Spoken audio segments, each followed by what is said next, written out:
I'm Lucy, and right now I'm plummeting through the air at 20 miles an hour.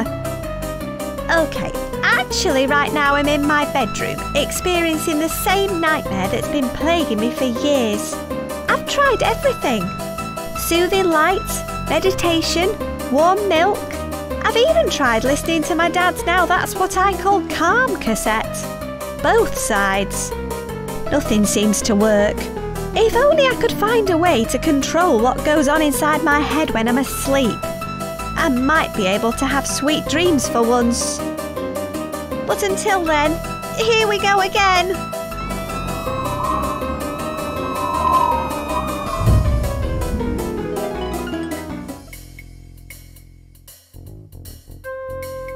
Well, that was a horrendous way to start the day. Although, my dad mentioned something last night that might help with my nightmares. I can't remember exactly what it was, but I made a note of it in my diary. Ooh, it looks like I've just received an email.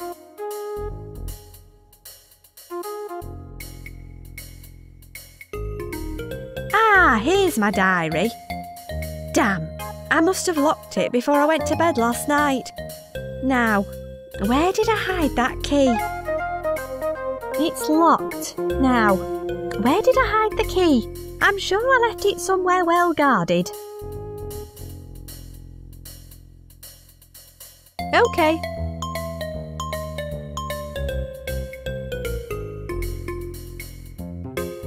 Shiny. He doesn't even look like a proper pirate. He's in disguise, although admittedly not a very good disguise.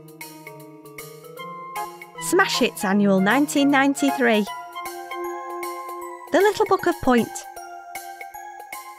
A guide to trying every item with every other item. A cat called Waffles. It plays cassettes for all your ghost catching needs. Galileo Volume 3. Hickory Dickory Dock. The mouse ran up the clock. The clock struck 1, the mouse ran down. Hickory Dickory Dock. Rodents have a really hard time in some of these. How EGA Changed the World. Lady Marley's Lover. The Konami Code. An inspiring collection of jokes for carnivorous plants. I'll keep this one on me. My collection of manga comics. It's a big round map of the planet. It's a money box. No matter how much I put in, it never gets full. Great walkthroughs of the 1990s. He's surprisingly bad at trapping flies, but swallows all sorts of other crap. It's Clive's favourite, apart from fingers. It's my pet piranha, Clive. He's guarding his treasure. It's my pet piranha, Clive. He's guarding his treasure. It's a skull lamp I picked up in a junk shop. I love antiques. It's a limited edition. I like to imagine it's a little electric firefly in there, but it's really just a mixture of noble gases with a high voltage electrode in the middle. It's a pot of old dried up pens. This is where all hell breaks loose. Nice island. I'm not sure if I should even have this on my wall though. It's a drawer with a little keyhole. I left the key next to my fly trap last night, but it's gone now. He's surprisingly bad at trapping flies, but swallows all sorts of other crap. He'd have my finger off if I tried that. He's always grumpy until he's had a good laugh or two. Okay. It's made from ground up fingers. That doesn't need any fish food.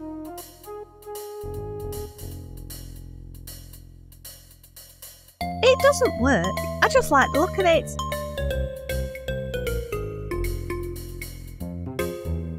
No way! Clive would take my fingers off. He'd have my finger off if I tried that. He's always grumpy until he's had a good laugh or two.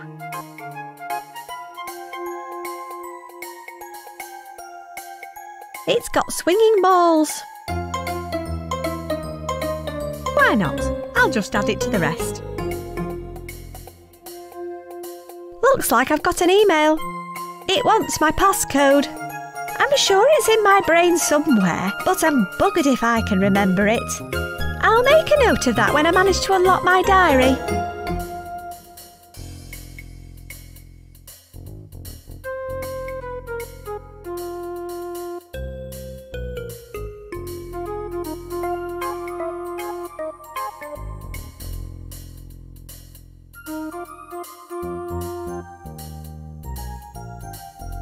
It's empty right now.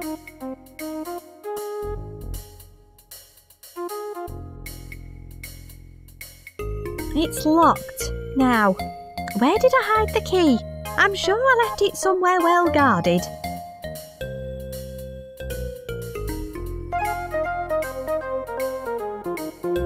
Okay. I can put it on my bedside table if I need any water when I'm in bed.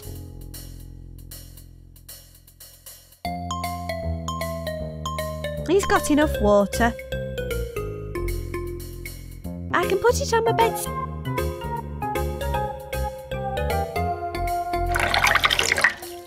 It's empty now. If I put it on my bedside table like this.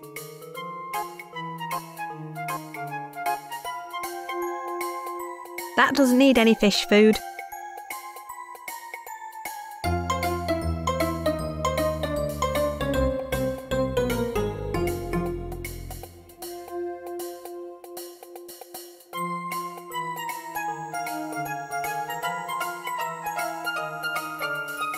It turns the main light on and off. I don't need to adjust the lights. I better stay in here until I remember what it is I'm going to do. I don't want any cold tea.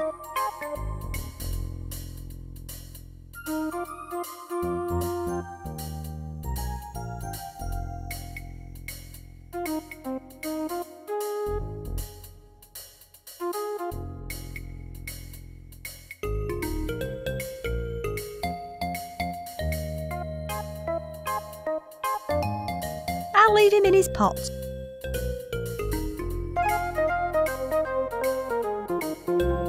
I don't need to catch any ghosts today. This one's jammed shut, with actual jam. This isn't a real drawer, it's just painted on.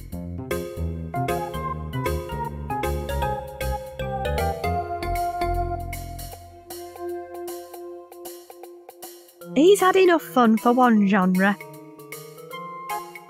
His head's a bit loose, I'll leave him there. I don't want to break it. Nah. It's empty right now. I have a watch that does more than this piece of crap. I don't have a cassette on me. Okay. Clive used to love it, but he's not that bothered these days. It doesn't work. I just like the look of it. Here's a joke for you. Why don't carnivorous plants like wearing trousers? Because their flies keep getting stuck. He loves these. Maybe I should read him another one.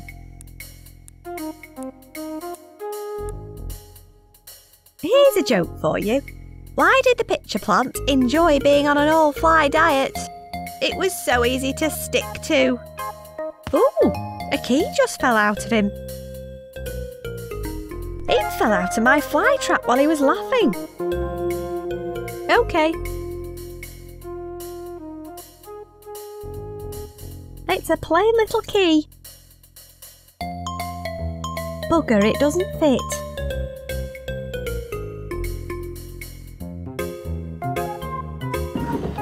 There's a roll of duct tape in here. It's empty. I think I'll leave it open.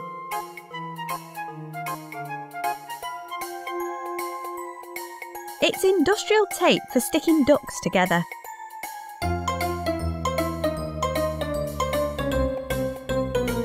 It's a limited edition.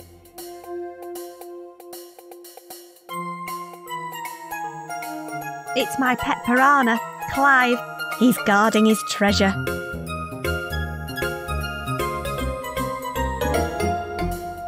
Good idea. He's always hungry. Here you go, Clive. Din-dins.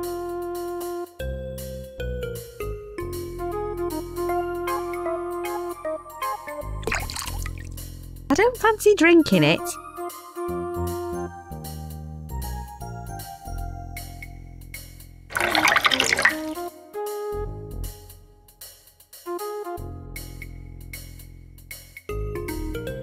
Good idea. He's always hungry. Here you go, Clive. Din-dins. It doesn't need taping up.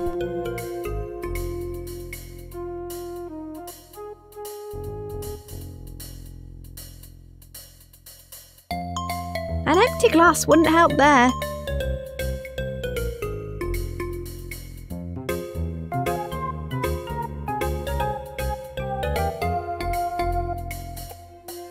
No way! Clive would take my fingers off.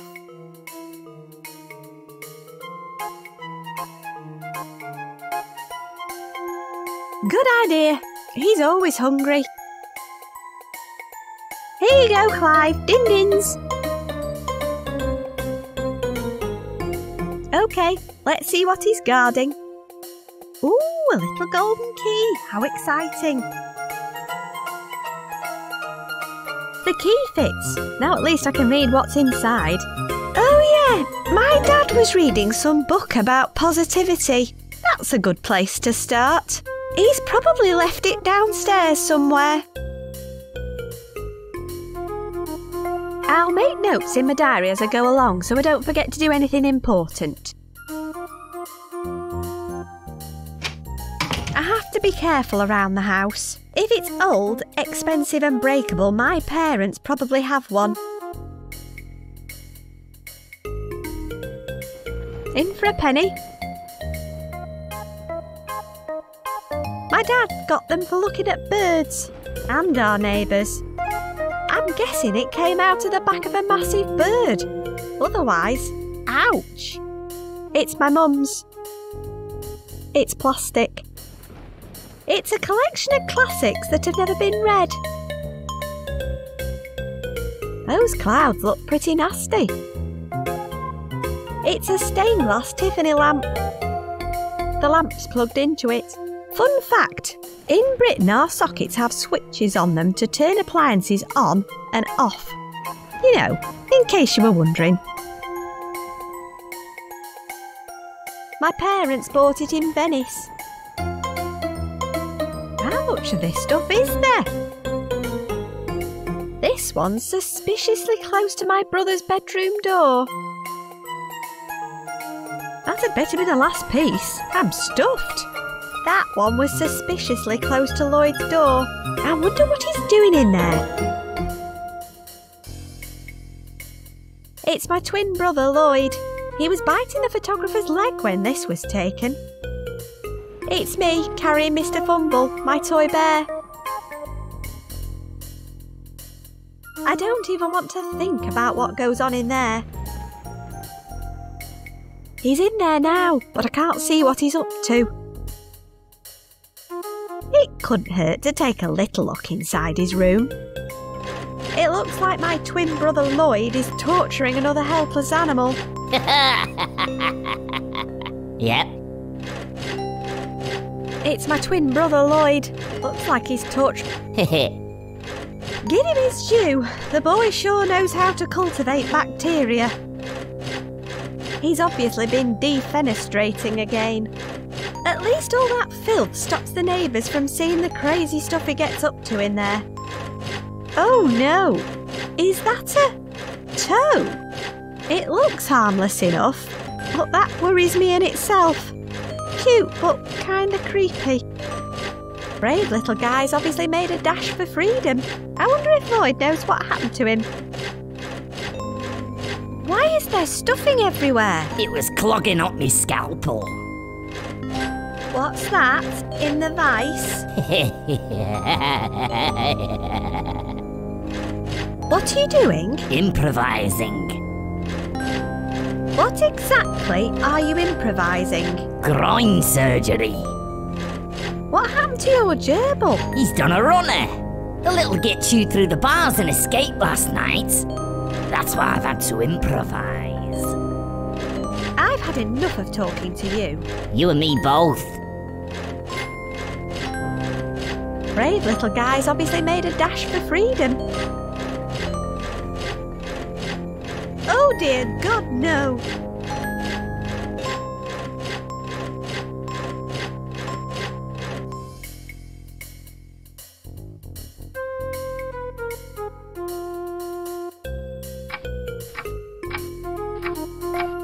Mum's prize salmon.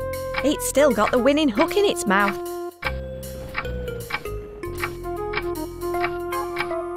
I can't get a proper hold of it with my fingers. It's got a little blue painted scene with willow trees on it. Better not. It's pretty fragile. I'd love to. It's my mother fly fishing in Scotland. It's my mum's boots covered in manky fish scales. Ooh, not without a very good reason.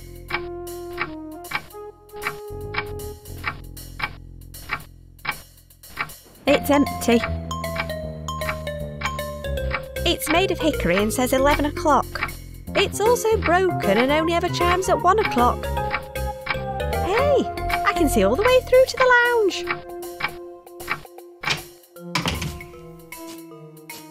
Psych Out Volume 3, Regaining Control. This must be the book my dad was reading. This is interesting. It says you can create a positive dream box. 1. Find a suitable box. 2. Decorate with peaceful runes. 3. Add a dream companion. Mr. Fungal, my toy bear, would be perfect, but he went missing yesterday. 4.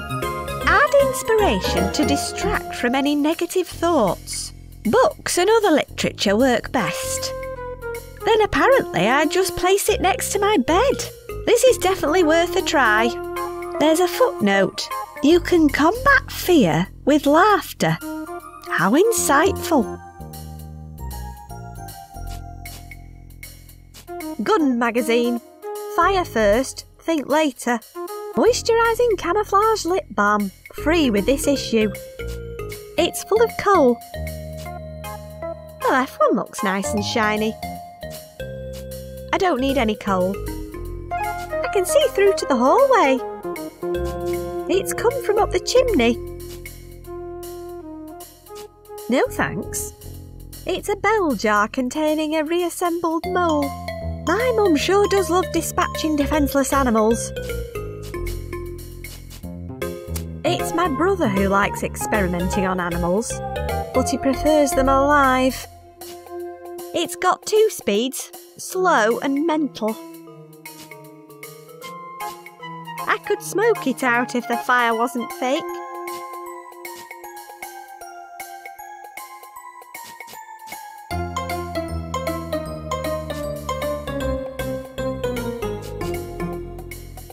It's my mother hunting a mole with a blunderbuss. Maybe its ghost is stuck up the chimney. The right one looks shiny and nice. It's a box of safety matches. Playing with matches is almost as dangerous as running with scissors, but luckily we don't have anything as useful as scissors in our house. It's like a tiny sword and shovel. If I want to flush out what's in the chimney, I'll need something with a thicker end. I don't know how to read music. It needs tuning.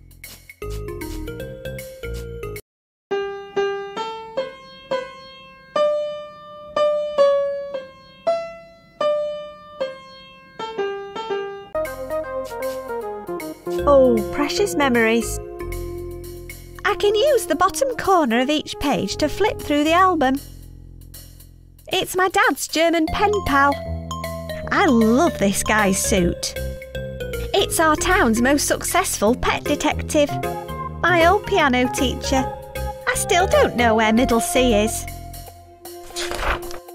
She helped my parents value one of their paintings. The first person to ever find the famous Figgington Easter egg. Oliver Cobblestone. He sees dead people. I love wizards. He gave my dad a job in advertising. What a bastard. There just had to be a rubber chicken somewhere. My friend Indy, although I'm pretty sure her real name is Junior, he helped to kickstart this whole thing.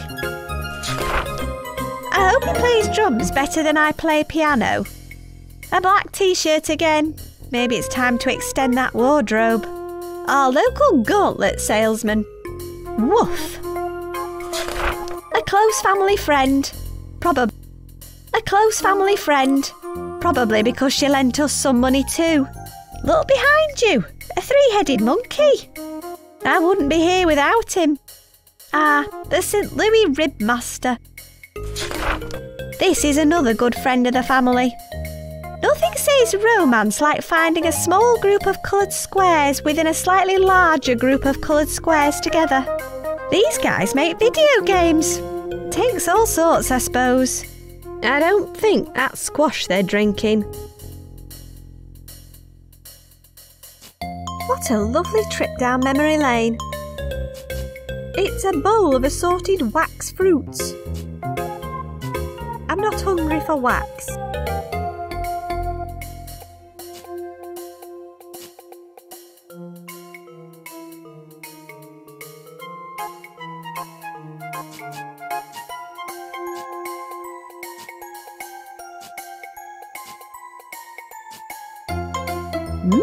Smells like peaches.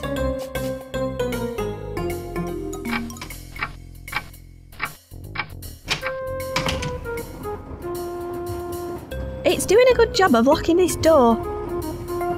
It's a small pair of pliers. Got them. It's a long-handled fishing net for catching long-handled fish. No point. There's a massive hole in it. You never know when you might need a length of rope. I don't need a length of rope. It's bursting with hanging potential. It's screwed to the wall.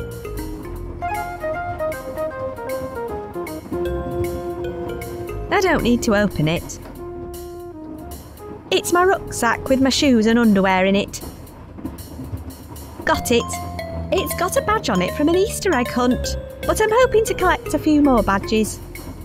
My clothes are spinning around in there. It's ancient and generates a ton of lint. It's for collecting the washing lint. OK, there's a lovely plump lint bunny in here.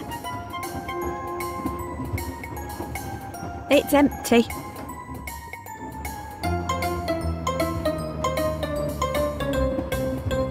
Removes bodily fluids, industrial lubricants and grog. It's powering the washing machine.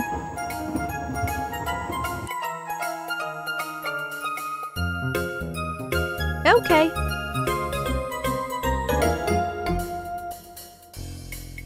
I don't need to do any more washing. They're all wriggly. They're nice and shiny. I think it's for degreasing. No idea what's inside. I don't want to play around with strange chemicals. I don't need to screw anything. I don't need any degreaser. They're all wriggly. I don't need to go fishing. I don't need any nails. It's damp and made of cardboard. It's a smallish cardboard box. This stuff is no laughing matter. It's a bit big for a dream box. This looks like a good size for my dream box. I'm not making explosives today. I don't want a lawnmower, thanks. I'll do my chores another day. I can really dig a tool like this. I don't need a spade. No thanks, it's massive. A good, tall, sturdy ladder. They're a pretty orange colour. Not without a tetanus shot. It's a can of multi-purpose oil. I don't want to get oil all over my pyjamas. No, it's knackered. No, it smells horrible. I don't need any paint.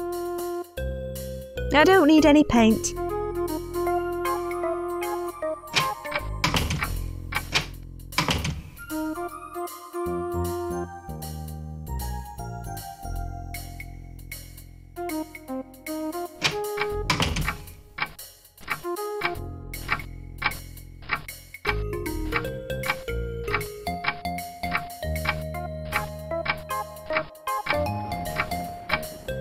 I'd end up with no feet if I did that. No way, it's filthy.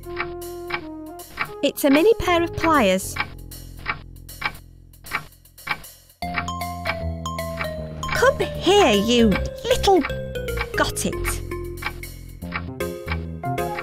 A valuable and precariously balanced family heirloom, apparently. Great if it's raining outside, which it isn't yet. I'm not going out there in my pyjamas. This was Lloyd's first victim. It had to be sewn back together again. His teeth are like flipping razors. Poor little fella. It's from my parents. We're out at the Regional Otter Flinging Championships. Don't let Lloyd start throwing stuff out of his window again. And please, don't go in the kitchen. Your mother accidentally took out the stopcock with her crossbow. And there's water all over the floor. Dad. It leads to the kitchen. He looks pretty startled. It's locked, like everything else around here. No idea what's even kept in there. I don't have a key. I can see the badger's head in reverse. Its left eye looks like it's hanging by a thread. He's not in great condition. His left eye is literally hanging by a thread. The bit of thread just snapped off.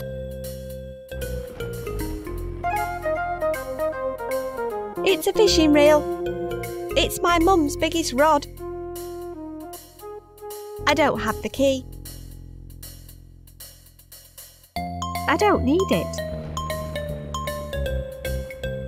I think it's still out of action after last week's incident. It leads to the kitchen. I'm not going... Great if it's raining outside, which it isn't yet. It's not raining. I don't need a walking stick yet.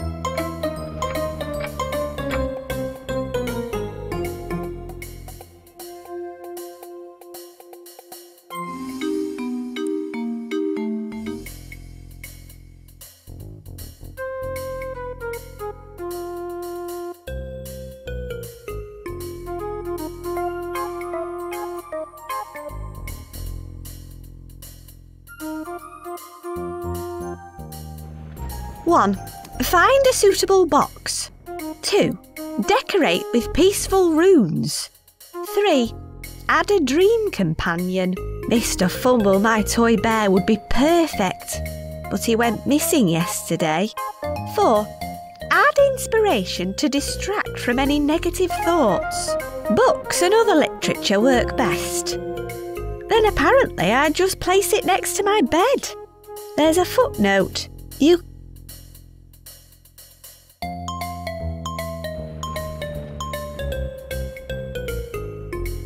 It's my twin brother Lloyd. He was biting the photographer's leg when this was taken. It's me, carrying Mr. Fumble, my toy bear. Maybe I should take another look at what he's doing. Cute, but kinda creepy. It's my twin brother Lloyd. Looks like he's torturing another animal. No! Mr. Fumble! What's Mr. Fumble doing in your vice? He's gonna be so popular with all the lady bears after his operation. He's going to be a magnificent tripod. Give my bear back! Not unless you have something I can add more legs to. If I return your gerbil, can I have Mr. Fumble back? Sure, I prefer a moving target. I've had enough of talking to you. You and me both.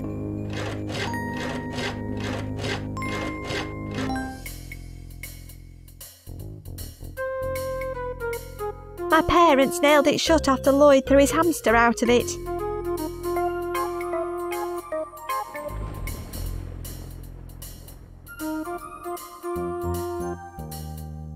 I don't need them.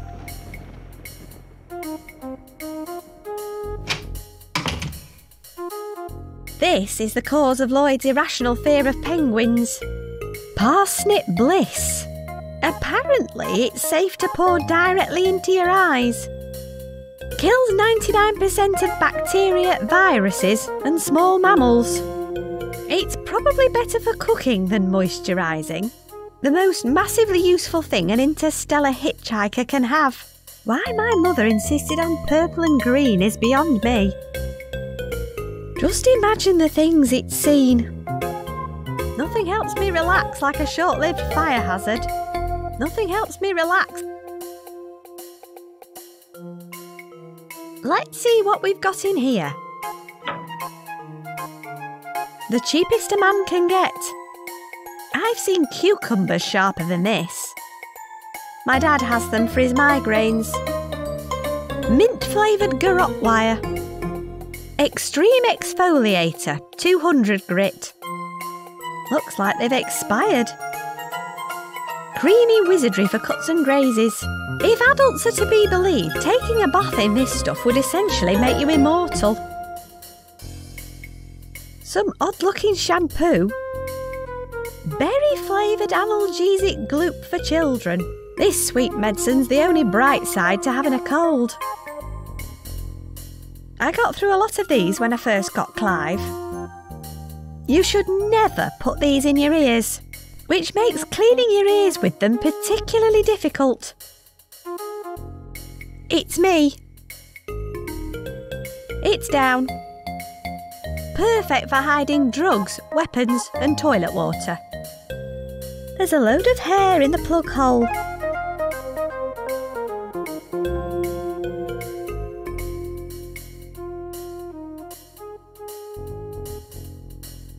Let's take a look. Ooh, fascinating, a load of vibrant blue water.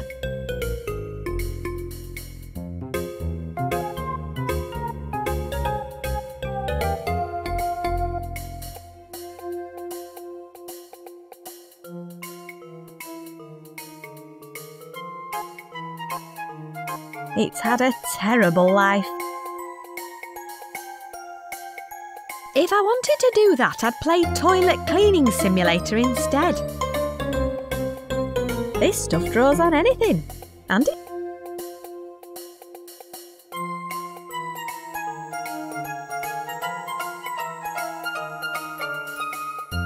There we go, some nice relaxing rooms. I'll put it next to my bed when I'm ready.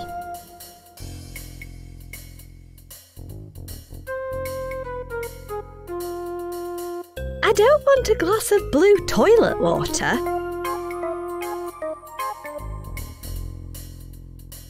You never know when you might need a tasty headache cure.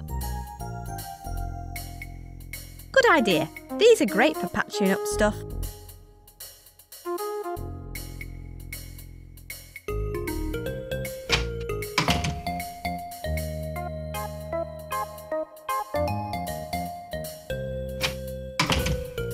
It's covered in powerful runes.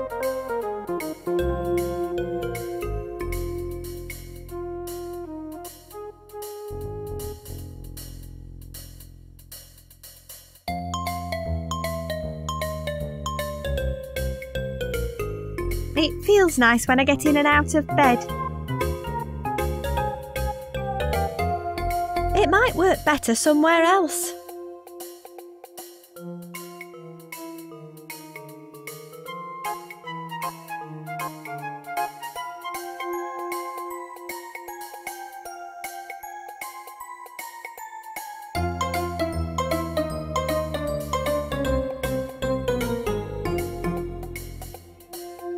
Good idea, but I need to find a suitable place for the box first.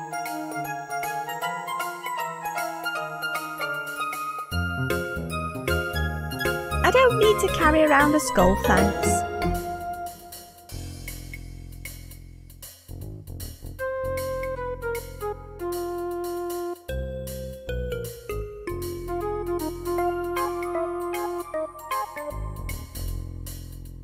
Great stuff. Now it's ready to put things into. Well, I suppose this counts as inspiration.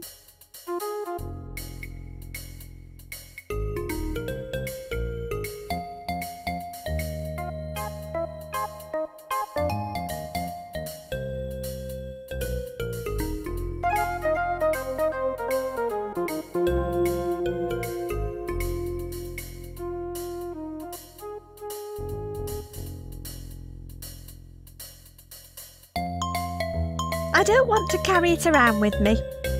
Hey diddle diddle, the cat and the fiddle, the cow jumped over the moon. The little dog laughed to see such fun, and the dish ran away with the spoon. That one's just mental.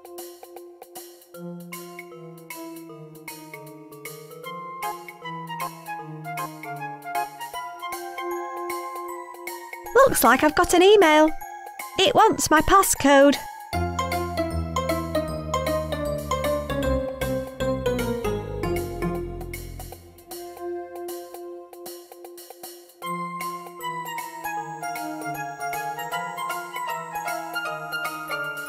Looks like I've got an email. It wants my passcode. I don't want to get locked out. I'll wait a...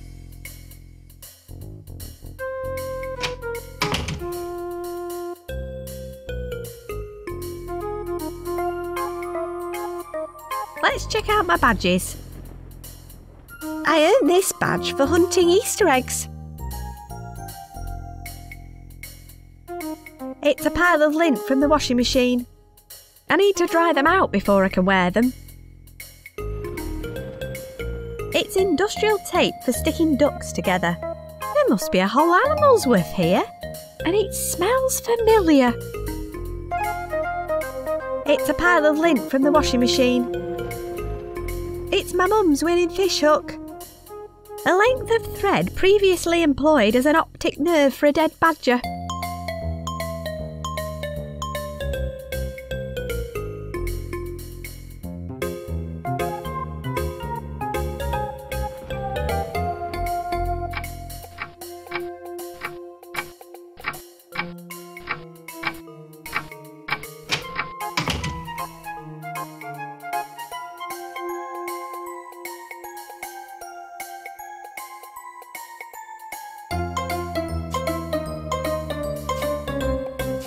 Someone else might want to read them. It sounds like there's something trapped up there.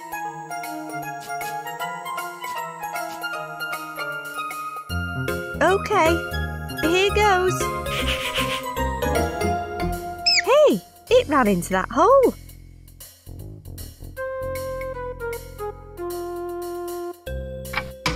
Lloyd's gerbil's sitting right on top of the clock now. It's Lloyd's pet gerbil. He's such a good climber. I can't reach him.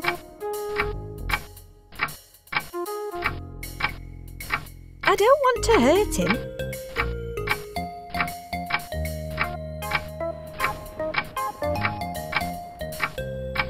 It's my mum's winning fish hook. Berry flavoured analgesic gloop for children.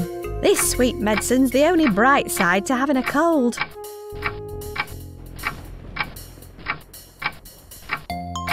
I'm not putting on my shoes and underwear while my other clothes are wet.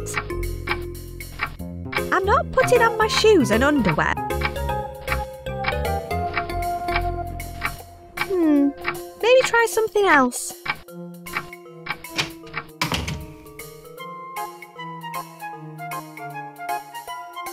So we can drive the car in. Nah.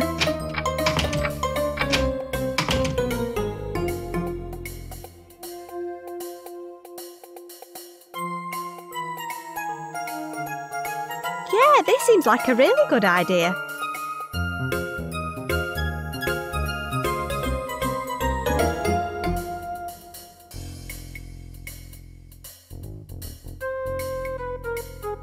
I think Hey, that actually worked. They're all dry. Ah, my favourite dungarees. I'll put my shoes and underwear on when I get dressed. Some privacy, please.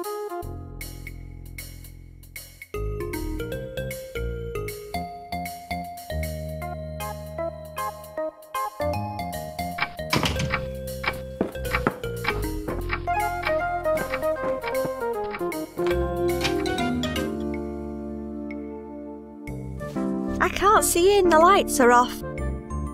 He's up there now, torturing some poor creature. Looks like Lloyd's been throwing things out of his window again. I can't see in, the lights are off.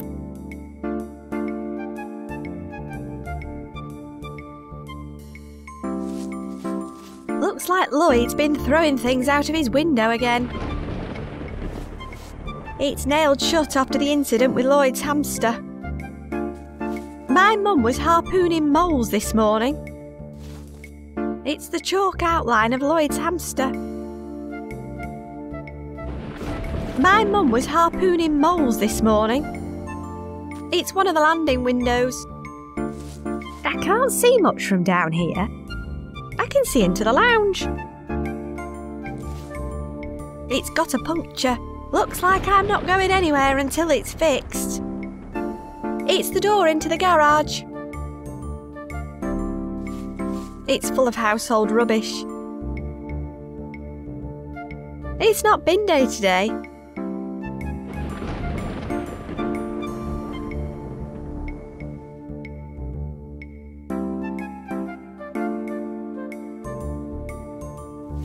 Not a bad idea, but I need something a bit smaller to fix the puncture.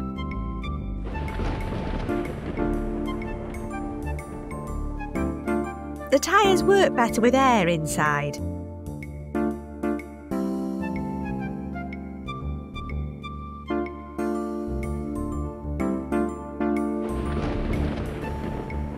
Even without a needle, that's a pretty bad way to fix a flat tyre.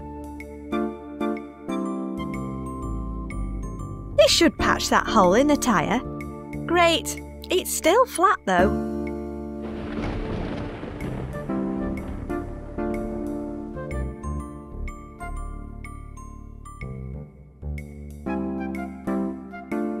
I can't use it in this state. Its front tyre needs fixing.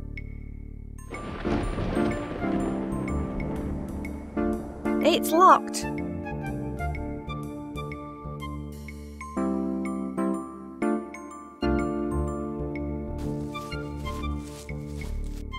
That probably happened when Mum was harpooning. Any rain coming down there is going to go straight into Lloyd's room.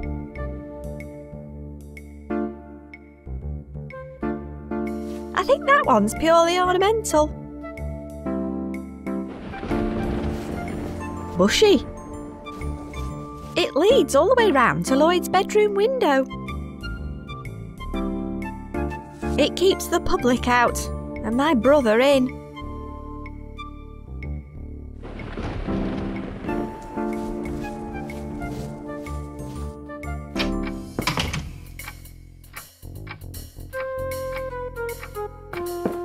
leads to the kitchen.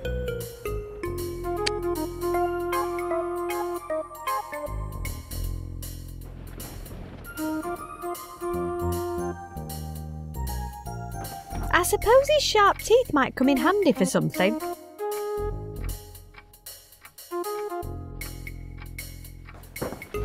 He's not in great condition. One badger eye is enough, unless you're a badger.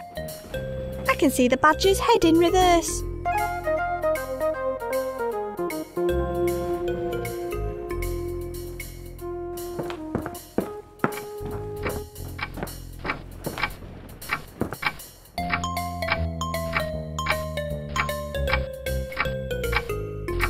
It's made of hickory and says 11 o'clock. It's also broken and only ever chimes at 1 o'clock. Lloyd's gerbil's sitting on top of it.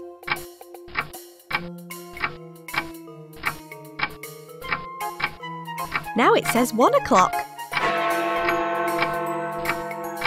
Bugger, he's gone back through the hole again. I'll need to find a way to stop him going back in. It's not big enough to cover the hole.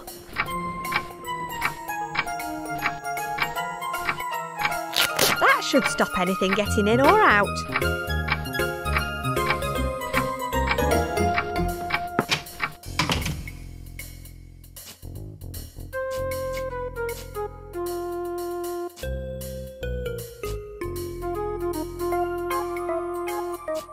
Okay, here goes. Maybe I need to take the tape off the other side.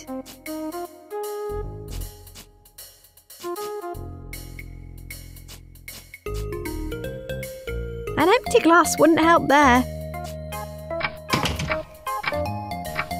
That should stop anything getting in or out. Okay, I'll take it off again.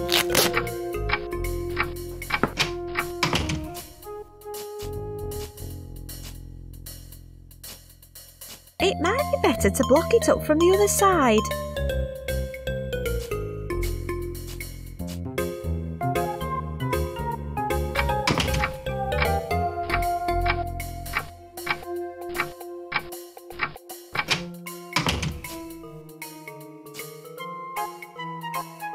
Okay, here goes. Hey, it ran into that.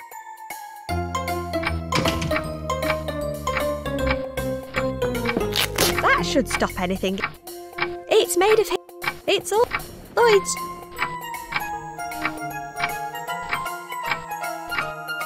Now it says 12 o'clock. Now it says 1 o'clock.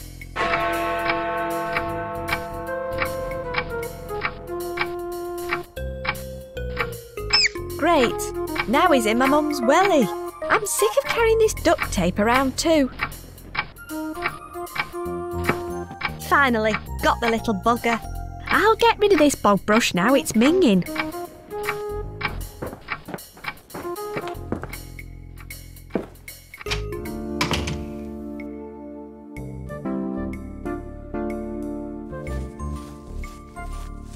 I hate to do this, but I need to get my bear back.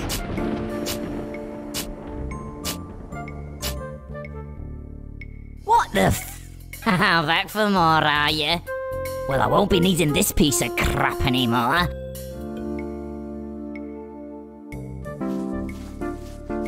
Mr. Fumble, what has he done to you? Come to Mummy.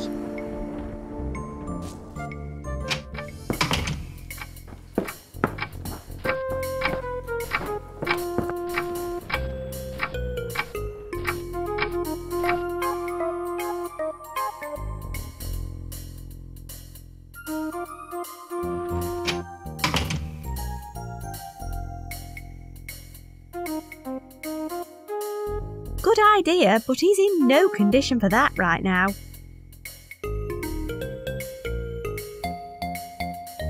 He just needs one more bit of stuffing. I don't see any more lying around. I guess I'll have to find something else to stuff him with. That's a nice plump bear. now. I just need to get him sewn up. I'll need a needle if I'm going to sew him up. It's not straight enough to use for sewing.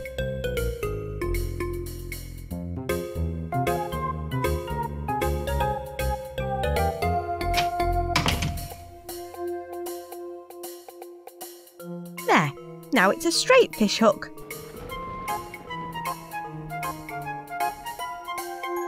This'll be handy. There we go, all stitched up.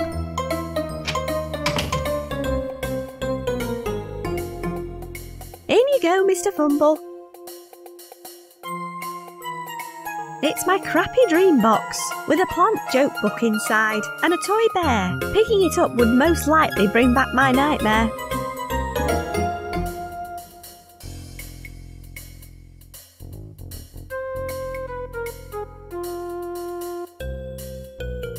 For all your ghost-catching needs.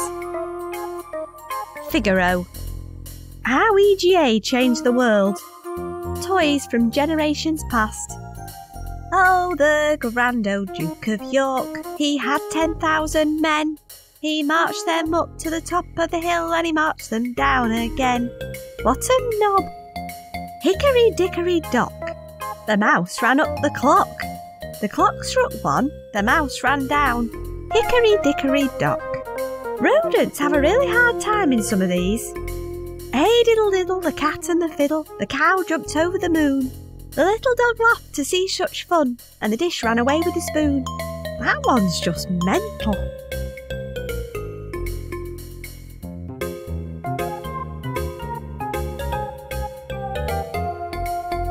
It plays cassettes.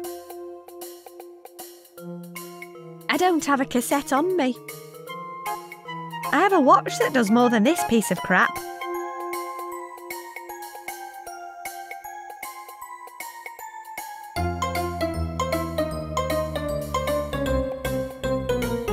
It keeps me cool on hot summer nights.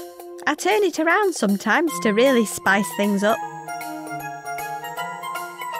Wow, that did a lot. I wonder what will happen if I turn it back again. This is where all hell breaks loose. I'll just stick my pyjamas on. Some privacy, please. OK, I'm all ready. Let's do this.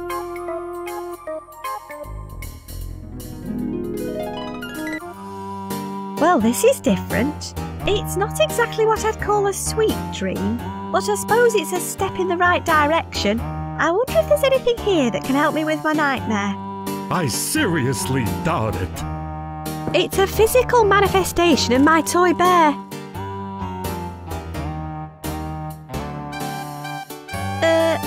Hi. If you say so. You're real. Apparently. You don't say much, do you? Look, I've literally got a splitting stomachache, and I almost ended up having experimental surgery on my barehood. So forgive me if I don't feel like entering into a protracted chit-chat session with you. Someone who spent most of their life squashing me, drooling on my fur, chewing my eyes. Oh, good point.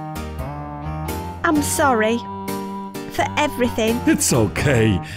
It's just not the best day to find yourself anthropomorphically personified. I'll leave you alone now. Thanks. I appreciate that. Okay, that's just weird. I can hear laughter on the other side. Didn't the book say that I could combat fear with laughter? I need to open these curtains. This must be the rope that needs to be pulled down in order to open the curtains.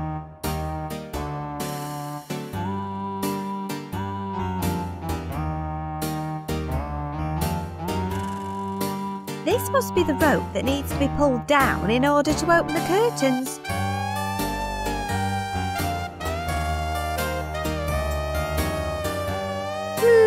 I'm not heavy enough to pull this down by myself. I'm no detective, but I think this may have something to do with the broken rope up there. I'd get covered in manky sand. It stops the ropes from moving. Oh, that did a big fat load of nothing.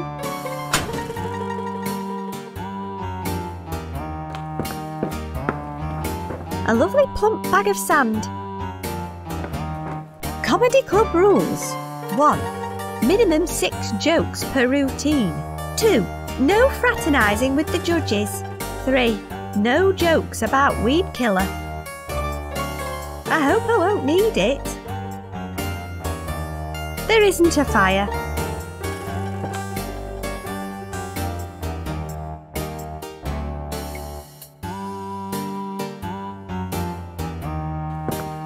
I can't. It's heavier than me.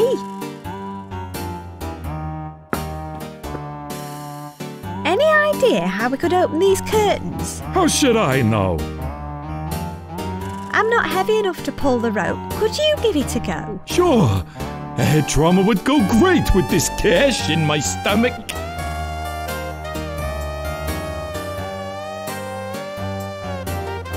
Okay, hang in there for a moment. I'm hanging.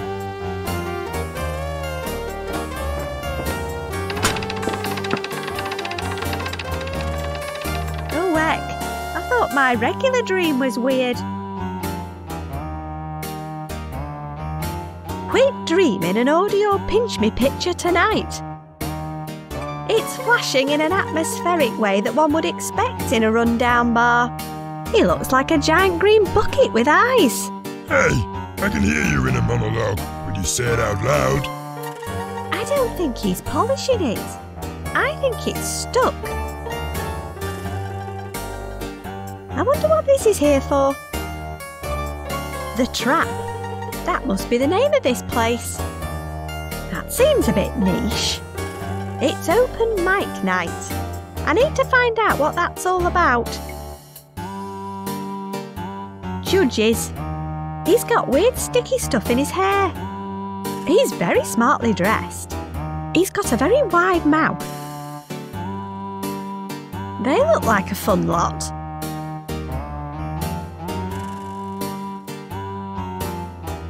Hello. Hey, little lady. What is this place? The Trap. It's a comedy club for carnivorous plants. What's the microphone for? It's to give would-be comedians a shot at the big time. Well, the median time at any rate. You mean anyone can have a go? Yep, this place has no standards at all. Why would anyone take part? Comedy is a window to the soul. It can help you relearn things about yourself that you'd forgotten. Plus, there's a prize if you score over 20 points. What's the prize? Usually, it's whatever I can find behind the bar. I could do with something that'll prevent me falling to my death. Heavy. Preferably not. People usually just want money. But if you score over 20 points, just come over to the bar and I'll see what I can find. What's the prize? Usually, it's whatever I can find. I could do it. Heavy. Preferably. People, but if you... Who are those judges? The Three Splooges. Big TV stars a few years back, but their show was cancelled and they fell on hard times.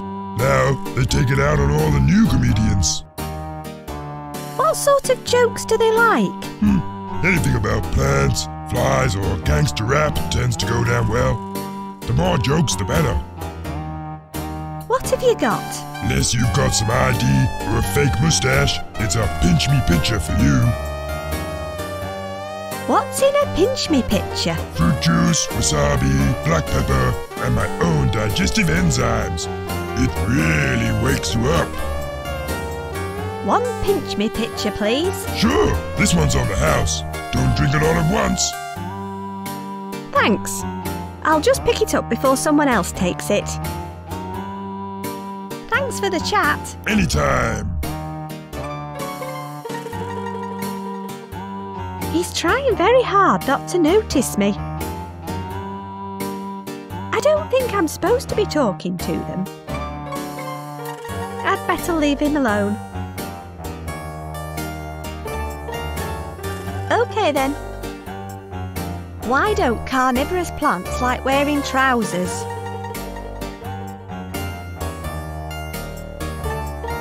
Because their flies keep getting stuck. Get it? Tough crowd. Why did the pitcher plant enjoy being on an all-fly diet? It was so easy to stick to. Anyone? Is this thing on? Thank you and good night. I wonder if the judges enjoyed my routine. I think I need to improve my routine. OK, here goes.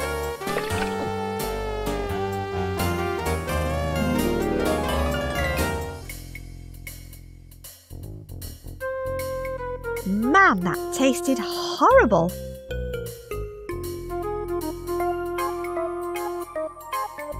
One, find a suitable box.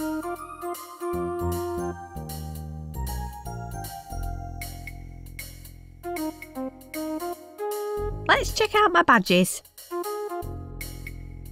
It's a fake glass badger eye. Berry flavoured analgesic gloop for children. This sweet medicine's the only bright side to having a cold. He's got remarkably sharp teeth. Ah, my favourite dungarees. Amazingly versatile. I love antiques. It's a skull lamp I picked up in a junk shop. He's surprisingly bad at trapping flies, but swallows all sorts of other crap. He'd have my finger off if I tried that. He's not a Venus eye trap. That doesn't need any painkillers.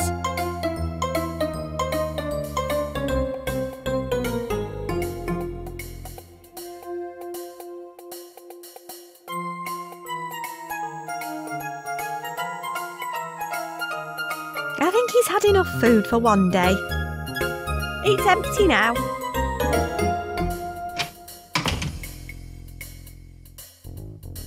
Those clouds look... It's plastic.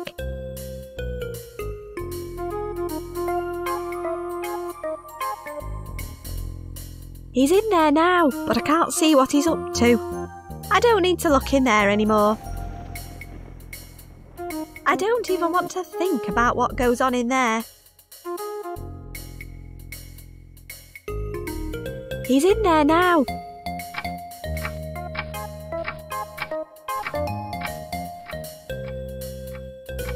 I'm not going out there in my pyjamas.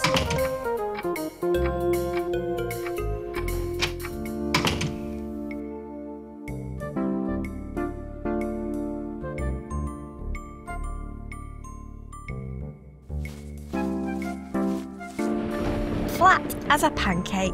Looks like I'm not going anywhere until it's fixed.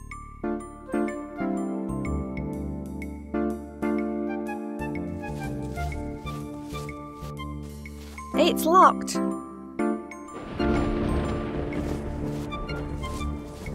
It's locked.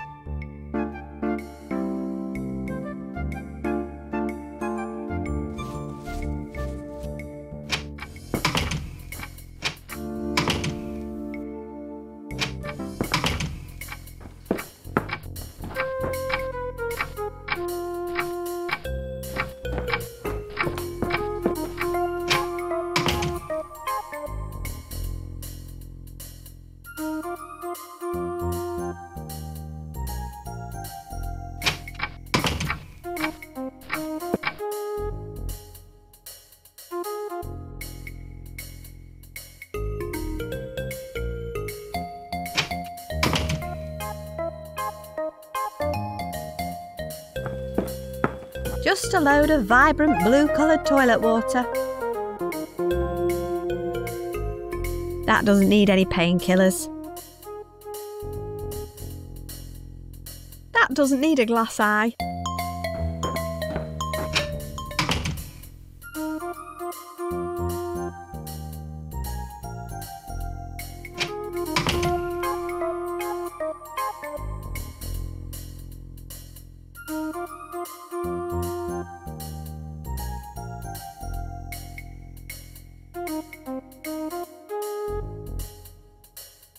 Did you hear Snoop Dogg's latest song about interplanetary travel? It was a Venus flight rap. That one's his favourite. Why are carnivorous plants so good at keeping secrets? They keep their traps shut. Look at those tendrils go.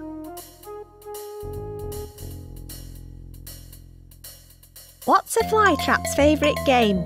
Snap! I'd better stop soon. He might uproot himself. Why do carnivorous plants love old adventure games? They're full of bugs. Oh no, that was the last one.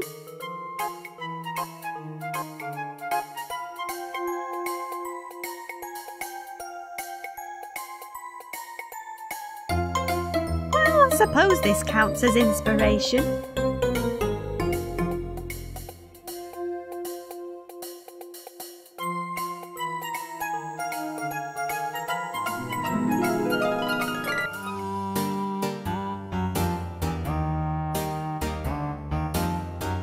Okay then. Did you hear Snoop Dogg's latest song about interplanetary travel? It was a Venus flight rap. Oh, come on, this is comedy gold. Why are carnivorous plants so good at keeping secrets? They keep their traps shut. That went a bit better. What's a flytrap's favourite game? Snap. Thank you, I'm here all week. Why do carnivorous plants love old adventure games? They're full of bugs. I'm on fire. Thank you and good night. Well, that's all the jokes I know. You know what? I'm happy with that. And those scores look kind of familiar too. I wonder what the prize will be.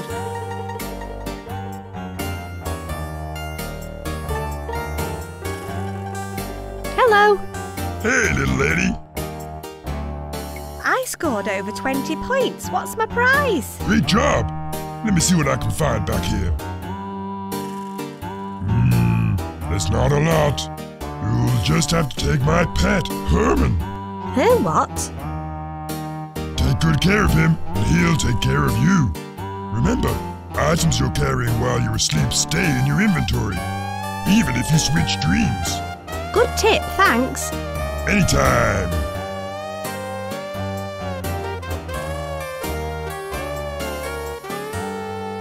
It says 8. These scores look really familiar.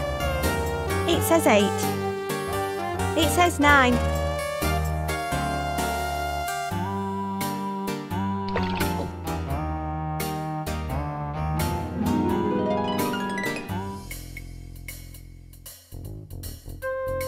What did the barman say?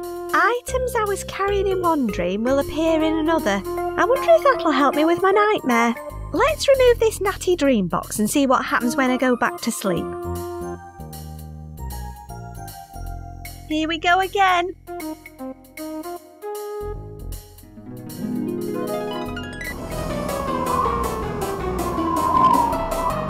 Fly, Herman, fly.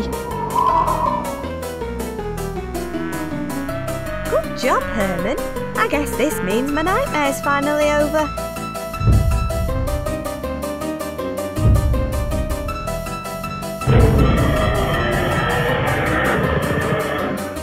I think I'd better start running.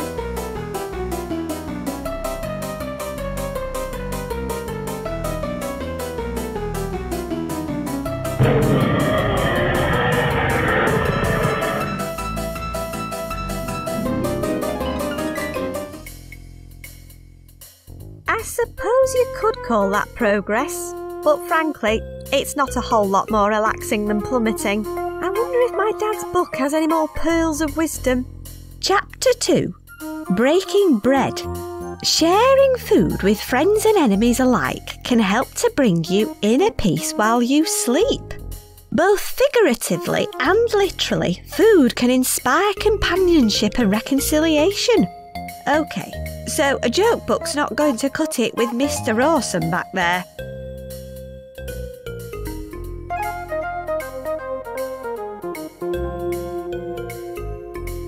Looks like I've got an email.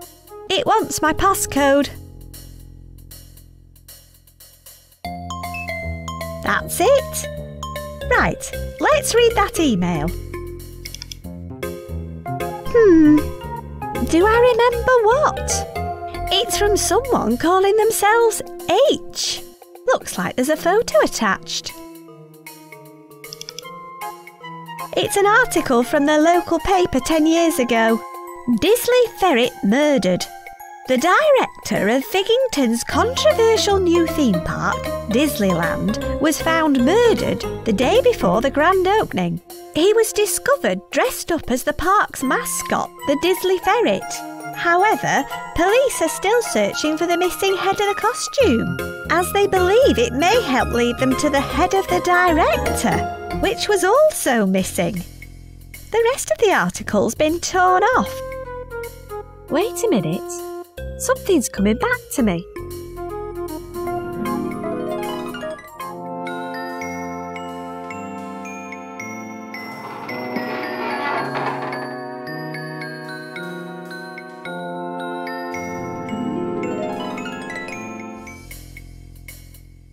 There's something familiar about this whole story.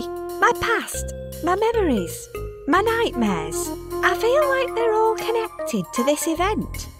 My dad's book's helping me to control my dreams, but if I can find out exactly what went on 10 years ago, maybe I'll be able to rid myself of these nightmares altogether. I reckon the local library will have a full copy of the article in its archives.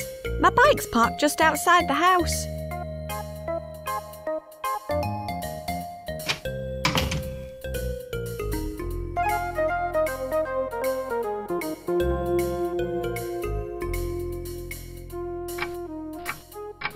Looks like the postman's been.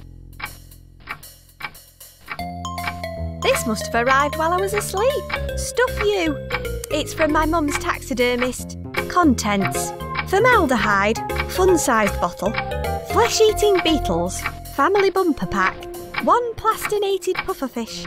It's taped shut.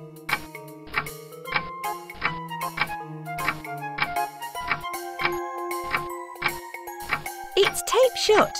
I need to find something to open it with. Why are there never any bloody scissors in this house? I'd use my teeth, but they're probably not sharp enough.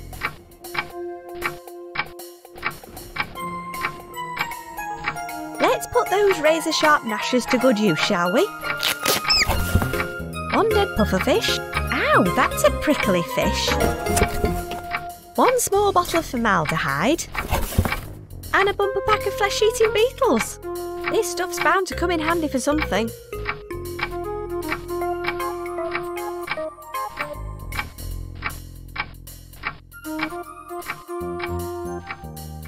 I'm not going out there in my pyjamas.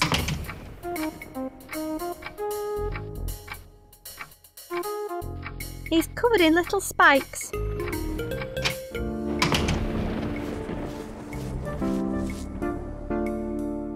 Ouch! I'm going to need to remove some of these spikes first.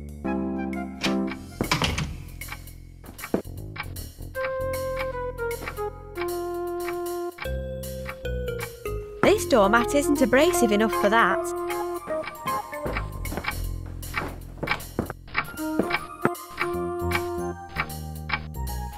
I wonder if I can file these spikes down a bit.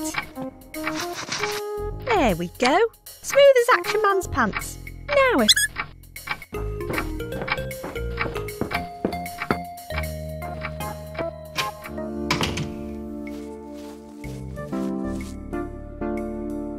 Here, wrap your little fishy chops around this.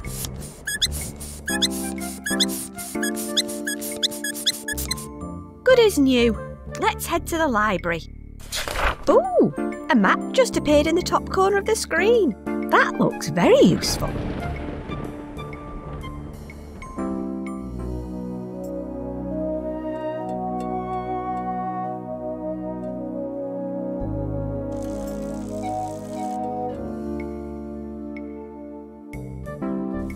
Looks like someone's been doing a spot of gardening. No one seems to be using it, so I guess it's mine now. A font of free knowledge, affording the residents of Figgington a chance to furnish their minds and gain a deeper understanding of the wider world. I don't think I've ever seen someone inside. Figgington Public Library.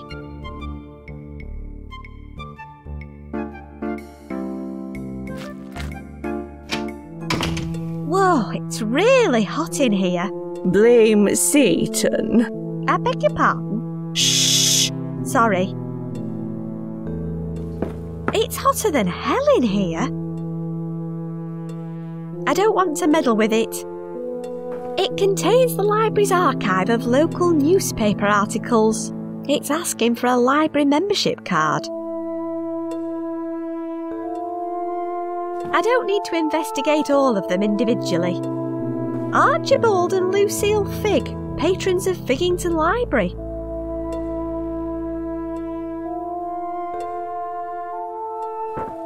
Hey, no going back there. That's a lot of books. They've already been stamped. My God, a hot cup of tea. They're looking forward to a good stamping. It's Miss Hambleton. She's worked, probably.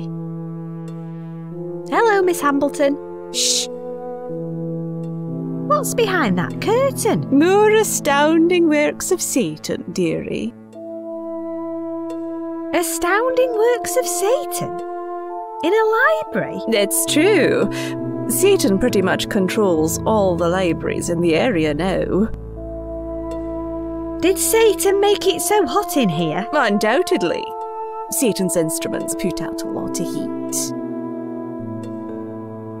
How goes the librarying today, Miss Hambleton? Oh, I'm incredibly busy. It's been non-stop in here all day. Busy? There's no one here. Books don't stamp themselves, unless you have one of those fancy automatic book stamping machines. They're made by Satan. Satan makes automatic book stamping machines? Absolutely. Satan are the leading supplier of library equipment in the county. Here's a copy of their latest catalogue.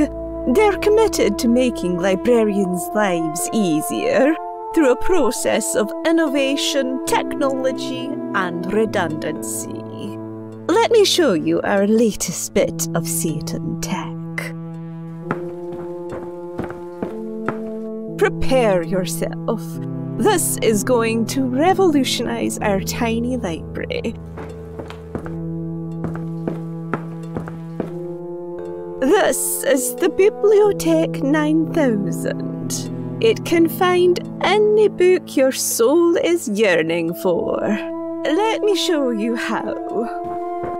I scan my library card here.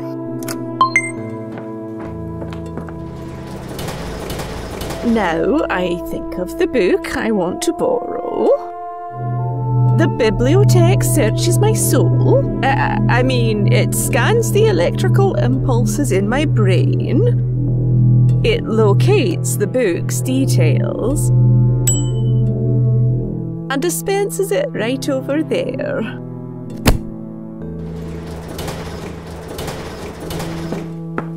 And here it is. Oh, my dear sweet Edmund. Anyway, if I want to return the book, I just put it on this chute here. Goodbye, my love. Now, if you'll excuse me, I have some books that urgently need stamping.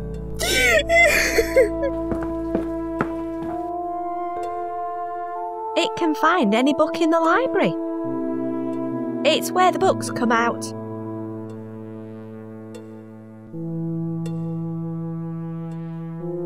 It can find any book in the library. It's where you put used books. It takes official library membership cards.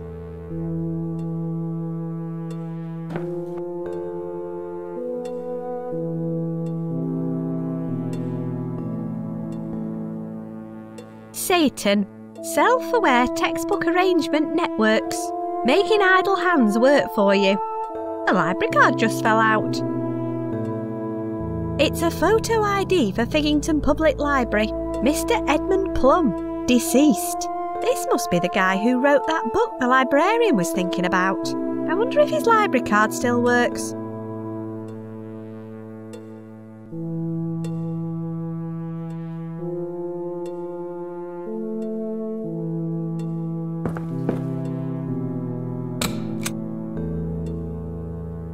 I wonder if this card'll work in here.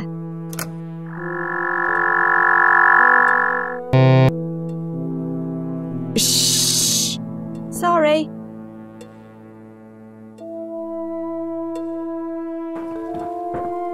Satan, the devil's in the detail. Free eternally heated mug with every purchase. Archibald and Lucille Figg, patrons of Figington Library.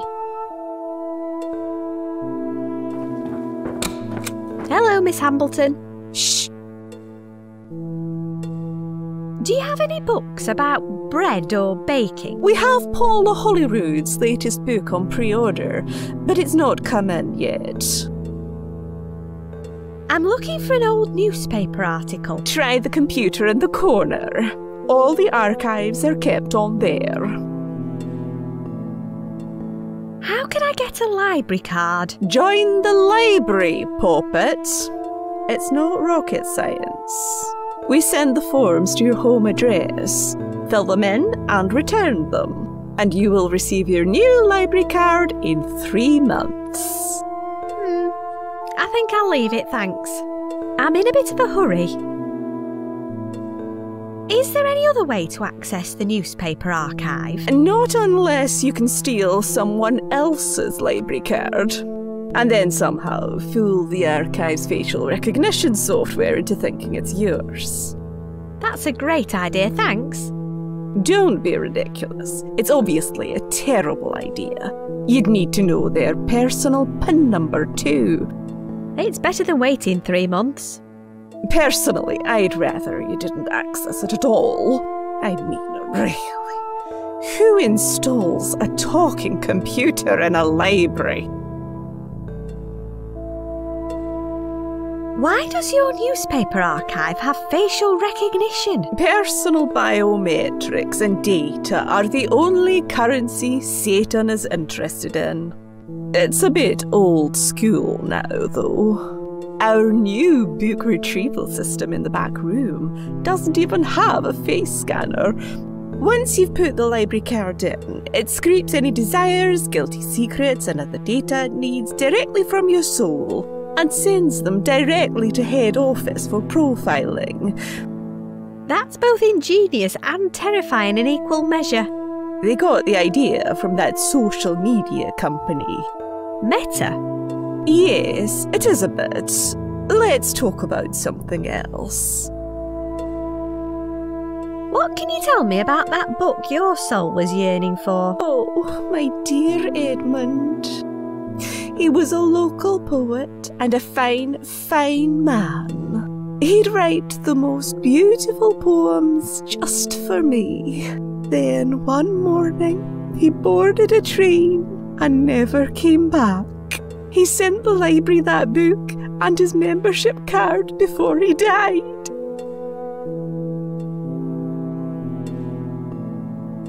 Bye. Shh.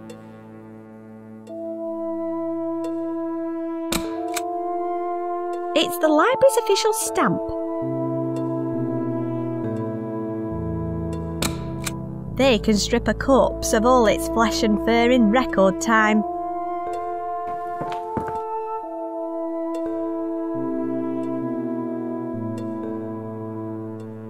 Okay, let's see if this works. All good.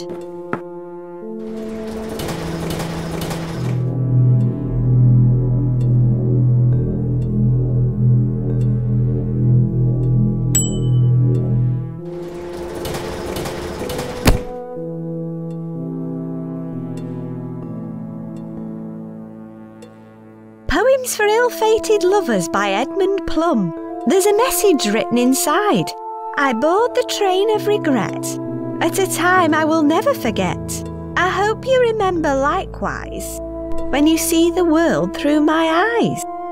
Graham's monkey will keep our little secret. E.P.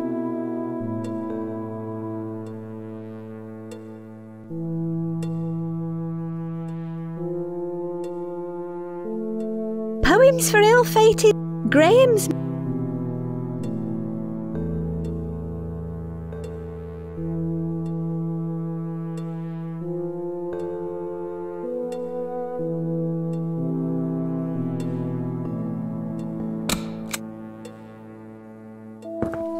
Hello, Miss Hambleton.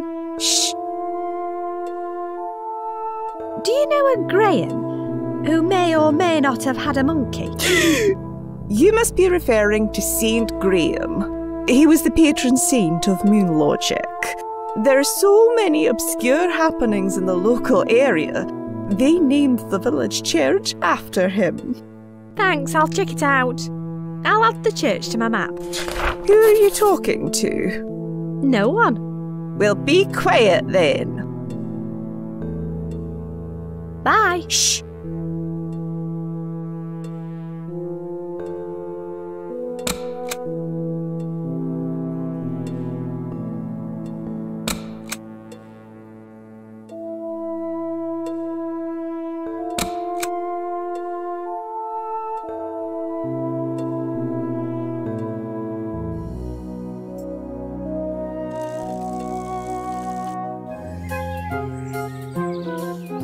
St Graham's Church is on that hill.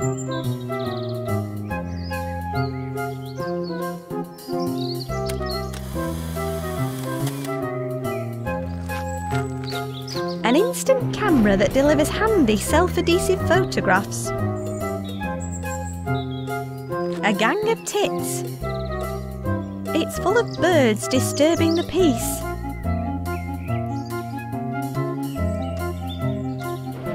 He's taking photos. Fate under construction. Come back later. Binghamton Village Fate Committee. I'm not allowed to go any further. They're still setting everything up. Looks like they've managed to get the rain successfully installed, though.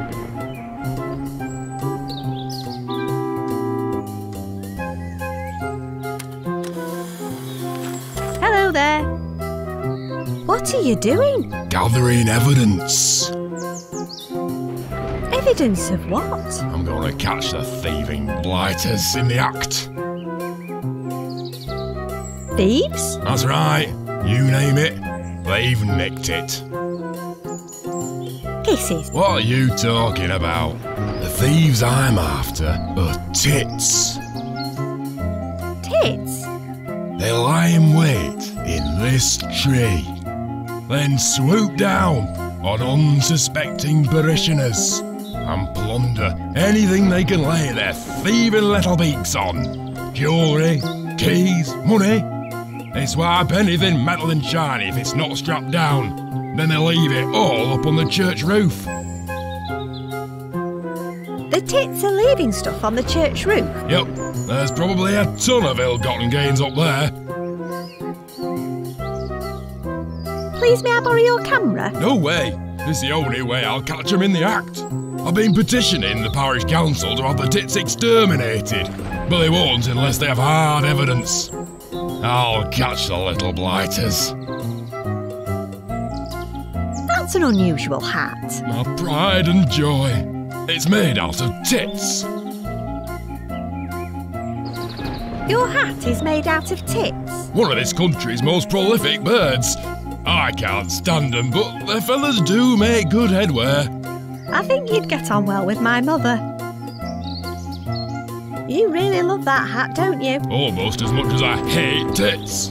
They stole my last one because I was foolhardy enough to put a shiny hat pin in it. I had to drop what I was doing and chase them, but they took it up on the roof, and I never got it back. I'm not making that mistake again. Bye. Goodbye.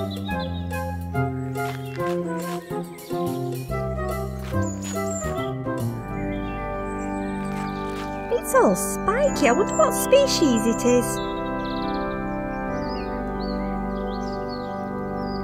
There's a village fete today, apparently. Named after the patron saint of moon logic. Pretty purple flowers with bright yellow stamens. I don't need any flowers.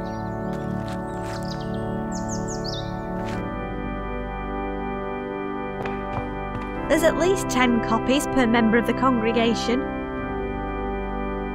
Nothing says help the needy like a literal gold platter. The windows of our church depict the legend of St. Graham as told by the 16th century poet Ernest Danglebury. It shows a blue dragon breathing red fire on a load of brown earth. Pew pew pew! Pew pew pew! Looks like they missed one. Trust me, you don't want to hear me sing. It shows 2 white snowy mountains being lit by yellow sun rays. Pew pew pew! Pew pew pew! It shows a blue moon shining on a load of red poppies in a yellow desert. She looks ancient, making vicars taller since the 9th century. Hello there. What? I said hello there. What? Can you hear me? Stop mumbling. I said, can you hear me? There's no need to shout. I should have seen that one coming. Hang on, I'll turn my hearing aid up. What are you doing here? I come to listen to the bells. They're so quiet, I can only hear them if I sit right here at the front. I'm sure they used to be louder. Where's the vicar? He's down at the village fete. Probably in the WI tent waiting for Paula Holyrood. Who's Paula Holyrood? She's some kind of baking celebrity. She goes on TV and tells other people how rubbish their macarons are. Why is the vicar interested in Paula Holyrood? Something to do with the WI's jam competition. Plus she has other assets. Do you want me to ring the bells for you? Oh, that would be lovely. But only if you know the correct order. I don't like change. Also, don't overuse the large one. It's only quiet, but it makes the whole church shake. Last time somebody rang it, a gargoyle fell off the roof and almost hit the vicar. Do you know what order to ring the bells in? Sorry, no. All I know is they tell the story of St. Graham and his unnecessary demise in the Sierra Mountains. Do you know anything about a monkey? Don't be absurd. Unless, of course, you mean the monkey puzzle tree outside. That sounds like just the kind of vague and ambiguous hint I was after. Thanks. What? Thanks. You're welcome. Have you heard about the tits? Did Brian put you up to this? He's bloody obsessed with them. Though, if he's right, there's probably tons of valuable stuff up on the church roof. Shame there's no way to get it down. The roof's completely inaccessible. There's valuable stuff up on the church roof? That's my guess. But like I said, the roof's completely inaccessible. Presumably designed by the same plank who made the church bells 3 sizes too big. Do you know anything about bread or baking? What? Because I'm an old woman, I obviously know how to bake. Well, do you know how to bake? Of course I do. But I'm an appalling teacher. You're better off finding a good recipe book instead. Bye! Ta-ta!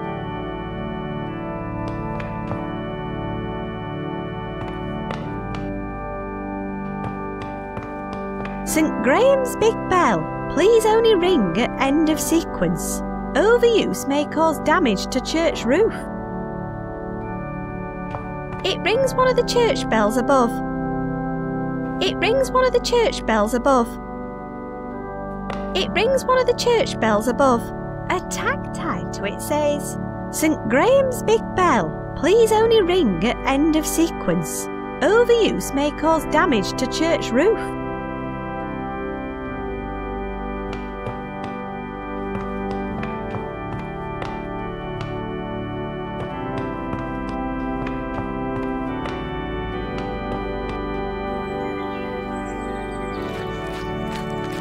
So this is the monkey mentioned in the book. Someone's carved their initials onto it. JH loves EP.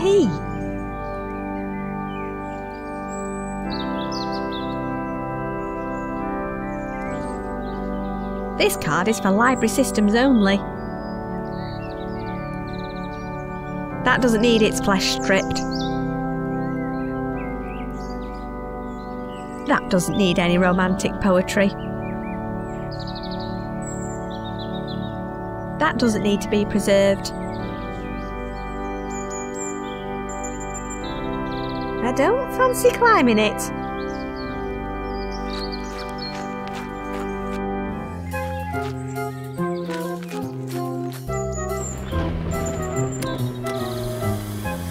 Hello there.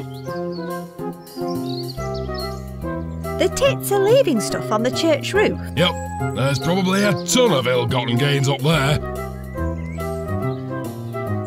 Bye. Goodbye.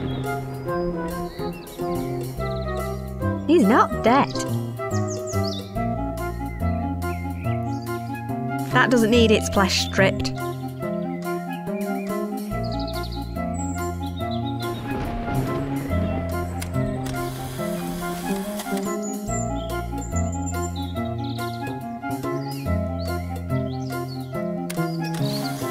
I'm not allowed to go any further. They're still setting everything up. Looks like they've managed to get the rain successfully installed though.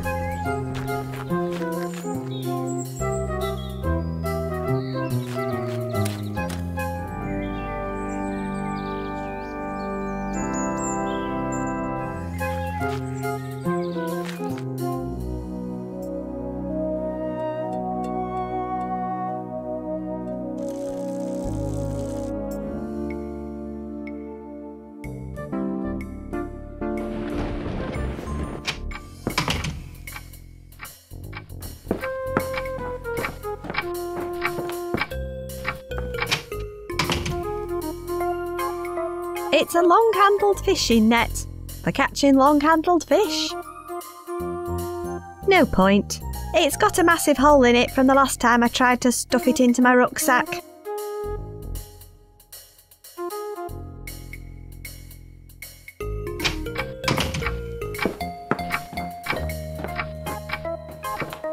The less abrasive of our two doormats.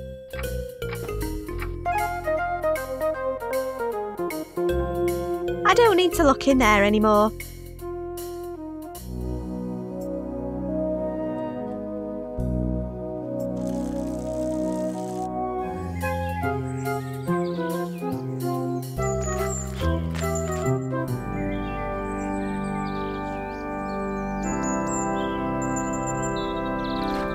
It's under the tree.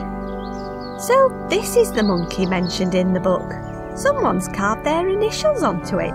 JH loves EP. There's a little patch of bare earth next to it.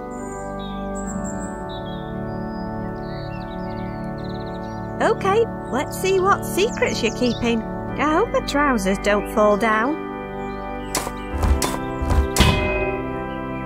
An old biscuit tin with a photograph inside. It's a black and white photograph of a young couple.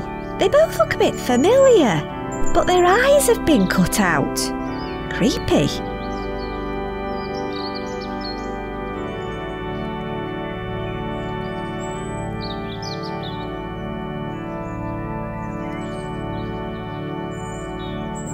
I'll put it inside the book to keep it safe.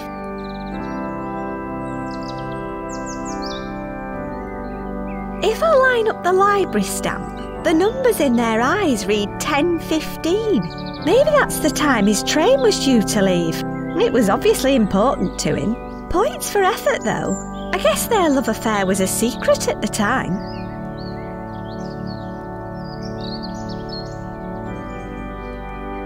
It was a grave for a photograph.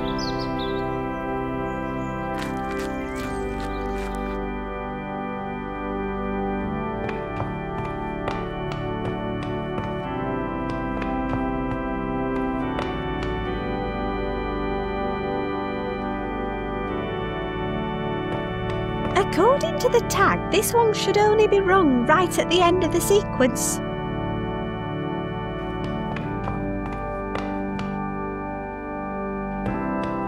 It shows 2 white snowy mountains being lit by yellow sun rays. It shows a blue moon shining on a load of red poppies in a yellow desert. It shows 2 white snowy mountains being lit by yellow sun rays. It shows a blue dragon breathing red fire on a load of brown earth.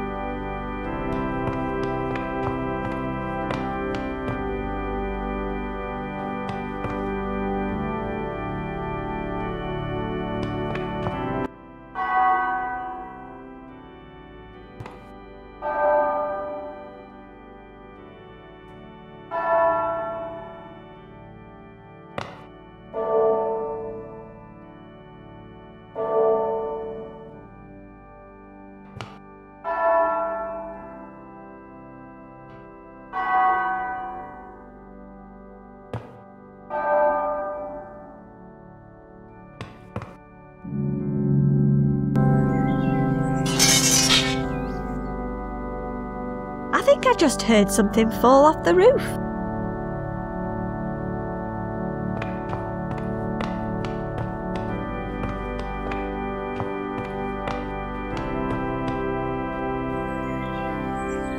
It's all very shiny. Don't mind if I do. Possessive little blighters.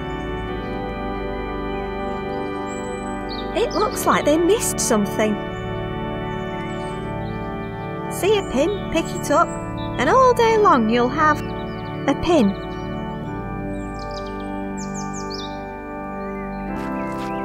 A shiny gold pin. This would be a great addition to any hat.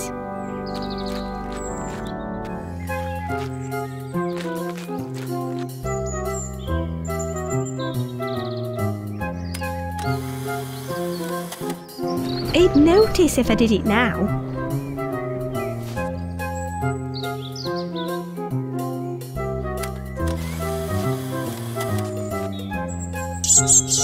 Not again! Give my hat back, you little gits! After all that, he ran the wrong way. What a plonker. An instant camera that delivers handy self-adhesive photographs. OK. It's an instant camera. Selfie time. Oh, looks like that was the last photo. My face on a self-adhering instant photo. The perfect crime, as long as no one looks at the name, or the date of birth, or the badly adhered and ill-fitting photograph. I wonder if it'll be enough to fool Satan.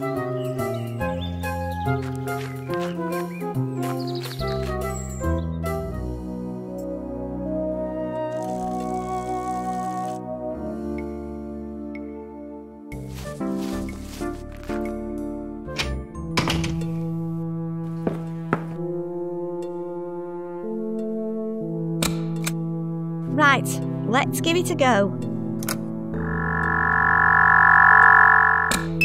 Welcome, Edmund.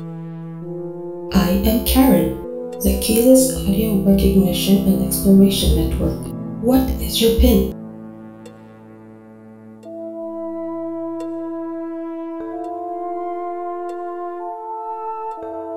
Incorrect PIN.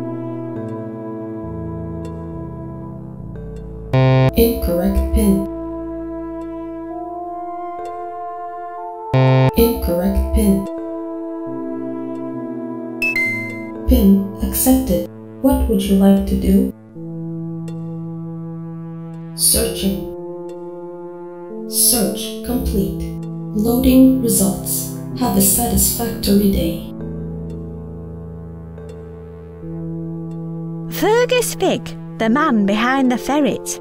Fergus Figg, son of Archibald and Lucille, the late Lord and Lady of Figg Hall, intends to channel his inner mustelid in an attempt to promote his latest venture, Disneyland, a new theme park to be built on the Figg estate.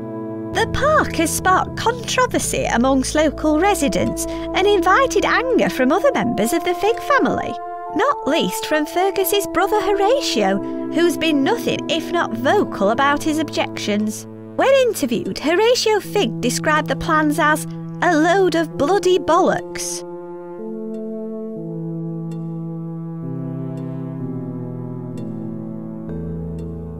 Here's the rest of the article that was sent to me.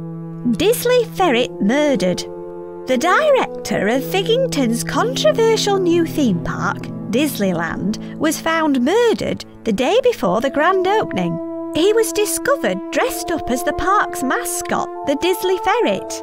However, police are still searching for the missing head of the costume, as they believe it may help lead them to the head of the director, which was also missing. As most readers will be aware, the park's director was none other than Fergus Figg, and police suspect foul play within the ranks of the Figg family itself, with Fergus's brother Horatio now the prime suspect for his murder. Police are asking locals for any information leading to Horatio's whereabouts, after he disappeared following a brief police interview on the night of the incident. No way! Murdered by his own brother. Actually, I can relate to that. I'm still not sure why this article was sent to me though. I should probably check out the old Figg mansion and see what I can find out. I'll add Figg Hall to my map.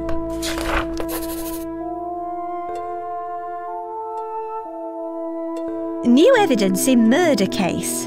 The mystery of the Disley Ferret murder continues. But new evidence has now come to light, and things are not looking good for Horatio Figg. Already the prime suspect, Horatio's prolonged disappearance only compounds his guilt. But as if that wasn't enough, new DNA evidence places Horatio at the crime scene, and a subsequent search of Figg Hall has uncovered an antique duelling sword with Horatio's prints on the handle and Fergus's blood on the blade.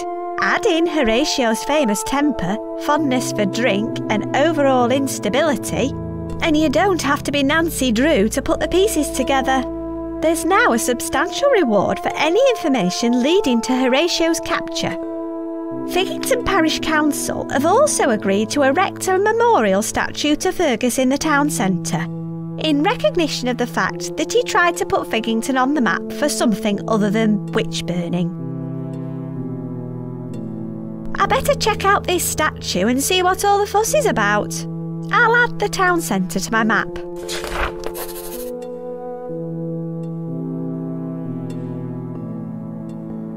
What would you like to do now?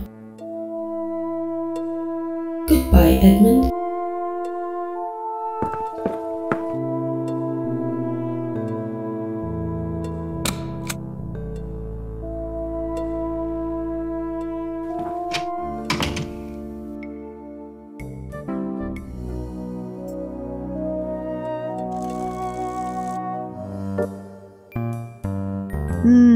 I could go for a Cornestro or a Zoom right now. Looks like they're open. Ooh, look at all those goodies. Although I bet most of them have been sitting there for at least 10 years. Does he look happy? Missing cat, last seen by the docks. Green boat for sale, seats 2 comfortably. Have you seen our owl? Call Lear's Raptor Sanctuary. Wanted plush toys for experimentation. Call Lloyd. Figgington taxis. Get out of your dreams and into our cars. Benny Thrill, world's leading Benny Hill impersonator. Runs rings around the rest. Want the latest parish council news? Visit figgington.co.uk. Missing cat, last seen by the docks. Derek O'Ryan lived here 1985 to 1885. It's rubbish. There's litter all over the place. A record of the local population's most recent junk food intake. Someone should probably pick it up. I'll put it all in the bin where it belongs. If this was a Sierra adventure, I'd at least have got some bloody points for that. It's pretty dirty, but still legal tender. Okay. Ah, RetroCon. Fun times. It's rubbish. I don't want to go near the road with a crack like that in it. It's a pipe for draining. She's dismantling a blueberry muffin. A small human blocks your path.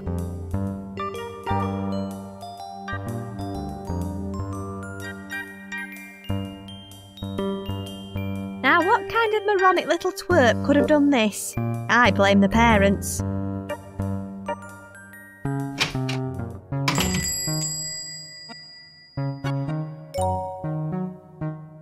He's brimming with job satisfaction. Lounge Lizards Weekly, Pent Up Magazine, Perky Blinders, Russia's most popular nerve agent, Prosthecco, made with 100% prosthetic grapes, Lamprey Cocktail, Spam and Whelk, Napalm and Lime, Beefy Pie, Toothbusters, free badge inside every lolly, Porky Bars, Opal Flute. He's brimming with job satisfaction. Minty Gust. Paul the Holyrood visits Figgington. I don't need one.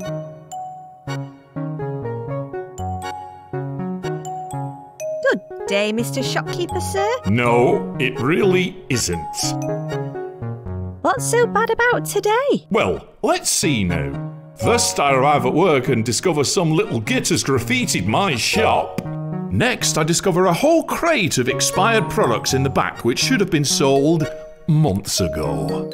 I then have to spend the entire morning explaining how to use a pricing gun to Clint flipping Eastwood over there. And now an annoying squirt in dungarees is asking me pointless questions and threatening to knock over all my stock with her inexplicably massive pigtails. What can you tell me about the Fig Brothers? Isn't that a video game? I can see this isn't going to be one of those quest-furthering conversations. Maybe you're just not asking the right questions. OK then, have you got any hints? Yeah, try not to knock anything over with that ridiculous hair. Thanks, you're a great help. Bye. Come again. Or don't. Makes no odds to me. Mini Gummy Illusions. Captain Brain and the very, very, very, very big newt. Joey and Chandler. They've been in the sun so long you can barely see what they are anymore. Manufactured by Tooth Rot Inc. Turnip Puffs. The outside world must be closed today. A selection of discarded teeth, eggs, snakes and prawns. I feel they probably weigh more than they should. A selection of pastel-coloured 3D primitives. Snakes. Why'd it have to be snakes? Sugar-flavoured sugar, coated with sugar. The most terrifying snack around. Orange flavour Fruity Shooties. They're well past their expiry date. He's not even looking at them when he prices them up.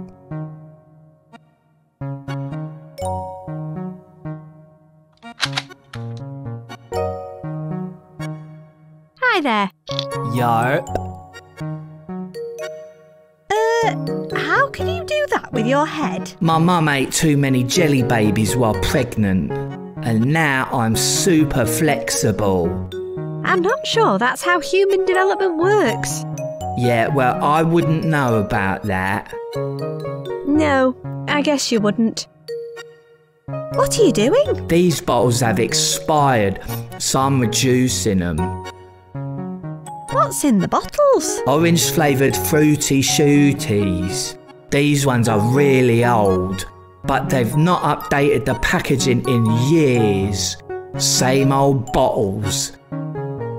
How much are you reducing the drinks by? The boss said to make them 50% off, but I think that's way too cheap. So I've set them to 100% off instead. What great initiative. I'm sure your boss will be delighted. You'd think so, but he says I don't really have a head for business. You don't say. You're a dab hand with that pricing gun. I know, right? I don't even need to look while I do it. Bam, price it up. Bam, reload. Bam, price it up again. Bam, reload. Bam, price it up again. Bam. Yeah, I get the picture. All without even looking. Let's hope you never get your hands on a real firearm. Bam. God help us all. Bye. Catch you laters. Ugh. Canex tea fakes. Exceedingly green. Jammy Rogers, one of my favourites.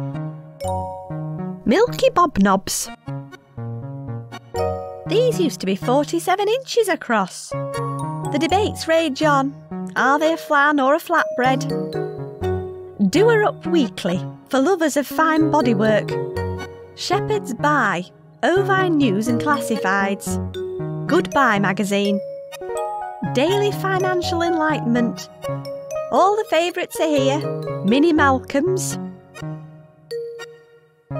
It's already open. I think they're using it as an air conditioner. Boleros. Tom Selleck's. Twisters. According to the thermostat, it's warmer inside the fridge than it is out here. Staff only. I'm not allowed in there. They form part of the Magenta Food Group, the nation's favourite cola brand. Bottled cow juice. Cordon's Gin. You'll either love it or loathe it. I don't need help getting to sleep now. Why would I want one of these? These seem to be a recurring theme. I should probably close the fridge first.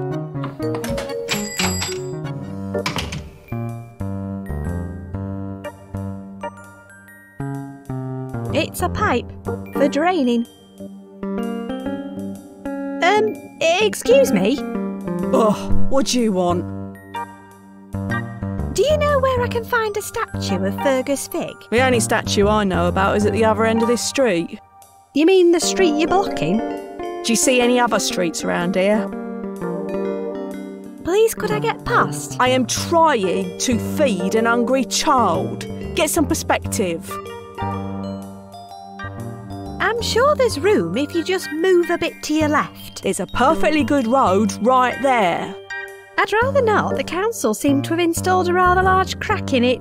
Then I guess you're stuck, aren't you? You're dropping blueberries all over the pavement. Oh no! Call the police. What are you feeding her? She only eats blueberry muffins. Delicious. I've heard blueberries are a superfood. Yeah, well they're super annoying to pick out. She only likes the cakey bits. Couldn't you just buy a plain muffin and save yourself the hassle? You don't have a lot of experience negotiating with toddlers, do you? Is it still a blueberry muffin if the blueberries are all over the pavement? I didn't say she likes blueberries, just blueberry muffins. Right, of course, but if you could just see your way to... I ain't moving until she's finished her muffin. How long does that normally last? Her previous record is 80 minutes. Is there any way to speed things up at all? You could be a good citizen and get her a drink. What does she like? She's 2. What do you think?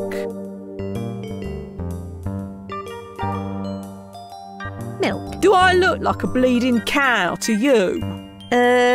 She drinks a fruity shooties like any self-respecting toddler. Right. Bubblegum flavour is her favourite. Naturally. Bye. Whatever.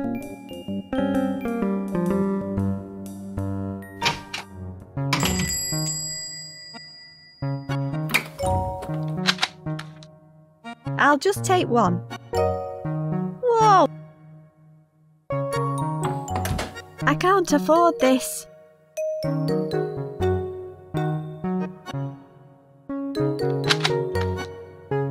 wonder if he'll notice.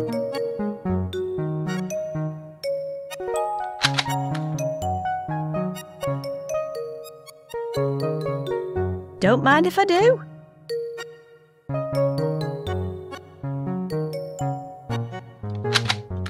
%100% off the RRP. Bargain. This one's 100% off. Can I take it? Oh, Gordon Bennett, not again. Fine, take it. Thanks.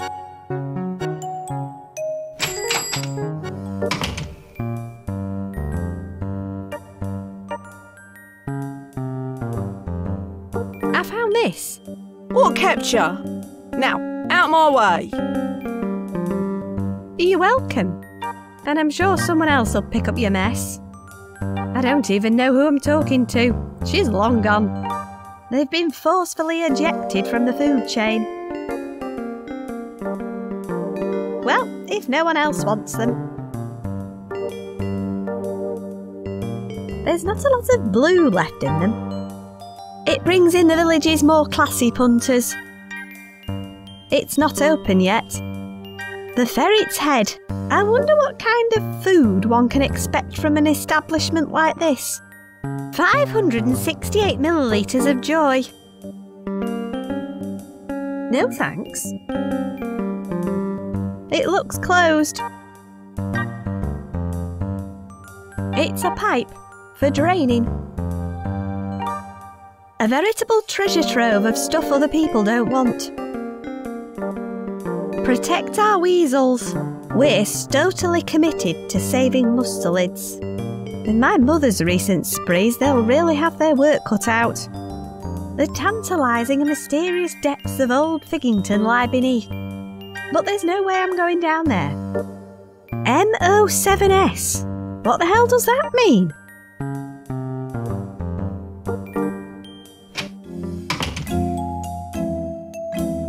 He must love weasels. Not especially. It's where they stash all the gold. I wish.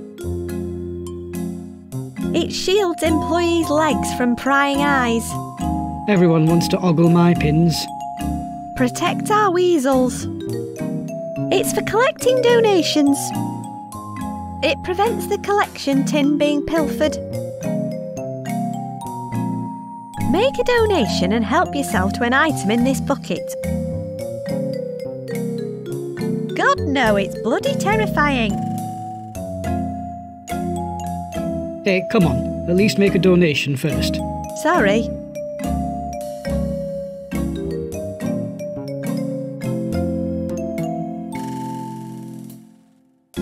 I'm already carrying it.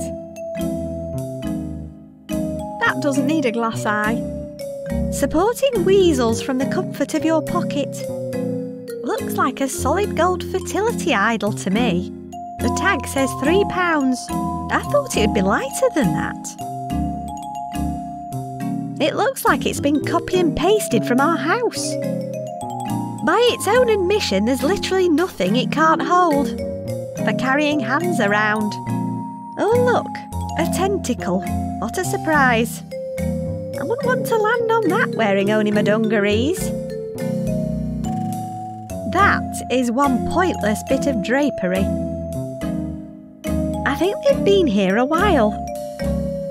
Standard charity shop issue. It's a genuine Kubrick's cube, made in 2001.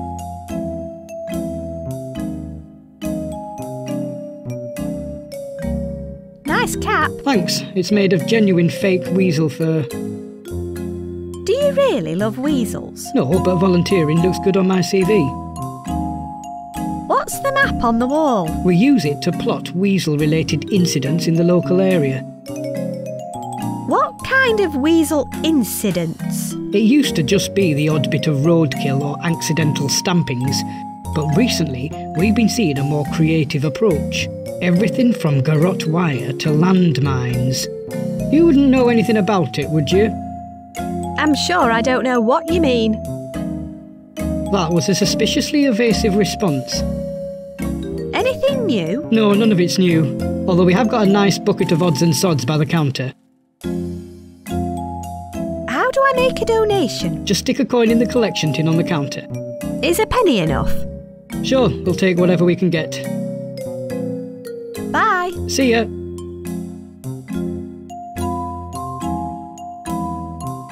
There's no point picking my own pocket. For the weasels. Thank you. Please help yourself to a piece of useless pre-loved item from the bucket. Free random object? Yes, please. The Iron Maiden Deluxe Heavy Metal Detector. Bring your quarters to the slaughter, or double your nickel back. It can detect different metals and depths.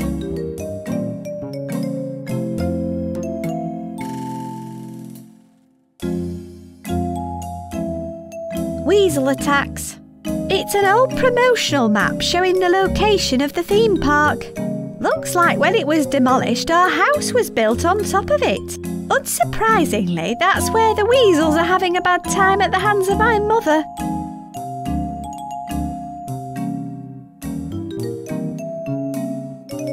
Just imagine all the weird and wonderful uses that these won't have in this game. Figington Secondary's finest crimpolene neckwear. Purple and green are the official colours of the Fig family. Moth ventilated. Perfect for stalking gazelle. Spangly. Whichever way I look at it, the pattern stays the same. Dead smart.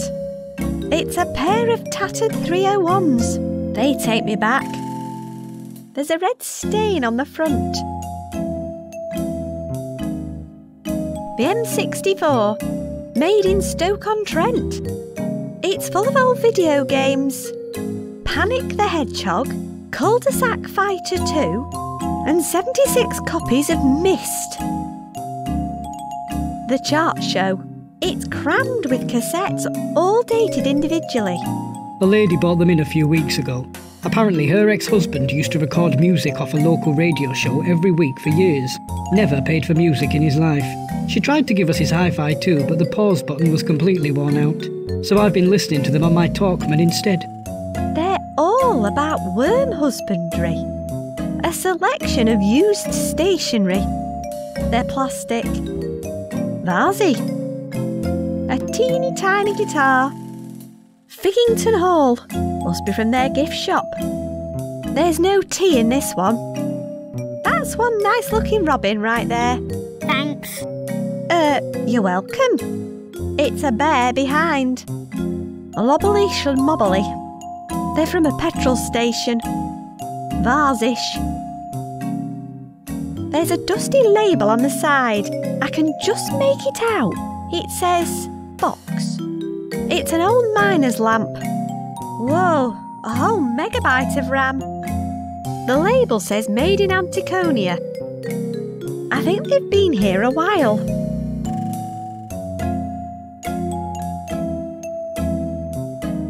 The Chart Show. It's crammed with cassettes, all dated individually.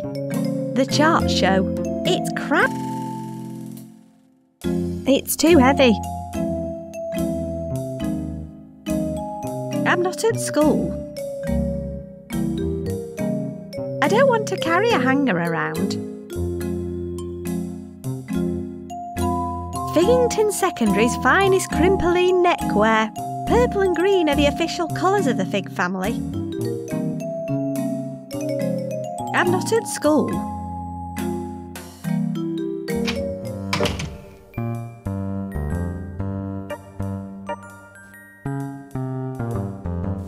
Fergus Fig.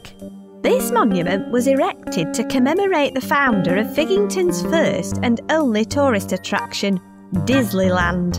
This vending machine was relocated from the theme park before the site was redeveloped into one of Figington's enviable housing estates. The statue depicts Fergus Fig at the moment of his dignified demise, headless and dressed as a ferret. This machine must be 10 years old now. It's full of fuzzy duck toys. They remind me of the ducklings I used to feed in the park. They'd get a whiff of the bread in my pocket and just go into a frenzy. According to the plaque, it's from the old theme park. There are a load of duck toys still inside, and the coin slot is a funny shape. Vend for yourself. This machine is calibrated to accept 10-gram nickel theme park tokens only. Well, that's just brilliant. I bet they're all long gone and buried with the theme park itself. I suppose it's to protect the rear of the machine from wolves and the like. According to the plaque, it's from the old theme park.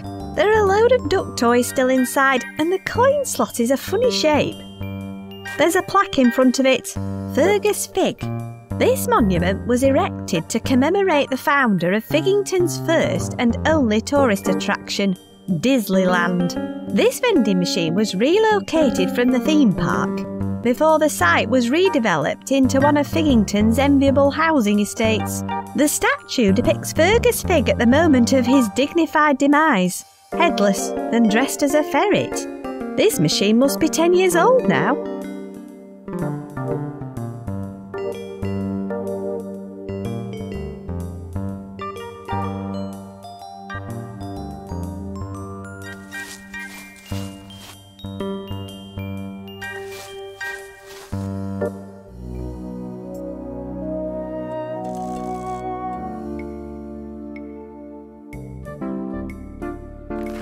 It smells like dust and pensioners. Welcome to Fig Hall.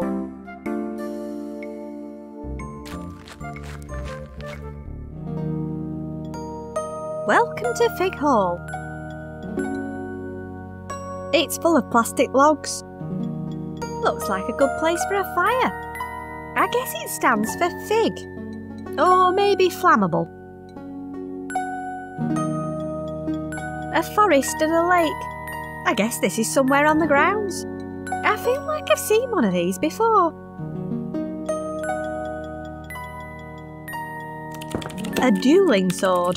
It looks like the other half of the pair's missing. It's the Fig family's official purple and green colours. A heritage trust. Enjoy a scone in an old rich person's house. Catch. They use it for checking membership details. Guides to Fig Hall. His name tag says, Howard, I'm interested in members. Hello, Howard. What the? How on earth do you know my name? It's spooky. Oh. Spooky.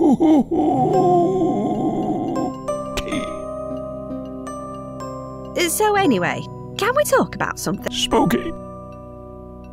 Nice desk. Thank you. It has everything I need to manage all our members' needs. Can I take a look around? Sure. Do you have a membership card?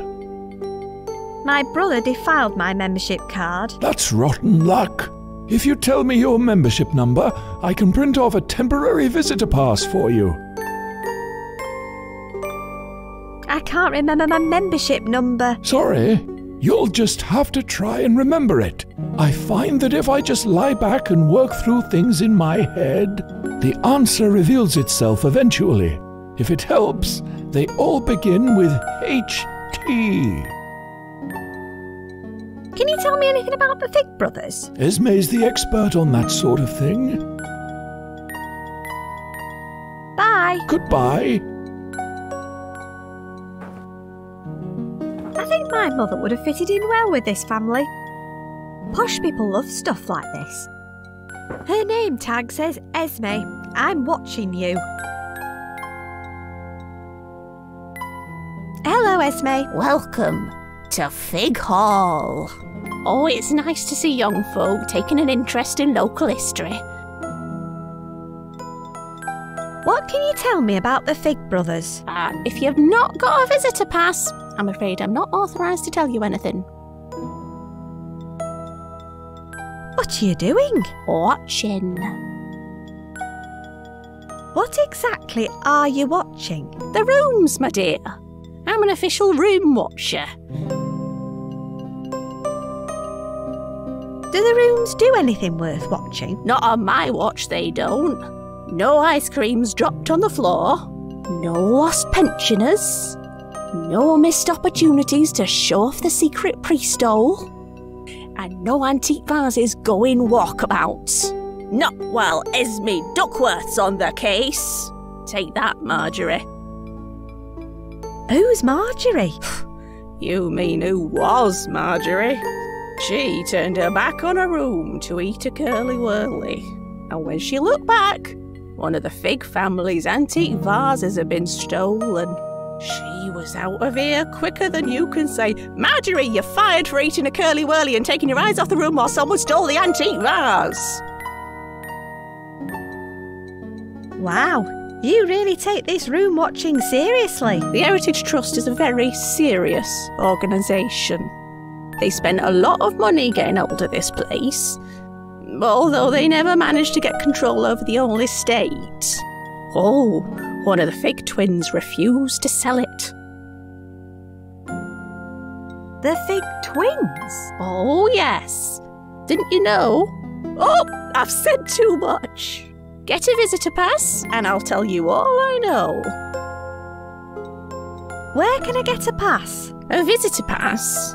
Are you a member of the Heritage Trust? I am, but Lloyd used my membership card to scrape his hamster off our driveway. And I've already created one fake ID today. That's okay, dear. Just pop over to the desk and tell them your membership number. They'll print you off a temporary visitor's pass. I can't remember my membership number. Don't worry, it's in that little head of yours somewhere. I'm sure it will come back to you. Where can I get a pass? A visitor pass? Just pop over to the desk and tell them your membership number. They'll print you off a temporary visitor's pass. Bye. Come again soon.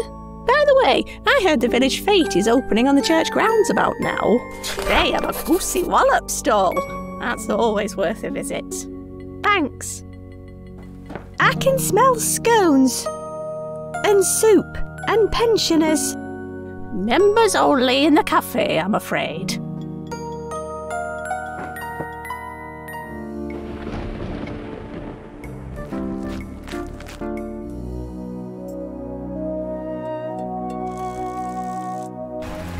Looks like they've managed to install localised rain for this year's event. That's considerate. No outdoor event would be the same without it. He's manning a giant goose. I love this game.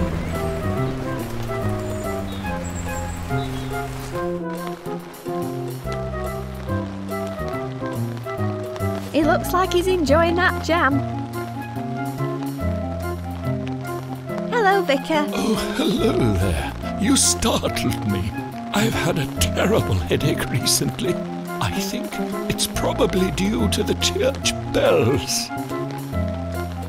There's a gang of tits stealing your congregation's stuff. Sadly, I know.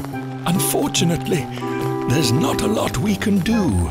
But if you ring the large bell, their ill-gotten gains will fall off the roof. Thanks. I really could have done with that advice earlier.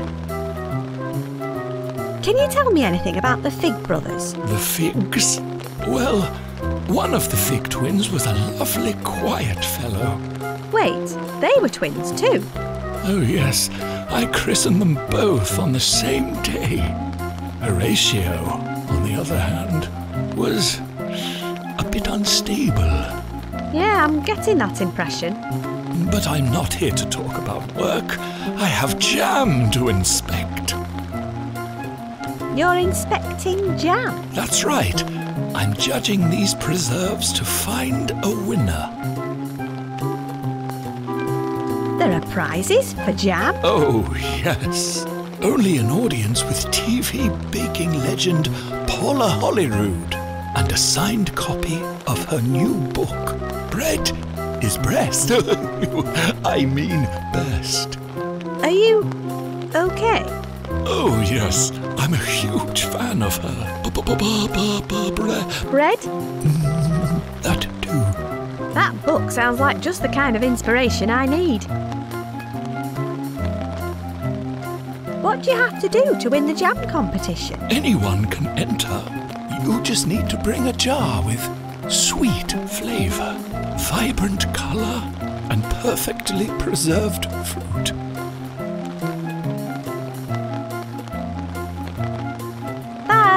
Bye. Bye. Jam. Looks like the vicar's already polished this one off. Okay. That looks like a winning contender. I think these are actually just rocks. A bacteria sponge. Figgington plops, a local speciality. Cakes. Reserved for Miss Holyrood. Very posh. Figgington Women's Institute. Craft. A beautiful lace doily. The sign says, "Ask me about hair of the dog." As if I didn't have enough nightmares already. Wow, the bar is low this year. Flowers. Trumpets for bees. These were picked locally. You can tell by the thin sheen of misery coating each petal. Nothing says "I love you" like a fistful of prickly dying organisms.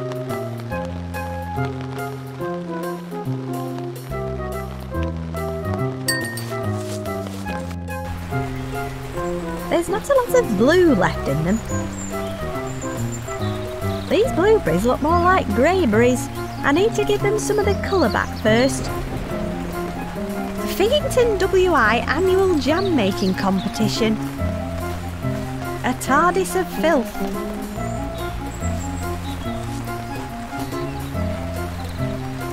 Hello there. Hey up, fancy a wallop? How much is it for a wallop? 1 shiny brass pound for 3 wallops. I don't have any money. Then I suppose you need to find some if you want to wallop a goose anytime soon. Bye. Come back if you fancy a wallop. I don't need to go. Sweet clouds. It's a cheap knockoff of another game.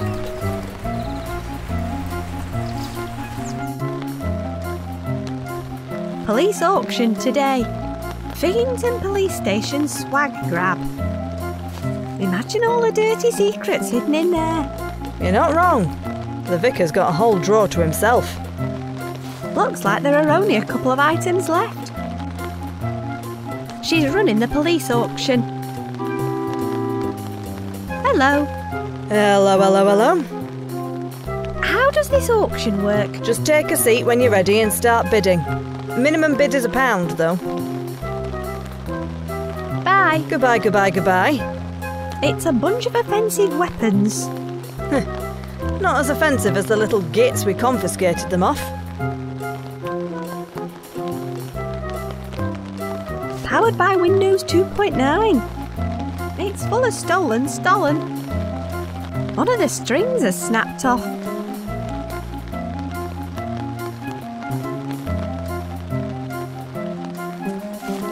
It's a box full of stolen boxes. Perfect for police interviews. It's a pirated video game about pirates. Assorted swag. Cool megaphone. Assorted case files. No touching. If you want to see inside it, you'll have to bid for it. What kind of crimes involve a cup of tea? You've obviously never been around when someone puts the milk in first. Monsters.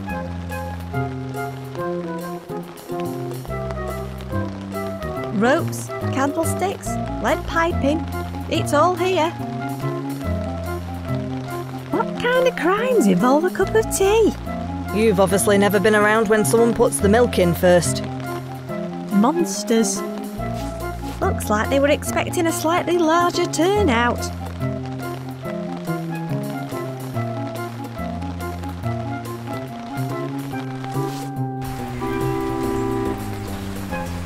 No outdoor event would be the same without it.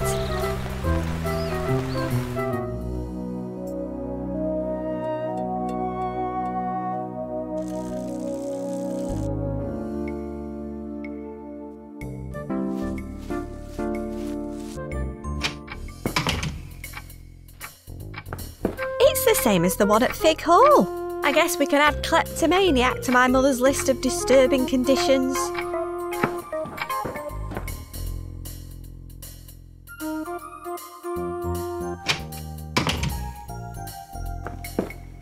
Just a load of vibrant blue-coloured toilet water. Let's get some blue back into these berries. Lovely. All plump, blue and pine scented. Vibrant looking and pine fresh. In you go. I need to find something to preserve them.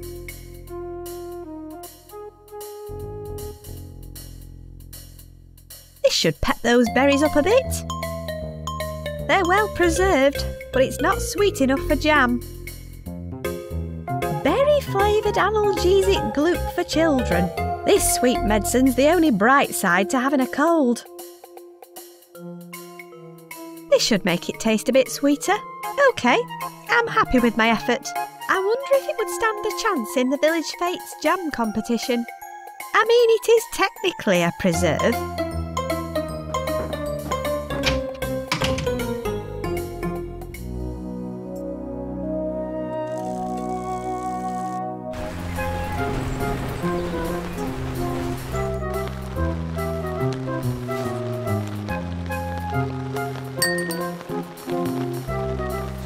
Do you mind if I enter my special jam into the competition? Of course. The more the merrier.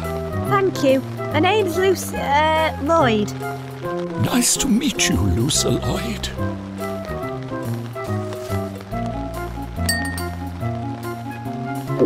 My heavens, how utterly divine. The bluest blueberries, a hint of fresh pine, and my headache is gone. First prize goes to Lucy Lloyd. Well done.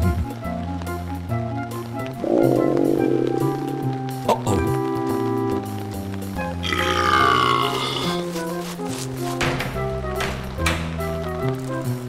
I feel sorry for that Portaloo outside.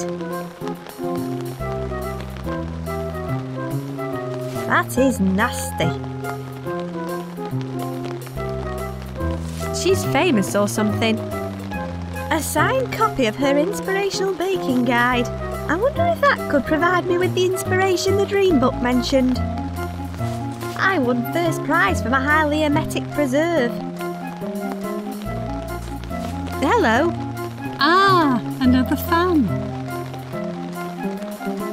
I'm not a fan. I almost killed the vicar and I'm after a copy of your new book. Don't be silly, darling. You're just in shock. To be fair, it wasn't much of a shock after all the weird stuff I put into the jam. Not that, you silly thing. I mean, the shock of meeting your favourite television personality in real life. Oh, that. Did you see what happened to the vicar? He was covered in purple gunge and locking himself in the Portaloo when I arrived. Did I miss something? Actually, it's probably best that you don't know. So, who are you exactly? Don't pretend you don't know. I am the Queen of Babs, the Baroness of Brioche, the Dame of Dampfnoodle. I make bread on the television, love. Can I have a copy copy of your book? Oh, no, sweetie. This copy's reserved for the winner of the jam competition. I won the jam competition. You'll have to prove it if you want a copy of my book. Signed copies are very desirable. Bye. Goodbye. Yay! I won. I do hope the vicar's okay. I won it for attempted manslaughter. I already picked it up once. Look, I won the jam competition. Well, aren't you a clever girl? Does your mother bake? Does pouring napalm down rabbit holes count? I'm sorry? Nothing. I'm self-taught. Well, it sounds like your jam absolutely killed them out there today, honey. Here's your prize. I hope it inspires you to keep on baking. That's probably not a brilliant idea, but thank you.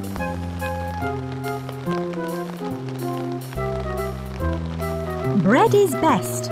Inspire the Baker in You by Paula Holyrood.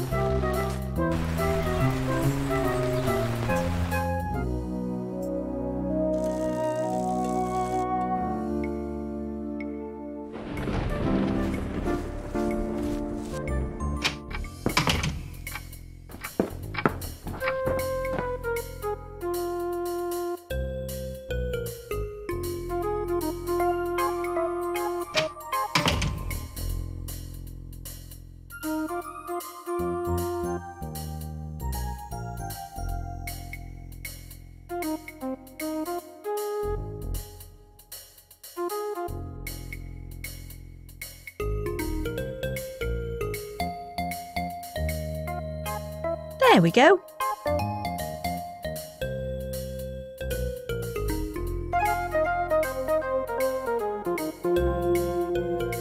This is where all hell breaks loose.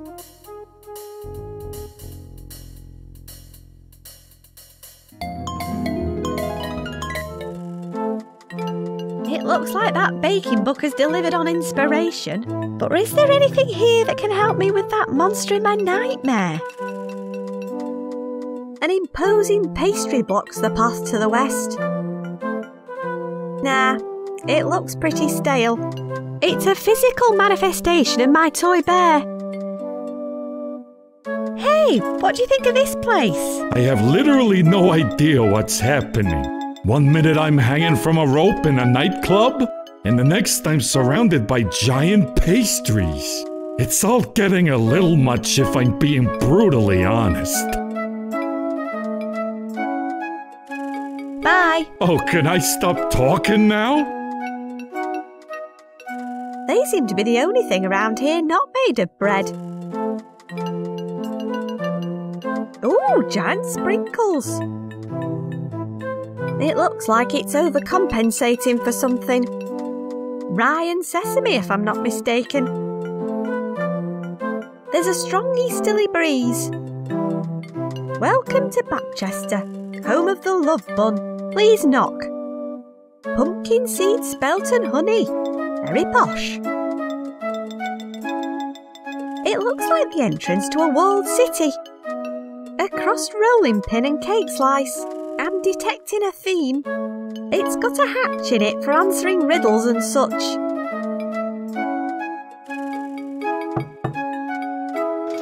What do you want?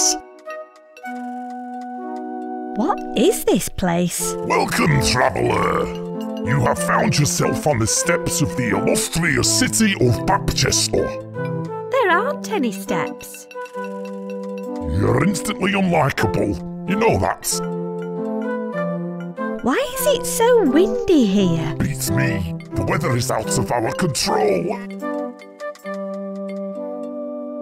I'd like to come in. Oh, they all do. Then they all tried to steal the secret recipe from our famous love bombs. The Grand High Batmaster put me in charge of this mighty gate. It won't be easy to get past me. Let me guess. I have to answer a riddle. Smartass. Let's see if you've been paying attention. Here's my riddle. Two brothers are arguing. One loses his head completely, and the other one runs away. What colour stripes were their matching ties?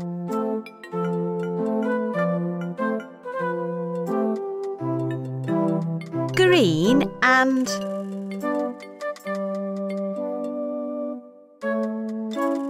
purple. Bugger. I suppose I have to let you in now.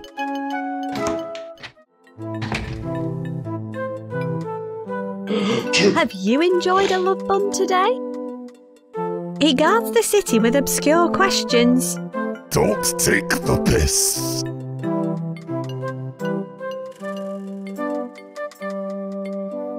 Thanks for letting me in. It was obligation, not inclination. What's a love bun? It's a bun. Right. But instead of filling you up with carbohydrates, it fills you up with love and compassion. Does it work on massive, terrifying monsters? Wow, you have weird taste. Unsurprisingly enough, I've never tried.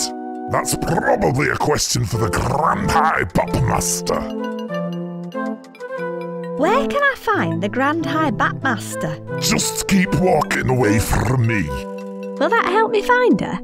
I doubt it, but it would certainly make my day more enjoyable. What's your name? My friends call me Brog. Can I call you Brock? I'll give you 2 guesses. Yes. 1 guess left. Hi, Brog. Don't do that. You don't look very well. That's because I have an intolerance. To all the gluten? To idiots. Can you open the door for me? Nope. Against my better judgment, you're free to come and go as you please.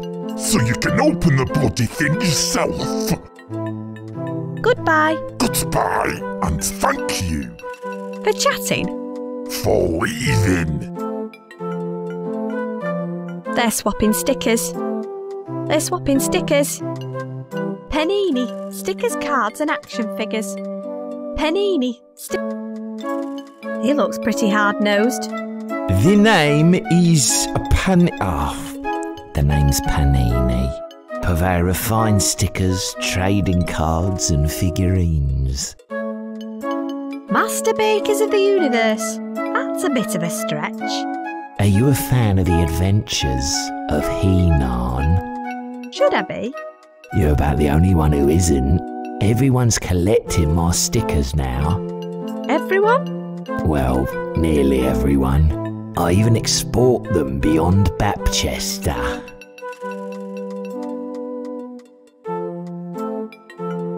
Some beefy chap with a rolling pin and very little on. Each one is handcrafted from a solid block of sugar.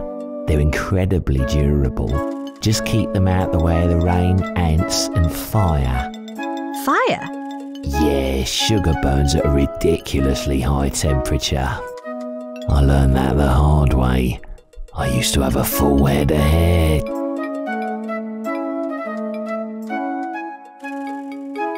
Do you know anything about the Bapchester love buns? Yeah, stay away from them. Really? Why? I almost lost everything I had because of those bloody things. How? They bring out my worst side. They make you aggressive. Worse, they make me generous. I ate a whole packet of them one morning and spent the rest of the day giving away all my bloody stock.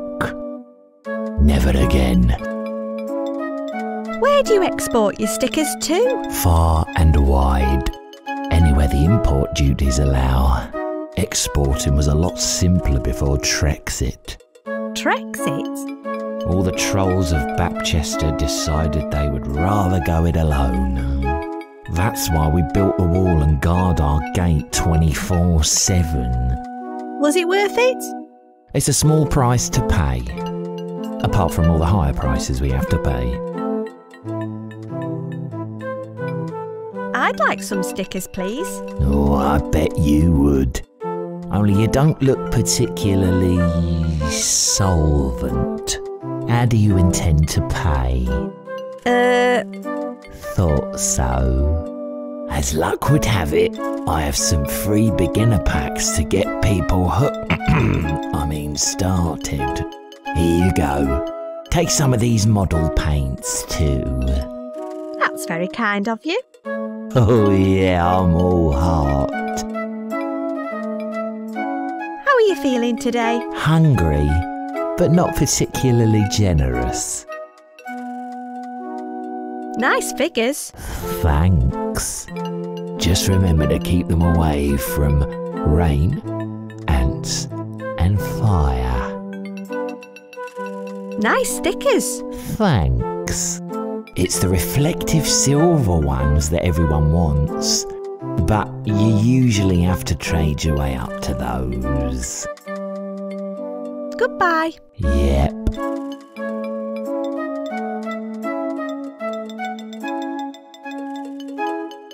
Hello there. Huh? Enjoying your stickers? Is that your sister? What? Shall I just leave you alone then? Goodbye. Yeah. She looks engrossed in her stickers. They're swapping stickers. There's some wire tied between these poles. I guess it's for tying flags too.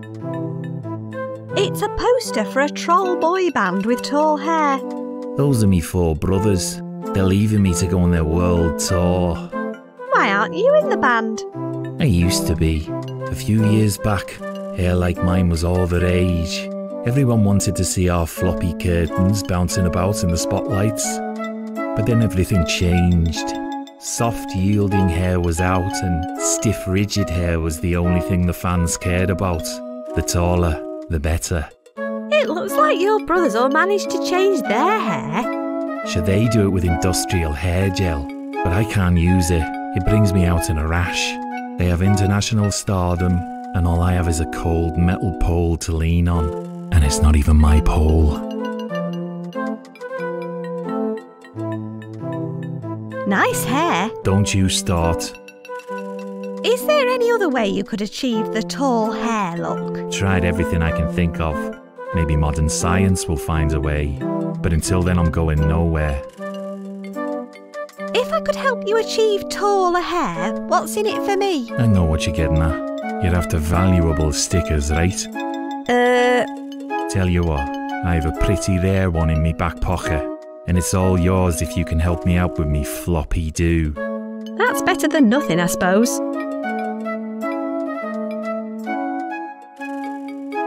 Is that metal pole comfortable? Not really, but I'm a born leaner, so it'll have to do.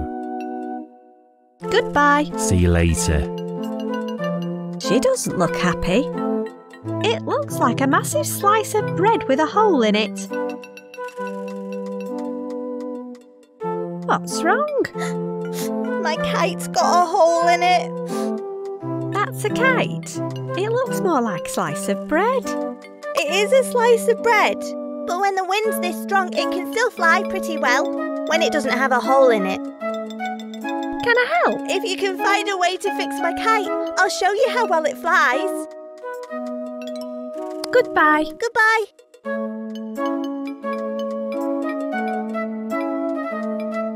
I reckon this might fix it. Hey, that's caught the wind pretty well. Thank you.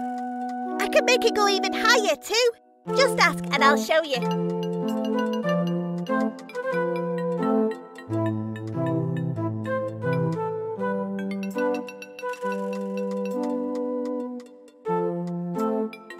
That's some impressive flying for a slice of bread. Thanks. I can make it fly higher or lower if I want to. Can you make it go higher? Let me see.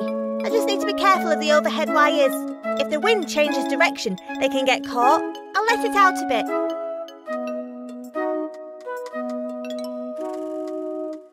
Can you make it change direction too? No, that all depends on the wind, and that's out of my control. Can you make it go lower? Let me see. I'll reel it in a bit. Can you make it go higher? Let me see. I just need to be careful of the overhead wires. If the wind changes direction, they can get caught. I'll let it out a bit. Goodbye. Goodbye. It looks complicated. It's an invention of my own making. Static electricity is generated, making it spin around. A real time saver in the kitchen. I call it the self-electrifying danger bowl. Sell a lot of them, do you? Marketing is my strong suit. I've not seen a flying toaster for a few years. I got the idea for it when an apple fell on my head. He's quite cute in a dead-eyed metallic kind of way. He is proficient in over 30 forms of lethal combat and can break a man's neck in less than a nanosecond. Which is weird because I programmed him to knit. It's like the plasma ball in my bedroom, but bigger. They're plasma flies. I only keep them around because they make my lab look more impressive.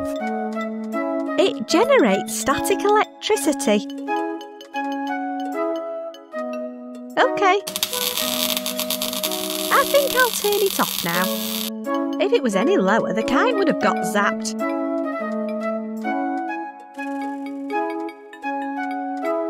He looks a current short of a bun. Hello. Greetings from the world of beyond. You mean this insane excuse for a dream? I mean science. You remind me of someone. I'm a figment of your imagination. What did you expect? Can you fix the robot to make it a little less fighty? I could, but then who'd protect me when the IP lawyers come calling? Yeah, that can be a real problem. What's the benefit of a hovering toaster? It's easier to clean the crumbs out of the bottom. Is the self-electrifying danger bowl dangerous? Not really, it's just a name. All of the excess electrical charge is redirected up to that metal ball at the top. If you touch that, you get a bit of a shock, which is why I try to keep it away from anything conductive. Although to be honest, even if I do touch it, it just makes my hair and beard stick up in the air. I'd better go now. Don't stop believing. It's a bakery. Whoa, smells of freshly baked bread in here. Ooh, free samples. I'll take one. Guaranteed to create a temporary feeling of love and compassion. It has a very distinctive heart design on the top. It's keeping the delicious bready smell trapped inside. It bakes bread and heats the room. It's only putting out a low heat at the moment. Strong bread flour. They've been lovingly sprinkled with manky grit. Those are oats. They've been lovingly sprinkled with manky oats. A load of bread rolls. Hot rolls. It looks like some kind of high-tech security system. The longest of all the breads. A good old-fashioned flattenator. It looks very secure. It looks more like a prison than a safe. I wonder if that's the Batmaster. It smells lovely in here. It does, doesn't it? It's my most powerful marketing tool. If I need to increase sales, I just crack open the window and let the smell out. Customers can smell it for miles around. Why don't you just leave the window open all the time? Were you born in a barn? It's too bloody windy out there. Do you make the love buns? That is the responsibility of the Grand High Bapmaster. That's me. The recipe is a closely guarded secret passed down from Batmaster to Batmaster. Nice oven. It's precisely calibrated to the correct temperature. Even the slightest change to the settings or fuel makes a huge difference. So don't muck about with it. Can I have a bun? There are some free Love Bun samples in the corner, but the effects don't last long. How long? Well, it depends who's eating it. Maybe 15 seconds at the most. What's the secret recipe? Really? You think it's going to be that simple? Are the Love Buns powerful enough to work on terrifying nightmare monsters? That's quite specific, but I don't see why not. If the bun was large enough, the ones I sell are only big enough for the local trolls. Couldn't you make a larger one for me? I could, but I'm not going to. It would use up all of my Love Bun starter. What the hell was that? I didn't hear anything. What's a Love Bun starter? It's a living sourdough mix that I use as the base for all of my Love Buns. Then I add a few simple ingredients to it, which makes them work perfectly on trolls. Do they only work on trolls? My recipe only works on trolls, but it could be adjusted to work on just about anything. OK, come on, you must have heard it that time. I don't know what you're talking about. Could you open the window? Only when I'm ready to lure in more customers, or if it gets too hot in here.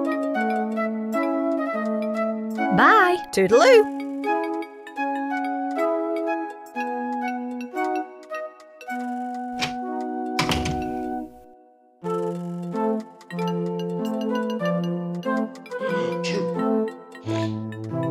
I don't think I can afford them. No, you probably can't. And I certainly don't feel like giving away any freebies right now. He looks pretty hard-nosed. What are you trying to do? Soften me up? I know a love bun when I see one.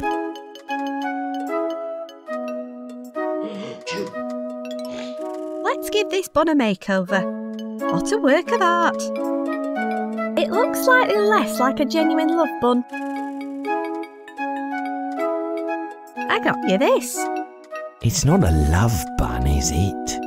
No, it looks nothing like a Love Bun, because it isn't one. Fine, give it here then. Oh, that feels nice. It makes me feel all generous and compassionate. I don't think I can afford them. Oh, don't say that. It makes me feel awful. Look, don't tell anyone, but you can have that one there for nothing if you like. Go on, off you go. Don't say Panini never did anything for you. Thanks. Here, you can have these paints back. I won't need them.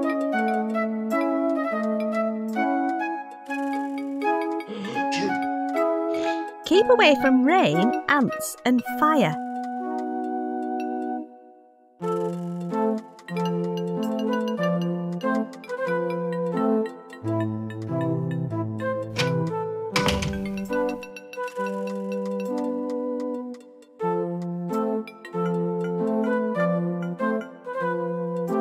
Hey! Keep away from me oven! Sorry, I didn't think you were watching. Well, I was, so leave it alone. I don't want it getting too hot in here.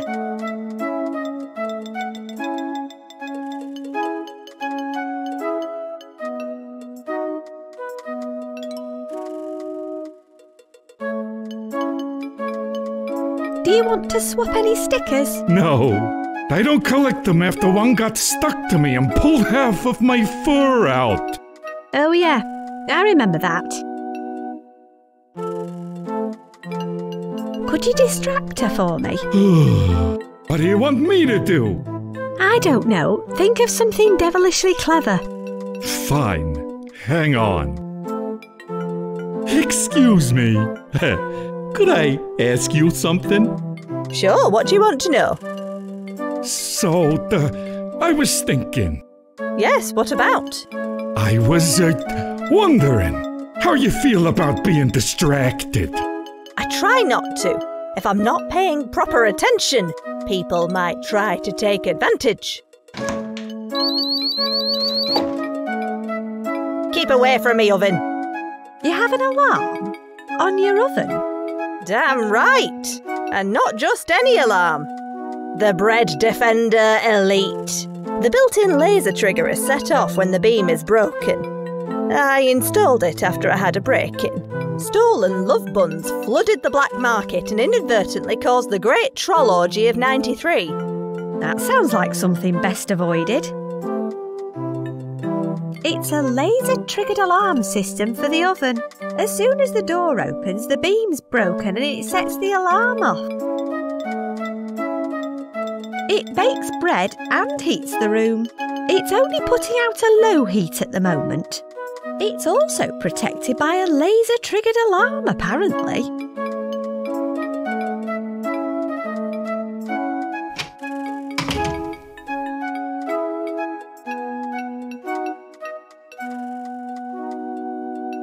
Can you make it go lower? Let me see.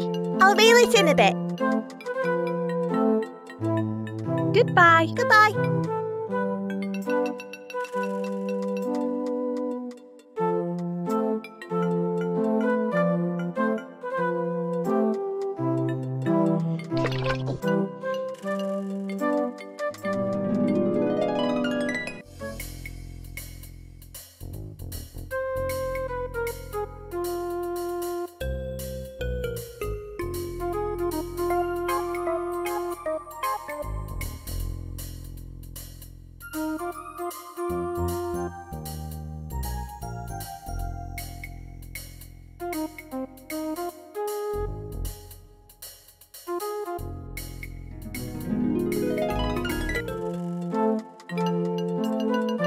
There's a strong westerly breeze.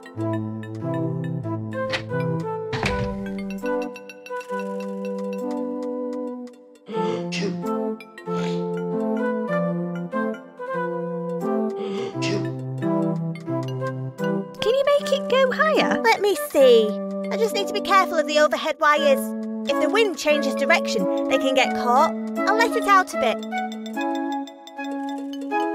Goodbye. Goodbye.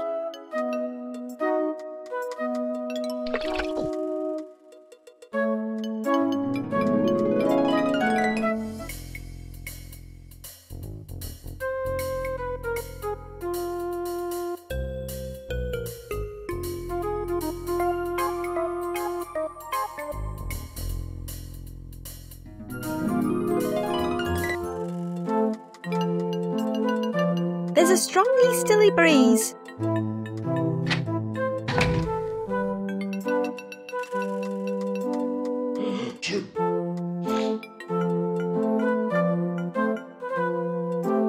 It generates static electricity. Okay. Whoa, what great lift! Wait for me, brothers. I'm coming on tour. Here, take this. I won't need it when I'm going. I think I'll turn it off now.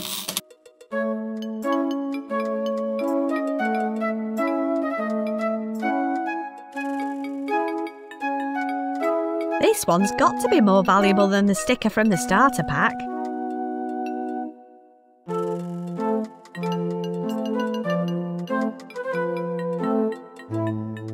Whoa, where did you find a yeast man? I'll trade it for a ciabatta cat. Hey, don't try to rip her off. Oh, fine. Here, I'll trade my man at Barnes. That's more like it.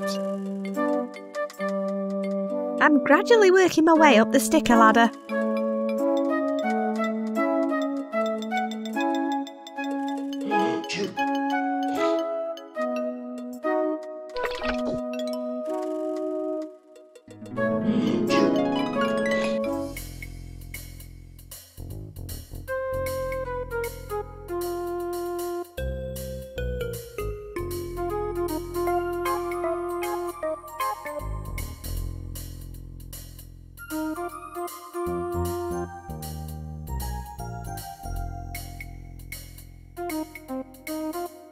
I suppose this counts as inspiration.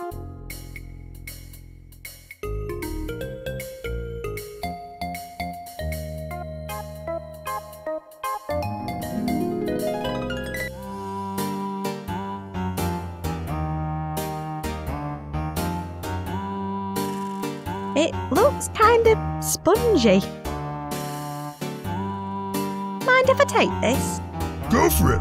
The owner just left it here. Just don't expect it to keep you dry. How do you mean? It's designed specifically for bog-dwelling organisms. The material's made out of sphagnum moss to collect rainwater, not dispel it. You mean it soaks up rain? Yep. You still want it? It may be useless, but it's free. I'm having it. That's the spirit. Hi again. Hey, great set earlier. Thanks. Where's everybody gone? They all left after your set. I'm just cleaning up before I knock off myself. Isn't that the same glass you were polishing before? Yeah, I can't get it off. Do you need a hand? Nah, I'm sure it'll come off eventually. You just go about your quest. Do you collect He-Narn stickers too? Of course, doesn't everyone? What stickers are you after? I only need one more to complete my set. Man of Barnes. Bye. See ya.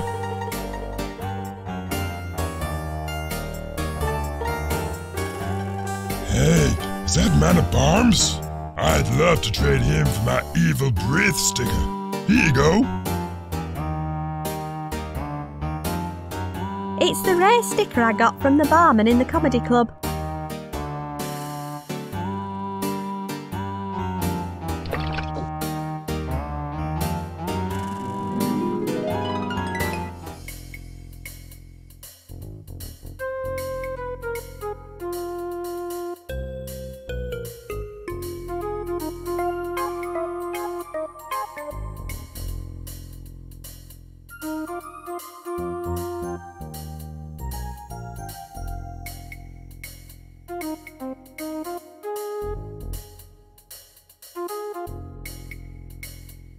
There we go.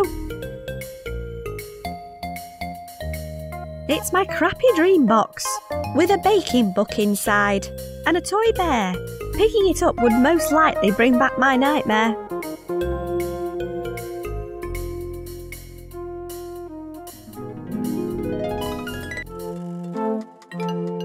There's a strong westerly breeze.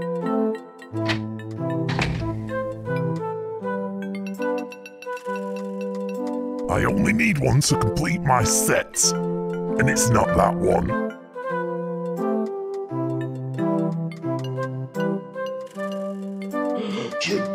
That's evil breath!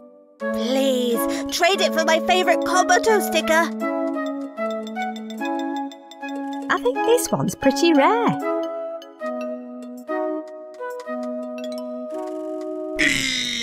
Yes, that's a Komodo!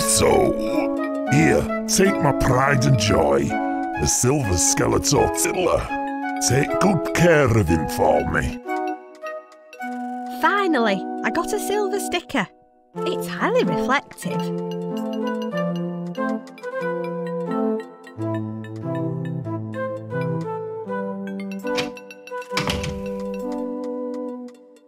It's a laser-triggered alarm system for the oven. As soon as the door opens, the beam's broken and it sets the alarm off. If I could insert something thin and reflective, I might be able to stop it going off. Could you distract her for me again? Excuse me. Hey, could I ask you something again? Sure, what do you want to know? So, I was thinking. Keep away from me, oven. What is it with you?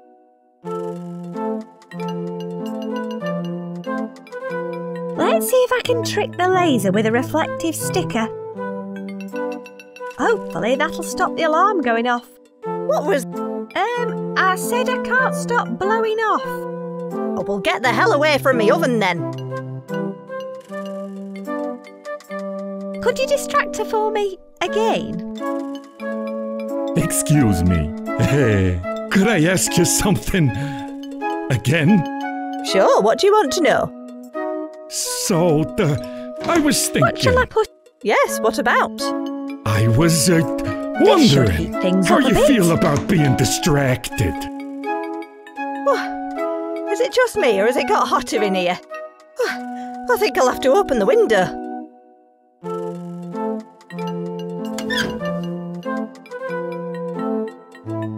There, that's a bit better.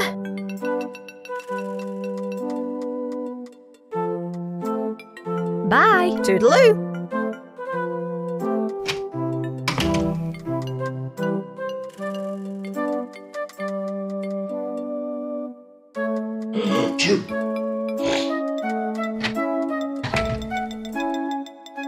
There's a strong westerly breeze.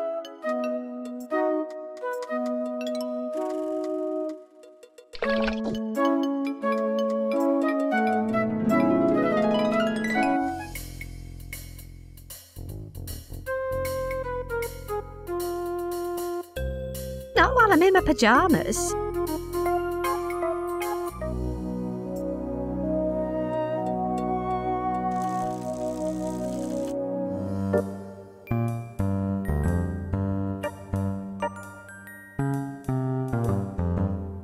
Nice, but it needs more sweet corn. It's not open yet.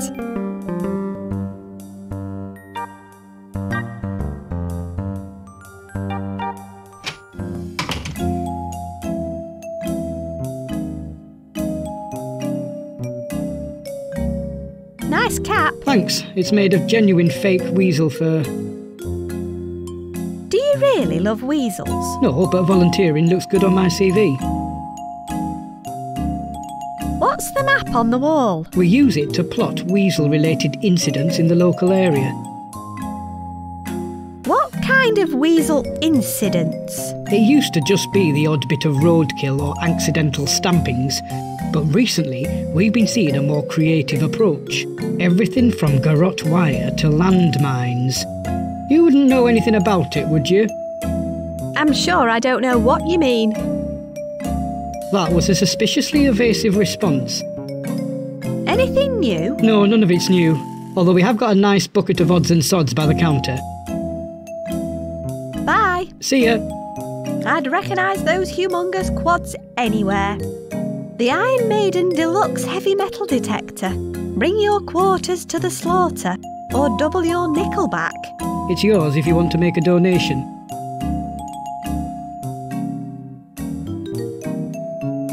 How do I make a donation? Just stick a coin in the collection tin on the counter. Is a penny enough? Sure, we'll take whatever we can get. Bye. See ya. It's for collecting donations. For the weasels.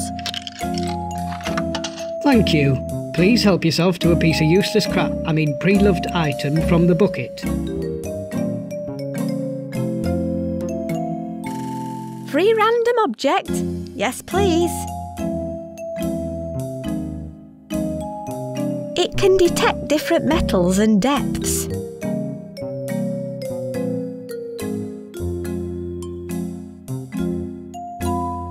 Looks like our house was built where the old theme park used to be.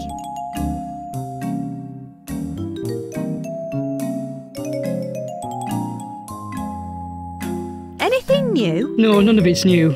But there have been some more weasel incidents added to the map this week. Anything new? No, none of it's new. A lady bought in a box of her ex-husband's cassette tapes recently, though. Anything new? No, none of it's new. But you might find some odd games and consoles dotted around. Anything new? No, none of it's new. Although we have got a nice bucket of odds and sods by the counter. Bye. See ya. Supporting weasels from the comfort of your pocket.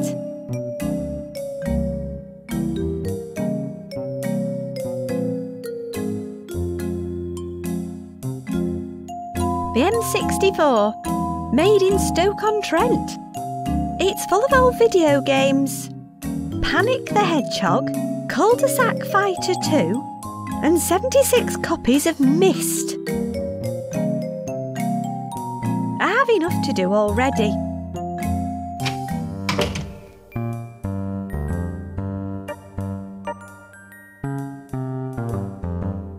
There's a plaque in front of it, Fergus Fig. This monument was erected to commemorate the founder of Figington's first and only tourist attraction, Disneyland. This vending machine was relocated from the theme park before the site was redeveloped into one of Figington's enviable housing estates. The statue depicts Fergus Fig at the moment of his dignified demise, headless and dressed as a ferret. This machine must be 10 years old now. It's full of fuzzy duck toys. They remind me of the ducklings I used to feed in the park. They'd get a whiff of the bread in my pocket and just go into a frenzy. According to the plaque, it's from the old theme park. There are a load of duck toys still inside, and the coin slot is a funny shape. Vend for yourself. This machine is calibrated to accept 10-gram nickel theme park tokens only. Well, that's just brilliant. I bet they're all long gone and buried with the theme park itself.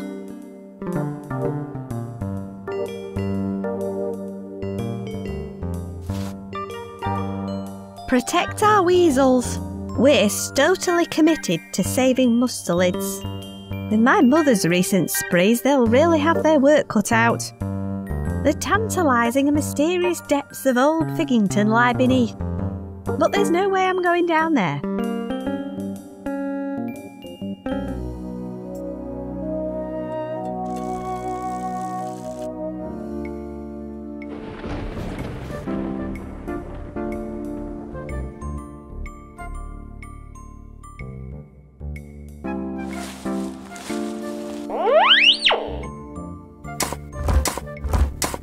Oh, it's an old token from the theme park.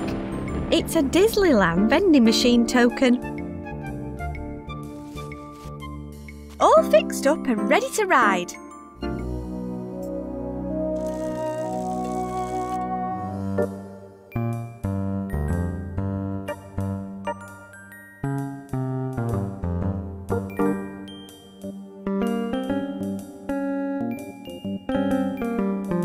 I wonder if it still works.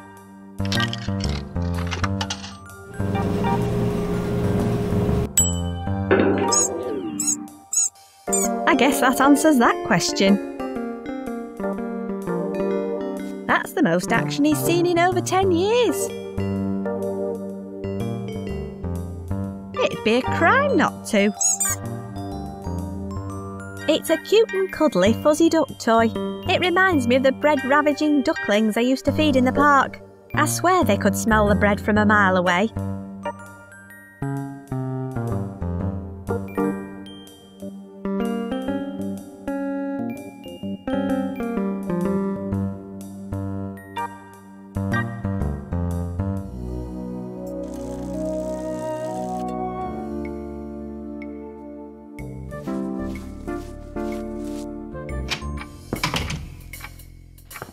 It's the same as the one at Fig Hall. I guess we can add kleptomaniac to my mother's list of disturbing conditions.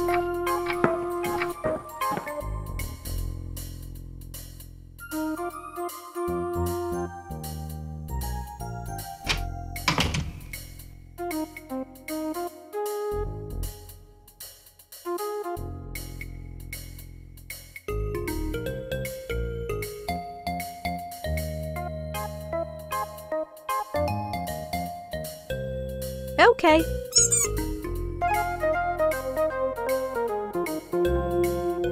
There we go. I'll just stick my pyjamas on.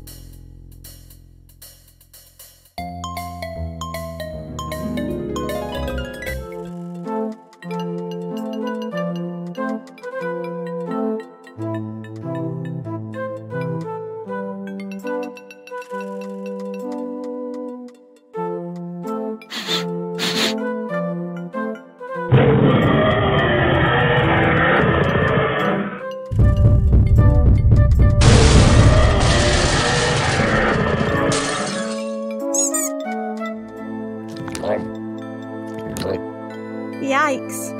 I'm going to assume for now that everyone made it out alive. It looks like the smell of the bread was too much for our web-footed friend. They look very impressive. Miraculously, it looks like it might still work if I can get it lit. HT70705. Hey, that's my Heritage Trust membership number. I knew it would come back to me eventually. A bunch of flowers. A load of bread rolls. Strong bread flour. It looks more distraught than alarmed. Okay. I'll just take one.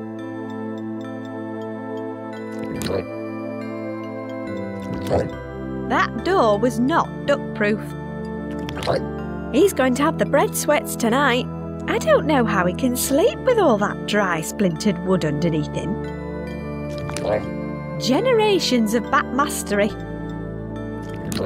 Looks like it wants something.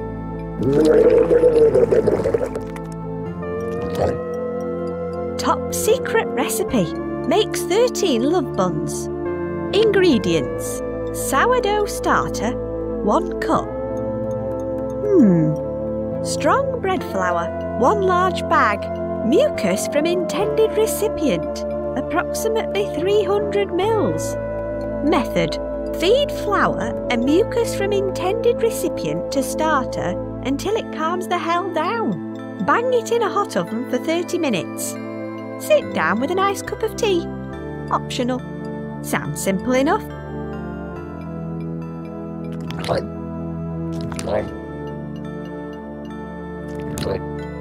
Lunchtime. I think it needs a drink now.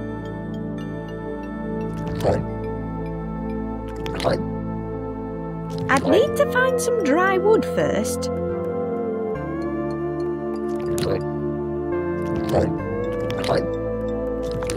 He's going to have the bread sweats tonight. I don't know how he can sleep with all that dry, splintered wood underneath him.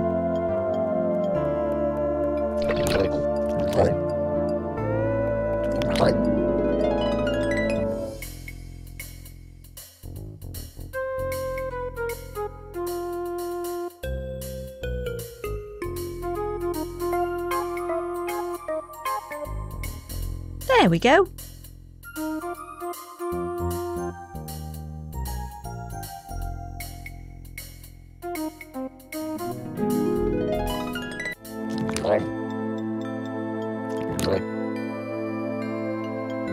What do you make of all this? Quite honestly, I think you're insane. What do you think we should do now? I thought you had a plan. I don't know. Try and make the best of this catastrophic situation, I suppose. Good idea. Let's get cooking. Is that what I said? Bye. Yeah.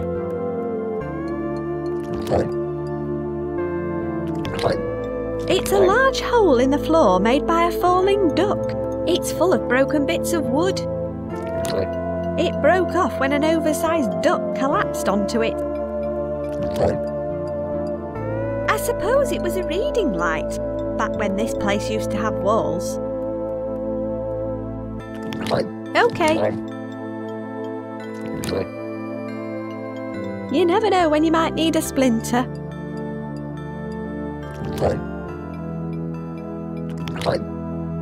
It looks like the smell of the bread was too much for our web-footed friend. I'd need to find some dry wood first. Okay.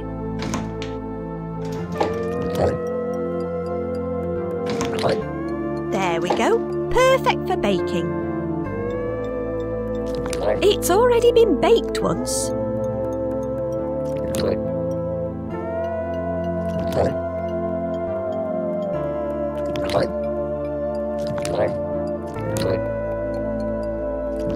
I don't want to aggravate it. It looks thirsty for mucus. An umbrella that soaks up rain.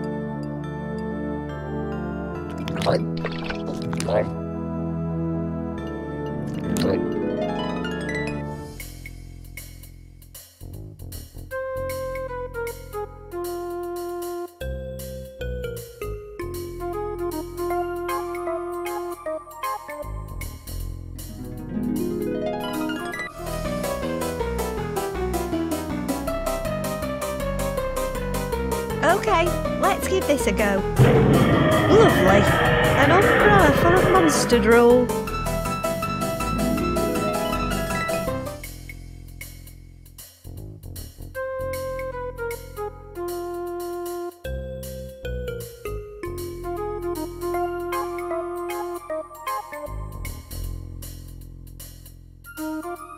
There we go.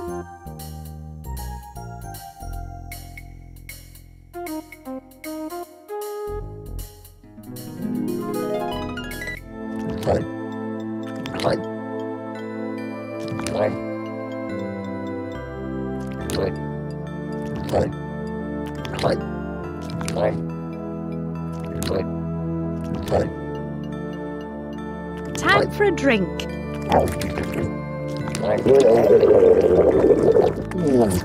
I calmed it down. I can probably pick it up now.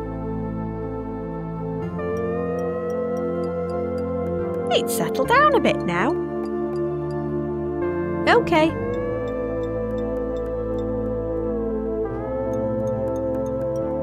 It looks like...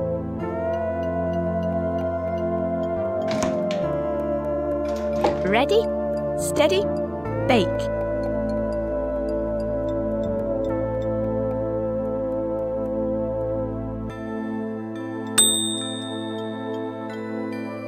It's done. And it doesn't look too bad, all things considered. That is one monster-sized loaf of bread.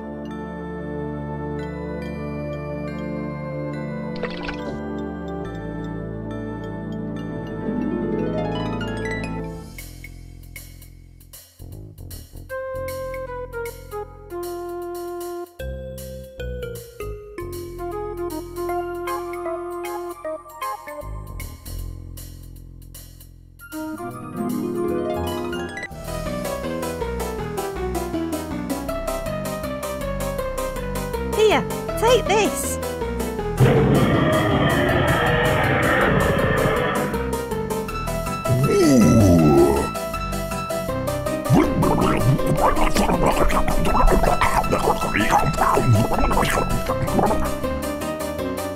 Oh God, what am I doing? I'm so sorry for chasing you. Let me blow you a kiss.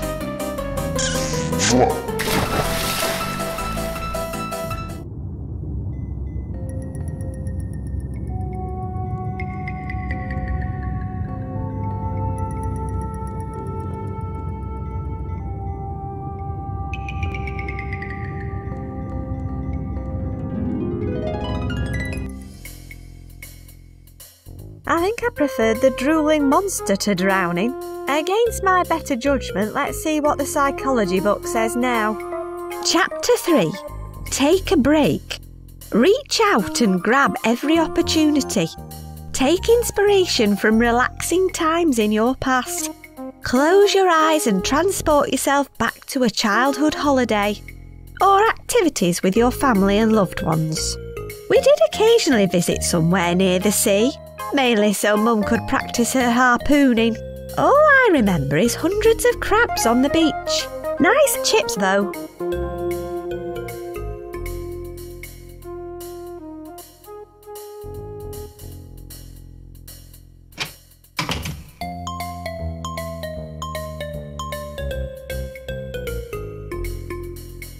Not while I'm in my pyjamas.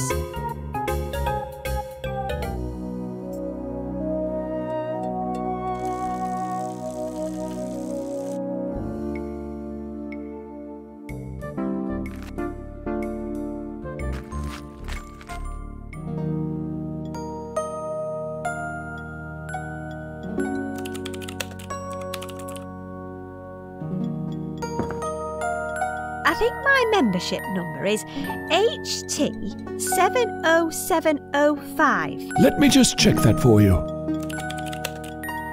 Here we are. Lucy, is it? Yep, that's me. Well remembered. Okie dokie. Let's print you out a visitor pass.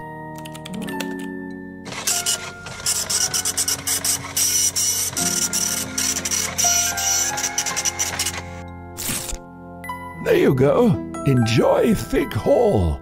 I can't wait. Visitor pass. Valid for 1 day only. Okay.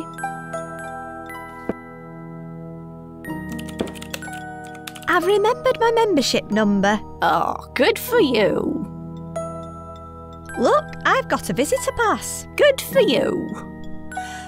What would you like to know? Am I permitted into the cafe now? Of course. Go right on through. What can you tell me about Horatio Fig? Horatio, you say? Fig Hall was his home until he fled town and it was repossessed 10 years ago.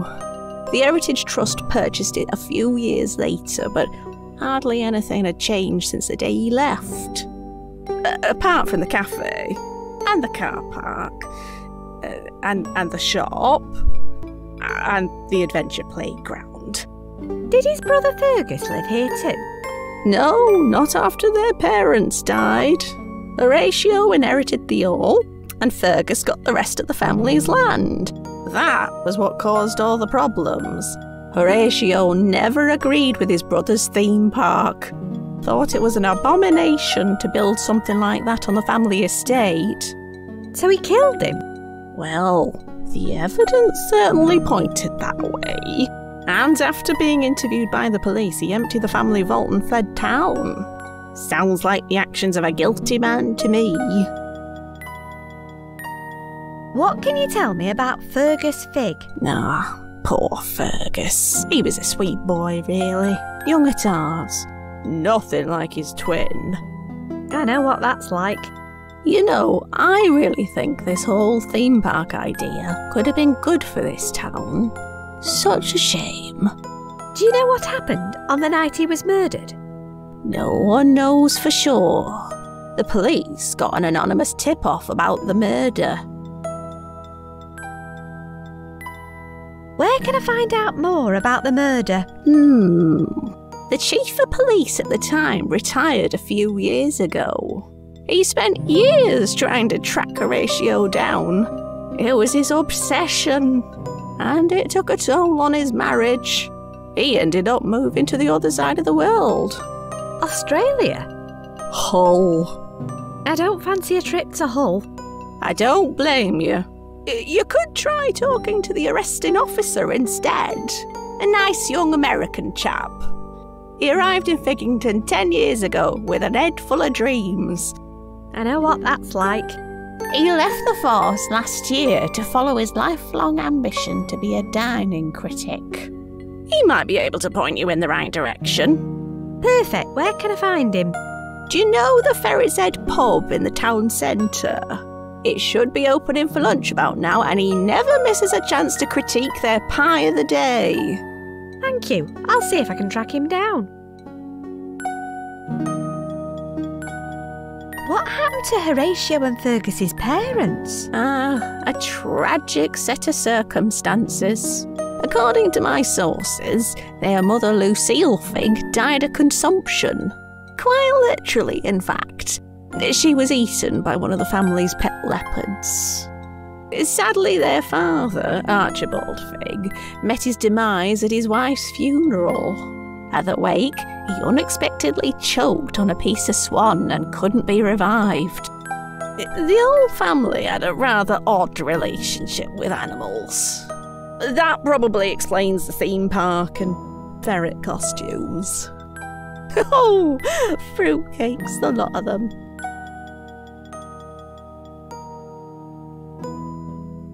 Bye. Goodbye, dear. Hang on. I remember something else.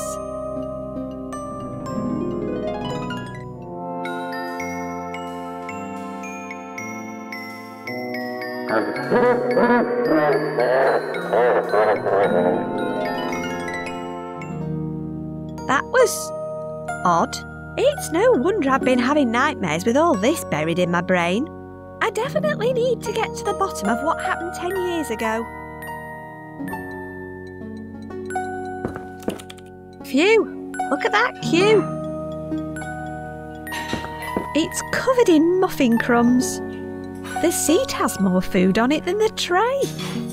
A 40-year-old photo of the fireplace next door. It's a photo of Fergus Fig. Horatio and Fergus settling a brotherly dispute with a duel, taken moments before Fergus was stabbed in the groin. A veritable luncheon graveyard. A veritable luncheon graveyard. I think she's eyeing up that last slice of fruitcake. Good luck, love. They keep at least half of the crumbs off the floor. I think he's actually gone to sleep. Great queuing. Just look at that posture. A list of all the hot brown liquids on offer. Mr. Bean. Prime queue position. She must have got here early.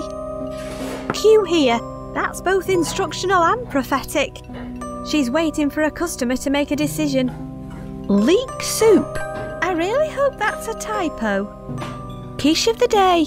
I wonder what flavour it is. Cheddar and brie. Beige. Rabbit cake. Meaty tart. Don't be rude. Figgington plops, a local speciality. Bland pudding. Sticky wickets. Leek soup. I've never seen so many pairs of unused tongs. I suppose that's one way to end that age-old argument. There sure is a lot of jam in this town. A collection of overpriced wood-turned bowls and keyrings.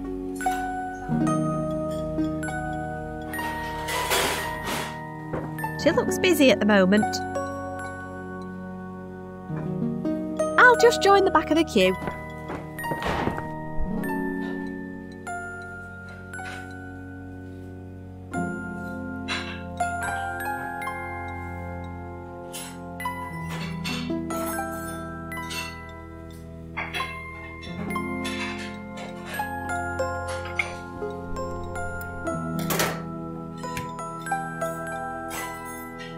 Shame. I love a nice long queue.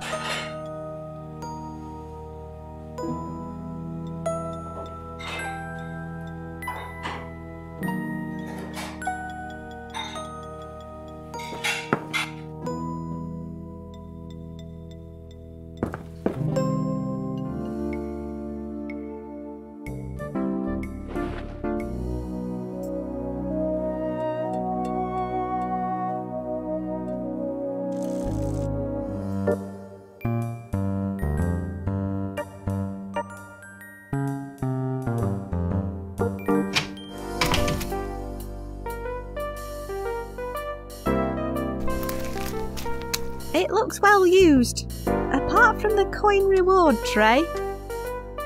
I could go for a game of pool right now. We don't have a pool table. Oh, let's save them for the zombie apocalypse then. Aye, that's the plan.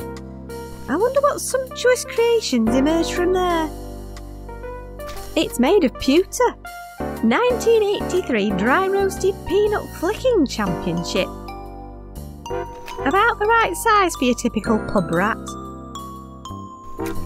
They look well sat on. They serve calling and fonsters. Salty cracks. The glass to customer ratio is very much in the glass's favour. That's a long glass. A tribute to Fergus Fig. Watery fowl. Contains local pond water. Floaty bits. The beer with chunks. Warm bladder. I can see some primitive alcohol-based life forms emerging. It looks like a pointy cat with big teeth. His name badge says Curly. I think he's the owner of the dog. It looks robust. I bent my knife on the mash. He doesn't look like he's enjoyed that pie much. Looks like there aren't any great players in the local area.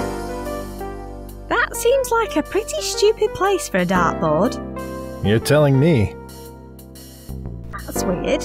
I didn't think teletext was supported anymore. It's not. The local topography trapped the signal over a decade ago, and it's been bouncing back and forth over the town ever since, showing the same football scores day in, day out. Luckily, the Figgington Ferrets haven't scored a goal in over 40 years, so it's never been wrong yet. About the right size for your typical pub rat. It's yellow and manky.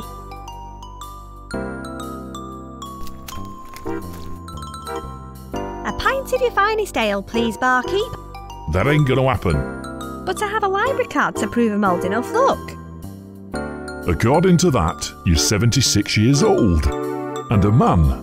And dead. So you're either an underage girl with appalling forgery skills, or a septuagenarian zombie. Either way, you can jog on. Is that a no then? Sharp as a tack you are. Who's the guy with the dog? Oh, don't mind him. That's just Curly the caretaker. Don't worry, he can't hear us, he's completely deaf. He worked as a caretaker at that theme park for all of about half an hour. He's the one who discovered the owner's body on the opening night. Works at the local school now, though. Oh yeah, I didn't recognise him without his plunger. The kids at the school tease him something chronic, but he's got thick skin. That's good. At least it doesn't bother him. No, I mean literally, he has incredibly thick skin. Hands like falconers' gauntlets. Face like a leather knapsack. Poor guy. No idea where he got the dog, though. He feeds it on pork scratchings. Lucky for me, no one else has teeth strong enough to eat them.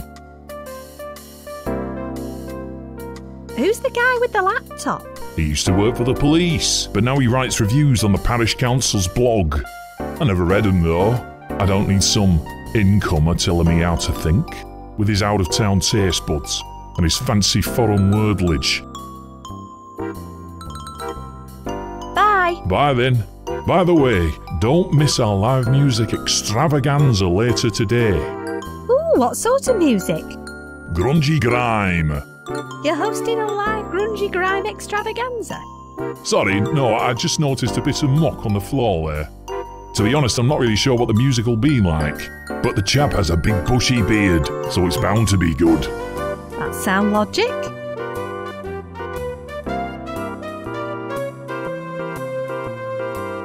Hello. I wouldn't bother. He's hardly spoken a word in 10 years. Fascinating. Not really.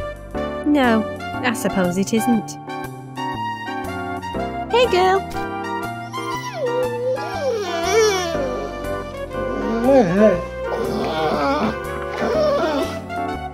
I have a happier soul now, but a smellier hand.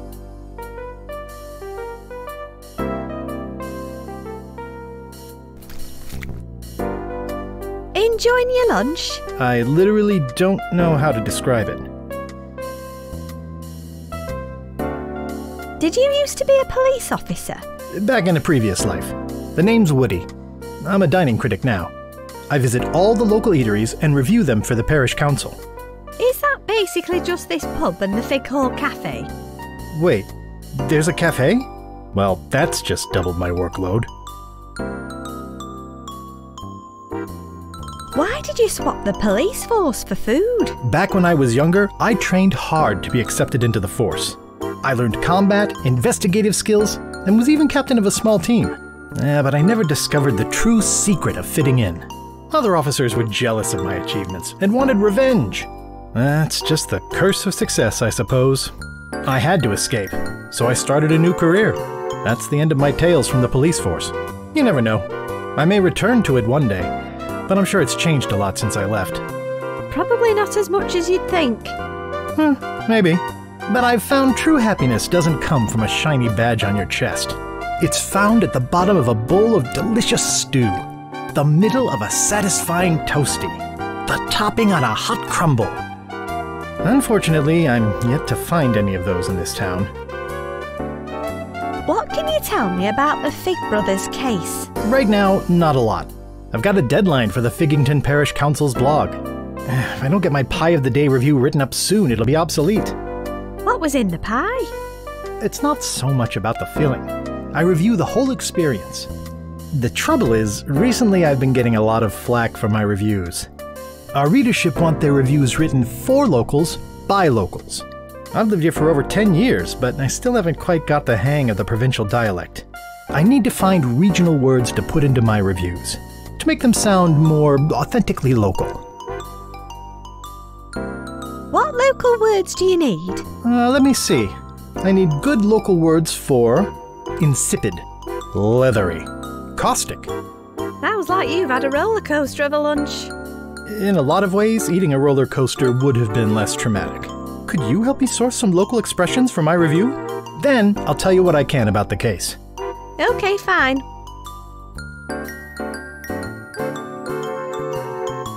Where am I supposed to find these local words from? I don't know. Look around and chat to people, maybe? I'm not sure what some of those words even mean. Sorry, I need to write the rest of my review now. Maybe try a dictionary? Bye. Bye.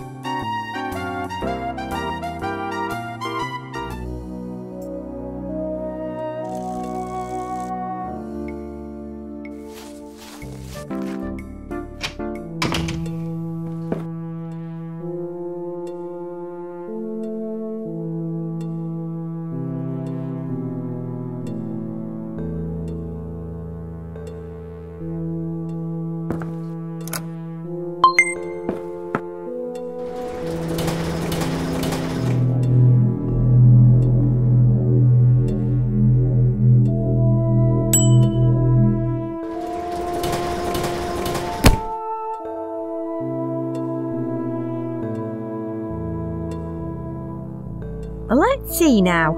Insipid. Lacking flavour, weak or tasteless. Leathery. Having a tough, hard texture like leather. Caustic. Able to burn or corrode by chemical action. Ouch!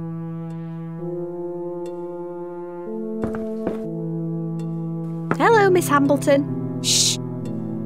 I'm looking for some local equivalents to normal words. Really?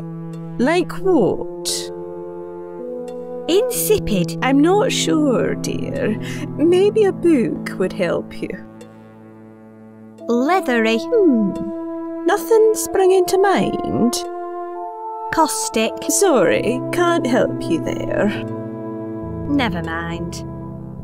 Bye. Shh.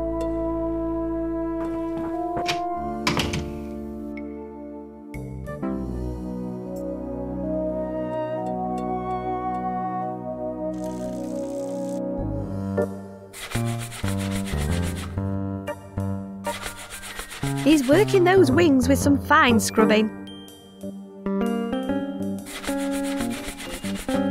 Hello again. Wow, this day just keeps getting better. What do you want now? I need to find some local words. Well, there are plenty sprayed all over me shop walls. What are you doing? What does it look like? Filing your nails? Not funny. I'm trying to get this bloody graffiti off the front of me shop. At least it's only a short name. Oh, this is just the tip of the filthberg. Some little scroats broke in through me storeroom window and scribbled all over me walls. It's going to take me hours to get it all off. Cool. Can I go in and take a look? Whatever, just don't nick anything. I've left Dirty Harry in charge. What did they write on your walls? Go in and see for yourself. I don't even know what half of it means. What are you using to get the graffiti off? Bubblegum fruity shooty. Figures. I'll just leave you to it.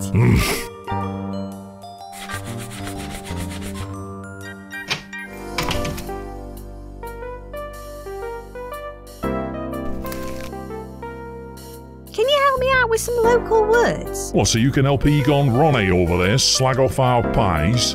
No chance. Who's the guy with the dog? Oh, don't mind him. That's just Curly the caretaker. Thickest skin for miles around. And that dog can chew through pretty much anything. Bye. Bye then. I think he's the owner of the dog. The landlord was right though. His face looks like a desiccated mole rat.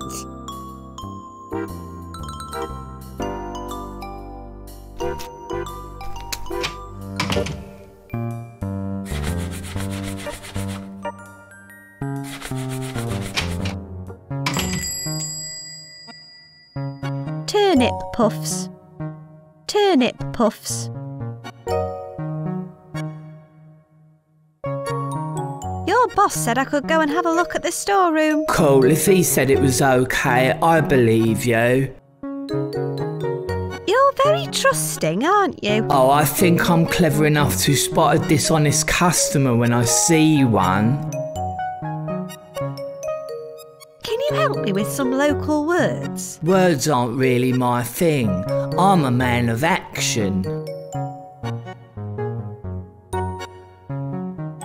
In charge at last, I see. I knew my time would come.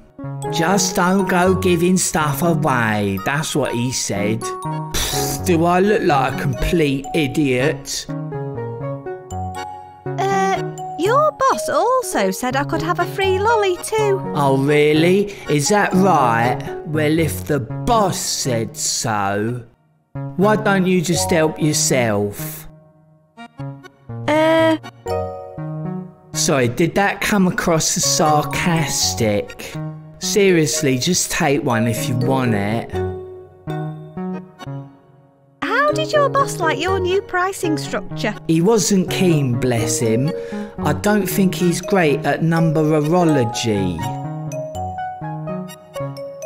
Still got the pricing gun? Yeah, I don't want anyone messing with me. I suppose no one wants a price on their head. Bam! Bye! Okay. For those happy to sacrifice their molars, there's a free choking hazard inside. Apparently this one has a free badge inside. Personally, I'd rather keep all my teeth.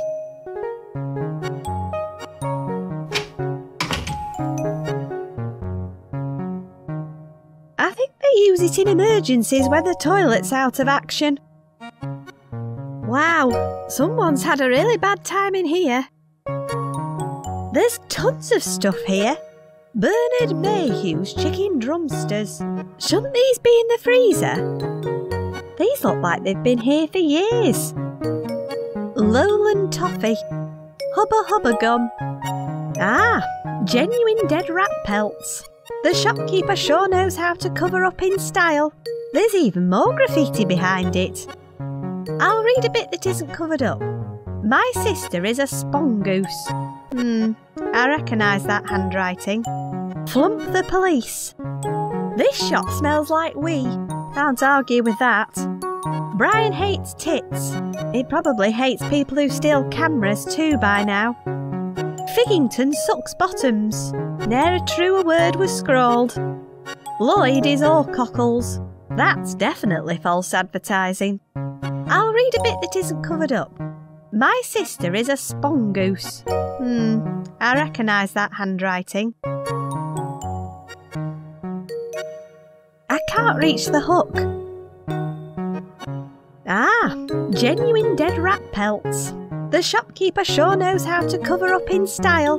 There's even more graffiti behind it. They can strip a corpse of all its flesh and fur in record time. Poor little things must be starving.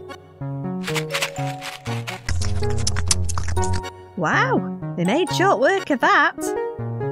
Curly has a face like a crumplish swan anus. Judging by what the pub landlord said about Curly's face, I guess crumplish must mean thick and leathery. I love a good local adjective. I must remember to tell Woody about it.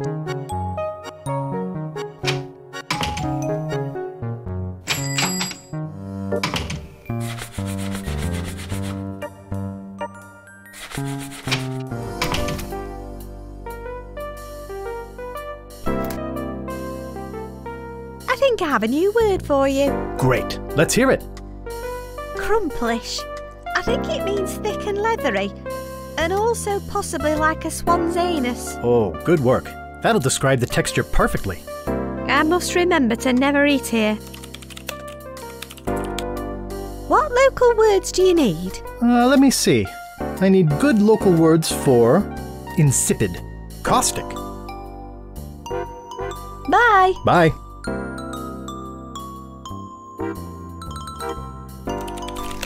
There you go, girl. Can you get through this?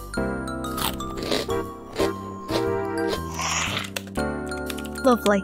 A small badge covered in drool and bits of lolly. Probably a good thing she didn't swallow it.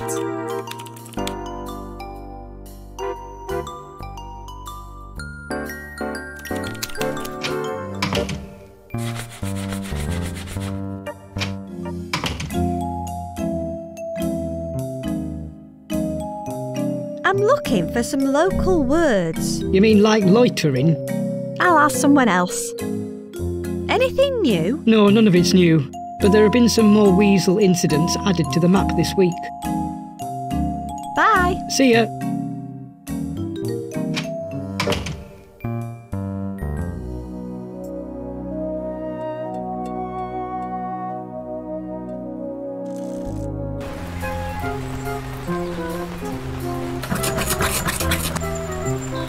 That toilet ain't getting any cleaner. A TARDIS of filth. Having fun in there? Just don't. The vicar really did a number on this toilet. There's weird purple goo everywhere and it won't go off. That scrubbing looks like hard work. It's awful. This purple stuff won't come off however hard I scrub. The problem is these cheap council issue cleaning products. I need something more caustic to get this off. What kind of cleaner do you need? Something. Anything. As long as it's caustic enough to get this shite off. Can you help me out with some local words? Sure, whatever. Once I get this weird purple stuff cleaned off. God, it smells horrible. Bye.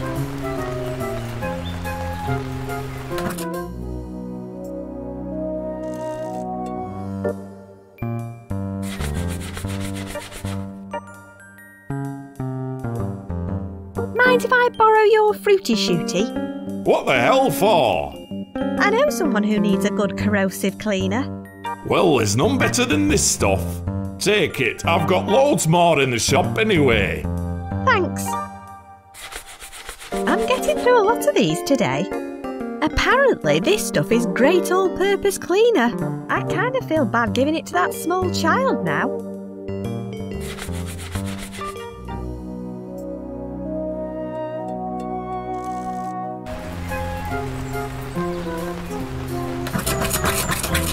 Here, try this. I have it on good authority that it's the most caustic cleaner around. Thanks, I'll give it a try. Wow, this stuff's so gruntious. I'll have it sparkling in no time. Scrumptious? Yeah, corrosive whilst at the same time disconcertingly sweet. Good word, thanks. It smells like bubblegum. Disconcerting, but still an improvement.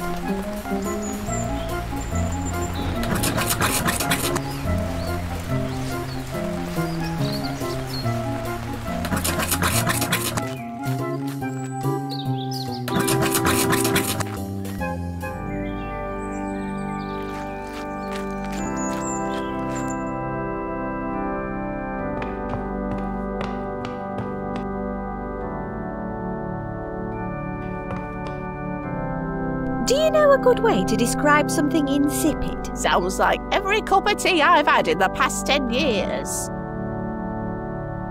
Bye. How are you feeling? Like a jammy husk. Sorry about the jam. Oh, don't worry about it. I've not felt that close to God for years. Can you help me out with some local words? I'll try. Do you know a local word for insipid? Not really. I remember having a drink at the Fig Hall Cafe once that certainly fitted that bill, though. That's all for now. Okay, good luck finding your words. Bye. Bye-bye.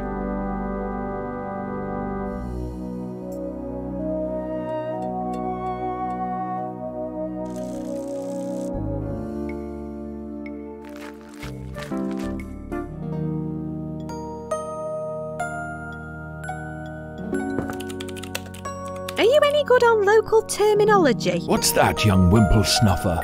That's a yes then.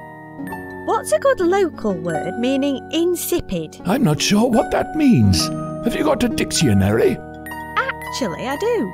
It says it's something weak, tasteless and lacking flavour. I see. Weak with no taste, eh? Sounds just like the cafe's herbal tea selection to me. Why don't you ask the dinner lady next door? Thanks.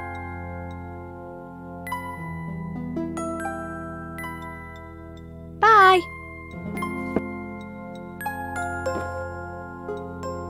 Thanks for the tip-off about the police officer. No problem. I hope he was helpful. That remains to be seen. I need some help with the local vernacular. Oh, go on. What's a good local word meaning insipid? I'm not sure, dear. You might have to ask someone else. Never mind. Bye.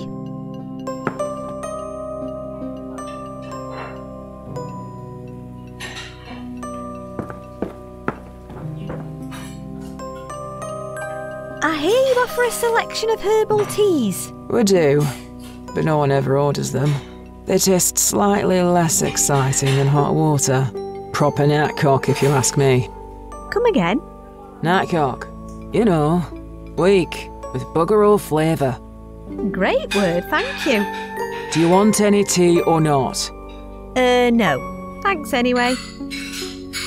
Do you know anything about the fig case? Unless you're talking about an actual case of actual figs. No. Can you help me with some local words? Only if you're ordering something, Duck. What should I order? It's more than my job's worth to start recommending anything in this place. Bye. See you later. I'll just join the back of the queue.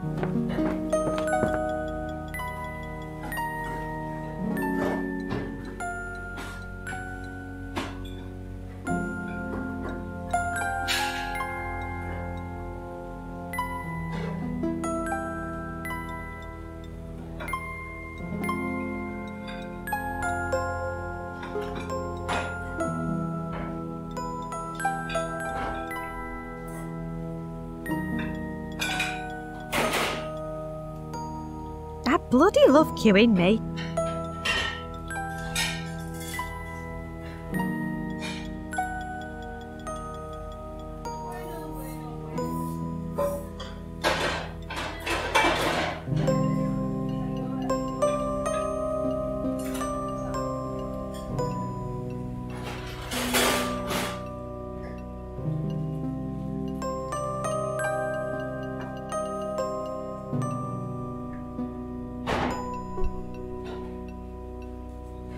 Flipping heck, it moved.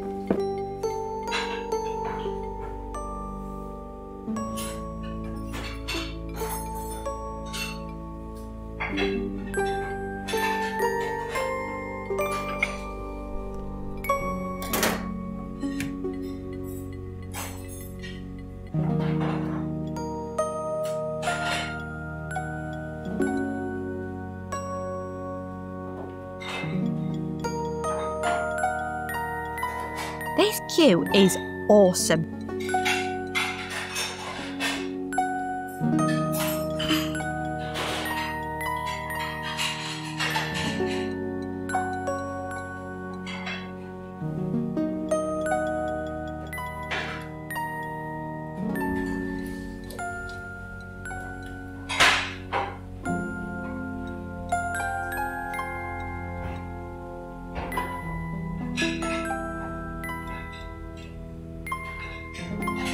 This is slow going, and I love it.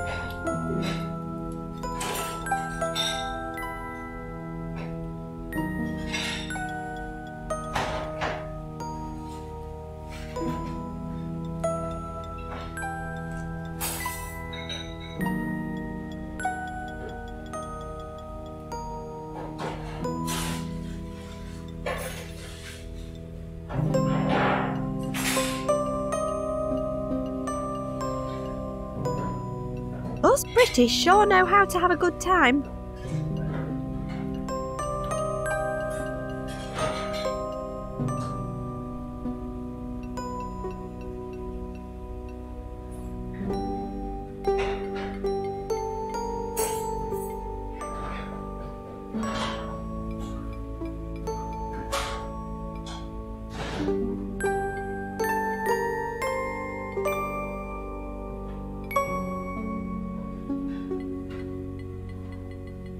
Almost there.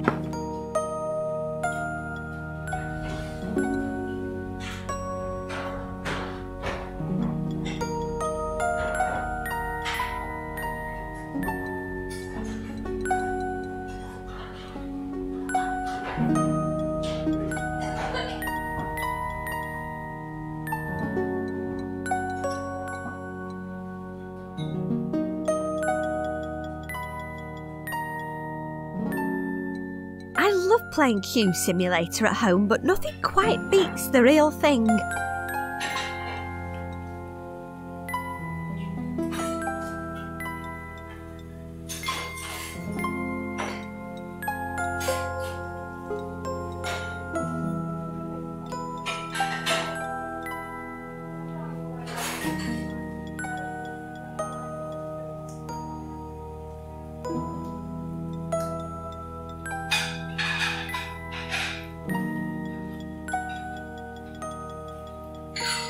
Woo, I'm at the front! Congratulations, I've sold out. You mean like you've compromised your own personal integrity to satisfy the expectations of others? Well, yes, but also, all the billionaire shortbread's gone. Bugger. That was a sterling effort with the queuing, though. Here, take this badge. Thanks. I'll put it on my rucksack now. I earned this badge for excellent queuing. I earned this badge for breaking into a lolly.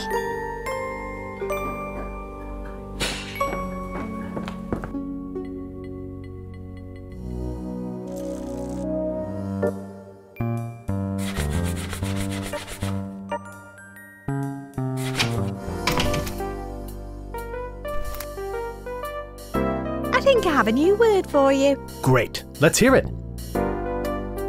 Knapcock. Apparently, it means something weak and tasteless. Ooh, great. That describes the sauce perfectly.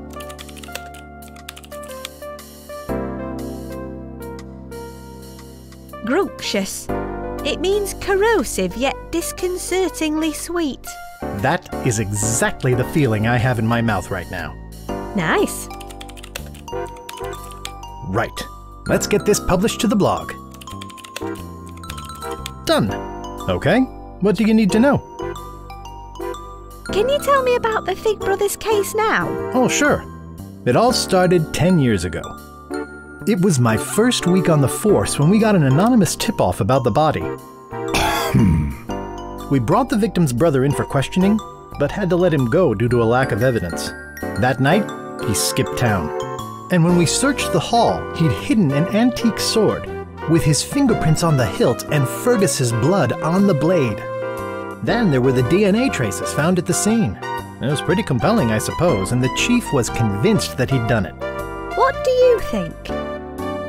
This was something the chief and I argued over. Something just didn't add up. When we interviewed him, he seemed in complete shock and apparently gave us another lead. But his interview cassette went missing, and the chief was convinced of his guilt. That's all irrelevant now anyway. They dispose of old case files after 10 years, so any possible leads will be gone too. Is there any way I could get hold of one of those case files? I could do with getting to the bottom of this. Actually, I think they're running an auction at the Village Fete today. They're probably selling some old kitten evidence. You never know. You might get lucky. Great, thank you. What can you tell me about the police chief? He moved away recently after splitting up with his wife. If you ask me, it was his obsession with this case that pushed them apart. She's still around. I saw her walk past carrying a box of his old things a few weeks ago. No idea where he is now. Could be on the other side of the world. Where could... There's an auction in the police tent at the Village Fete today. Bye. Bye.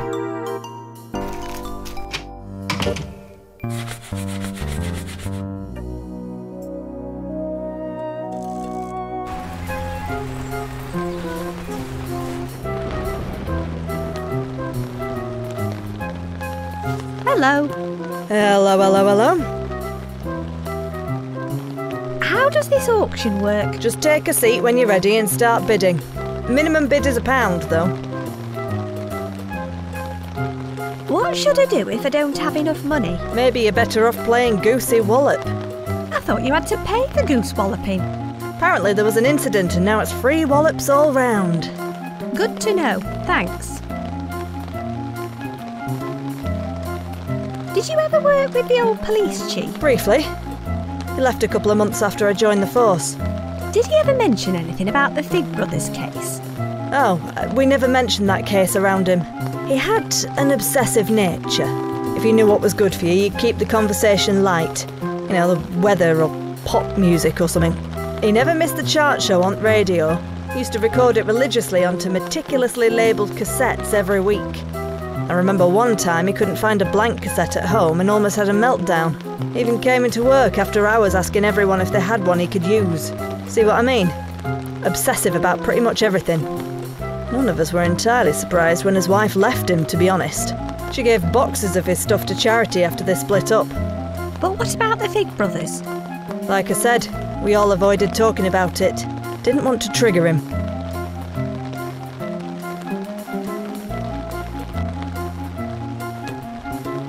Bye. Goodbye, goodbye, goodbye.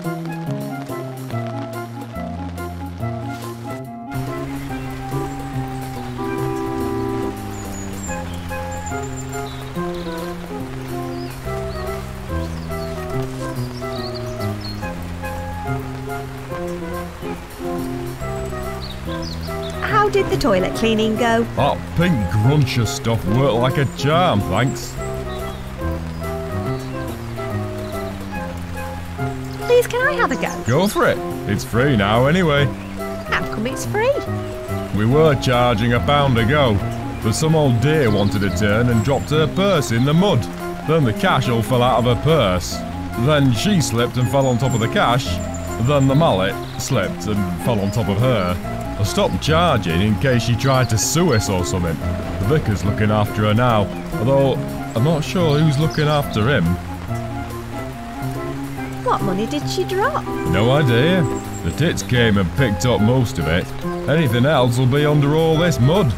If you see her, tell her not to sue me, alright? Bye. Come back if you fancy a wallop.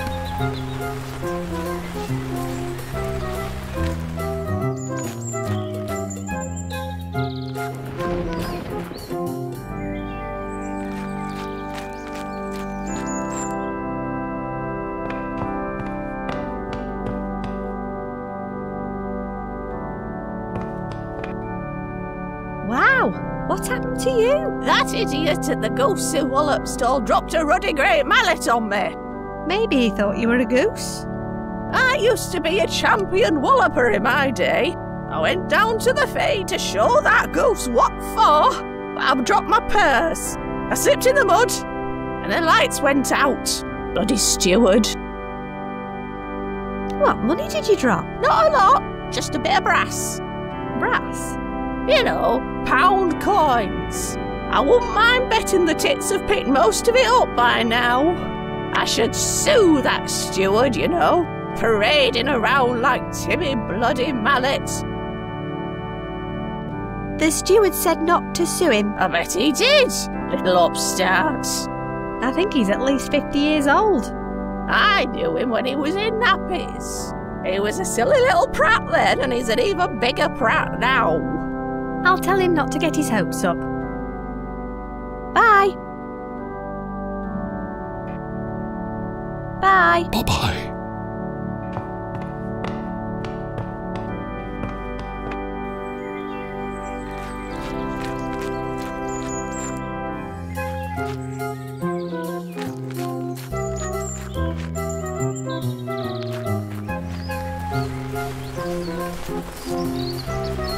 No outdoor event would be the same without it.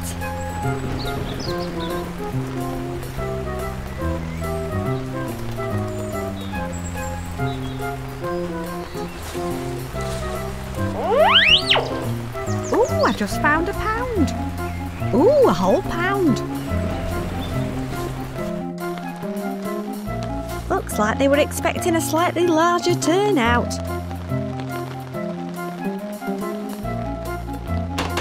Right, is everybody ready for the auction to begin?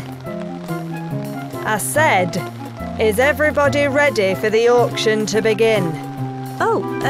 Yes. Okay, first up is this fine semi-automatic rifle behind me. What am I bid? £10 to start? Do I see 10 at the back of the room? 5. Do I hear 5? 3 then. Do I have 3? Back in the room for £2. £1 it is.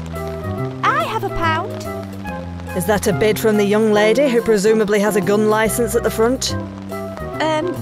No, I guess not. Fine. I'll just put it down as unsold, like everything else today. Right. Last item. A large box containing all the evidence from the Fergus Fig murder investigation. Shall we just dispense with the theatre this time? What have you got?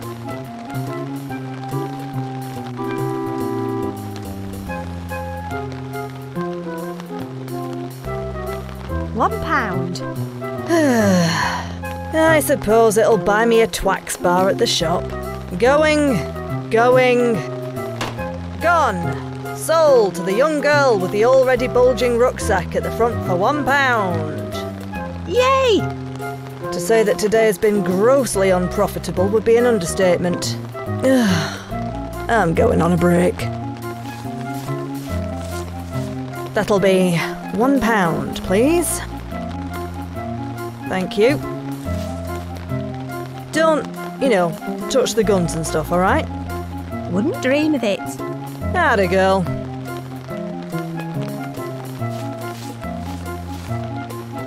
Right, let's have a rummage in that box.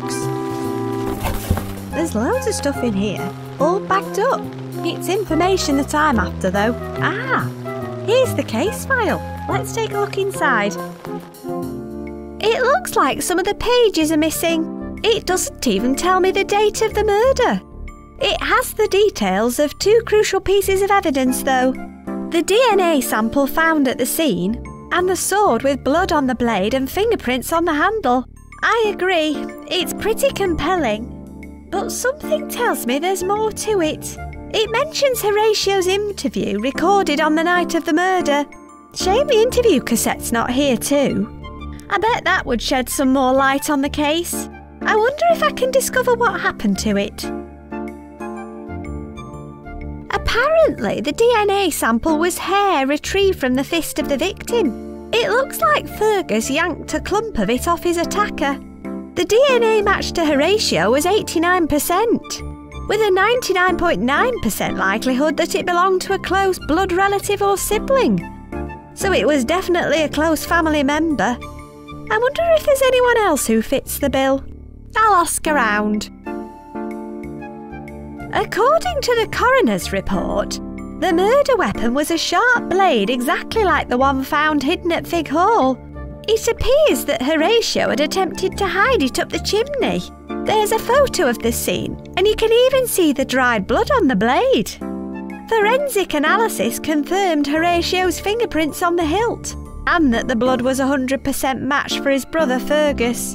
This photo reminds me of one I've seen somewhere before.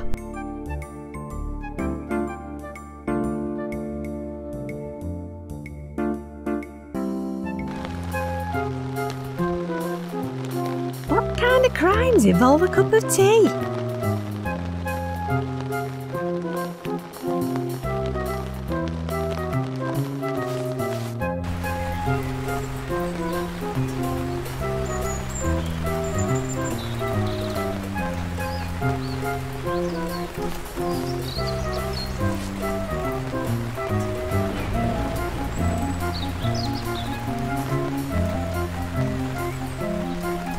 He's manning a giant goose. Can I have a go at Goosey Wallet? Sure. Do you want me to explain the rules to you? Yeah, go on then. 1. Touch the goose to make it spin. 2. Throw your mallet and try to hit it on the head. If you wait until it's spinning too slowly, your throw won't count. If you manage 3 wallops in a row, you get a prize. But budgets were cut this year, so it's only 1 prize per customer. Do you want me to repeat the rules? Nah, I'm a seasoned goose walloper. Fair enough. Let's wallop.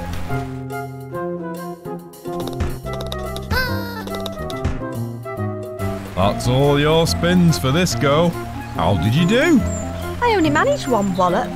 Could be worse. Fancy another go? Yes, please.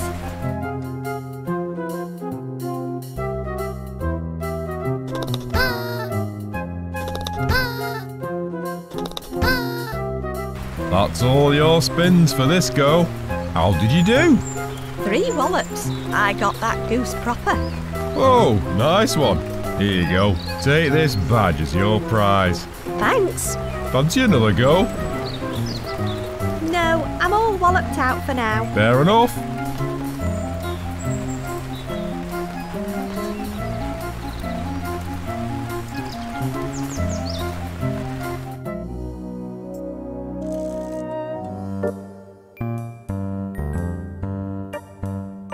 Hello.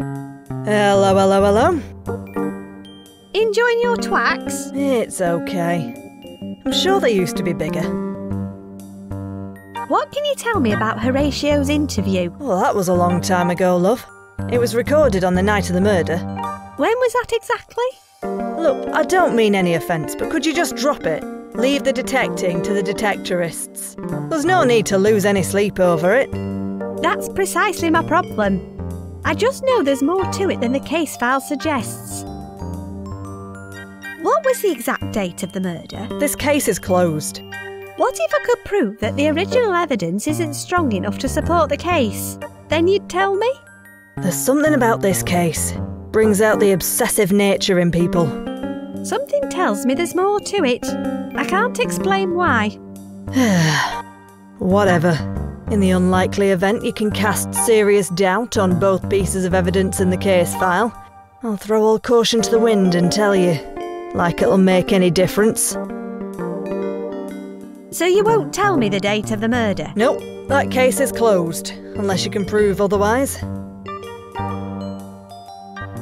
What evidence would you need me to debunk? Both of them. The DNA and the murder weapon. What was it you said about the police chief? What, about him being a complete obsessive? You couldn't talk about the fig case around him, he'd flip his lid. Oh, and he was obsessed with a weekly local radio show which played chart music. He used to record the episodes onto a cassette each week. Right after the Fig murder, he was too busy to buy any cassettes and ran out. He went scouring the whole town for one. His home, the shops, even police station. I think he found one in the end, but we all gave him a pretty wide berth after that, including his wife. She left him and gave all his stuff away to charity.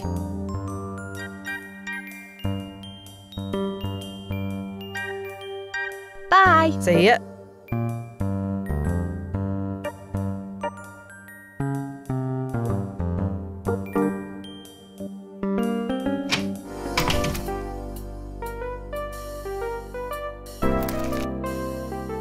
Bye. Bye then.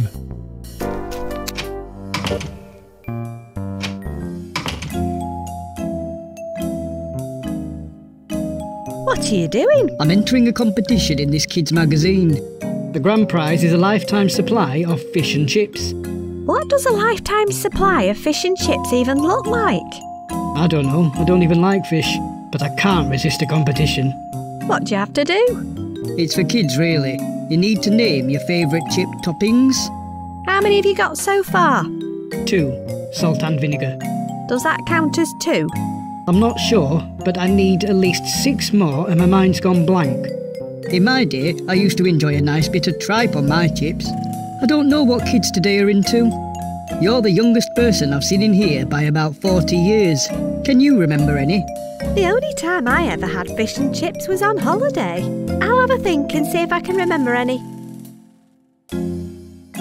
Want some help with the competition? Sure. Can you remember anything that goes on chips? How many more do you need? At least 6 more. I'll get back to you. What can you tell me about the box by the window? It's full of home recordings of the chart show on cassette. A lady bought them in. They belonged to her ex-husband. They're not bad. I've been listening to them in my spare time. Anything interesting on them? Not yet, but there are tons of them to get through. Anything new? No, none of it's new. A lady bought in a box of her ex-husband's cassette tapes recently, though. Bye. See ya. The chart show. It's crammed with cassettes, all dated individually. A lady bought them in a few weeks ago. Apparently her ex-husband used to record music off a local radio show every week for years. Never paid for music in his life.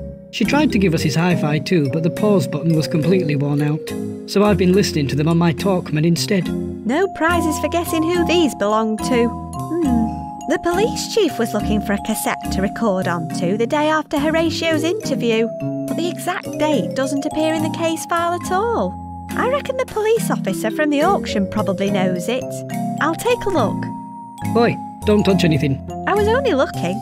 That may well be the case, but I can't watch the shop and fill in this competition at the same time. So in the meantime, just keep your wandering fingers to yourself. You could just put it down while there's a customer in the shop.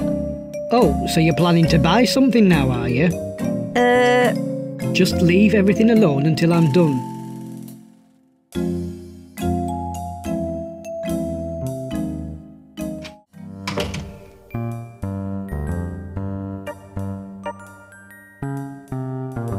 Hello. Hello, hello, hello. Bye. See ya.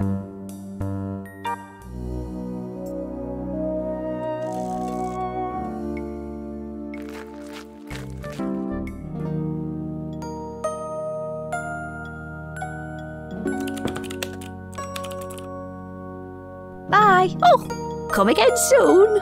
It's good to see your continuing interest in local history.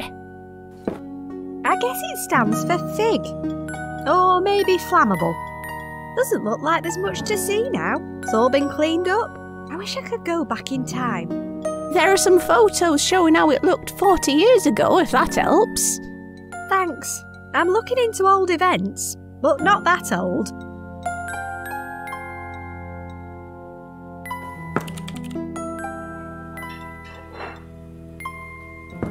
I suppose I might as well take a look. According to the plaque, this photo's almost 40 years old. We've got one just like them at home. Hang on a minute. There's the sword in the chimney, complete with the same dried blood spatter. If this photo is really 40 years old, what's it doing there 30 years before he even hid it? Unless it was actually hidden there decades before, and isn't the murder weapon at all. At least, not for this murder anyway. I wonder why someone hid a sword up there in the first place. I should go and tell the police officer about this. This photo is 40 years old. It looks like there used to be a family tree hanging on the wall 40 years ago. It's too small to make out on the photograph though. I wonder if anyone knows what happened to the original. It's a photo of Fergus Fig. Horatio and Fergus settling a brotherly dispute with a duel, taken moments before Fergus was stabbed in the groin. Well, that explains the blood on the sword. I suppose the young Horatio was just trying to avoid getting into trouble.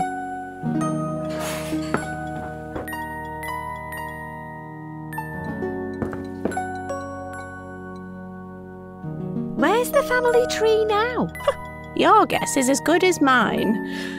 It was stolen around the same time as that priceless vase went walkabouts. The photo in the other room shows a sword stuck up the chimney. Doesn't surprise me. There was all sorts of stuff here when the trust took over. Most of it had been here for decades. Covered in dust and cobwebs. I don't think Horatio did a scrap of dusting while he was living here. What happened to the other vase? It was stolen while Marjorie was on duty. Oh yeah, the curly-whirly eater. Quite. It's probably found its way into the house of a wealthy collector by now. Bye. Oh, come again soon.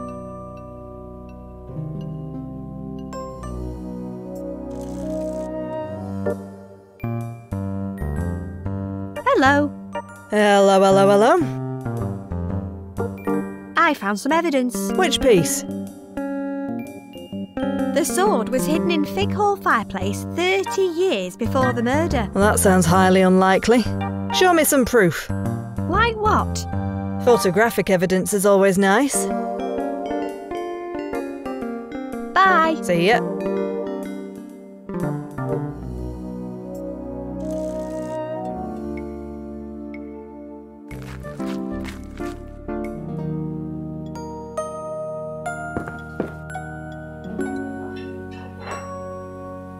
I wonder if anyone would notice if I took this. Yup. Plus, I have an alarm switch right under the counter. And Howard the receptionist does a mean pile driver. You can pick up a promotional pack for members at reception. I think there are some postcards in there. Thanks. No point. They're all out of cake.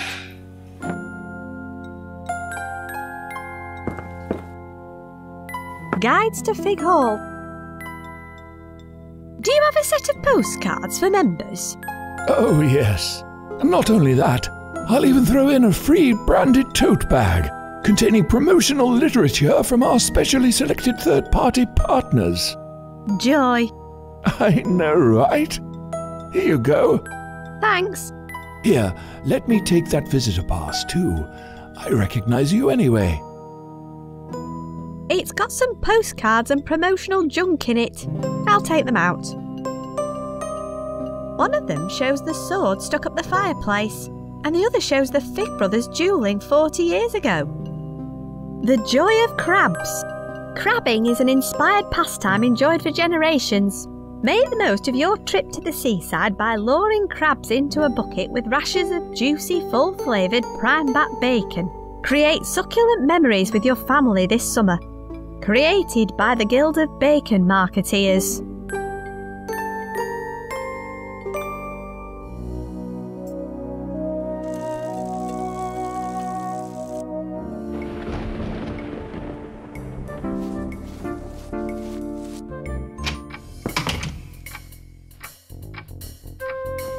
It's the same as the one at Fig Hall. Apparently, the other one was stolen at the same time as the Fig family tree. I guess we can add kleptomaniac to my mother's list of disturbing conditions. I wonder if it holds any clues.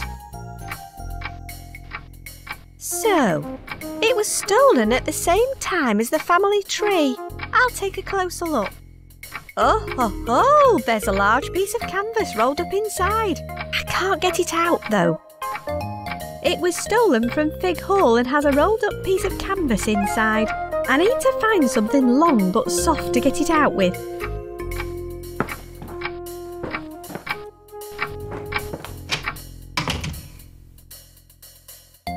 It's like a tiny sword and shovel.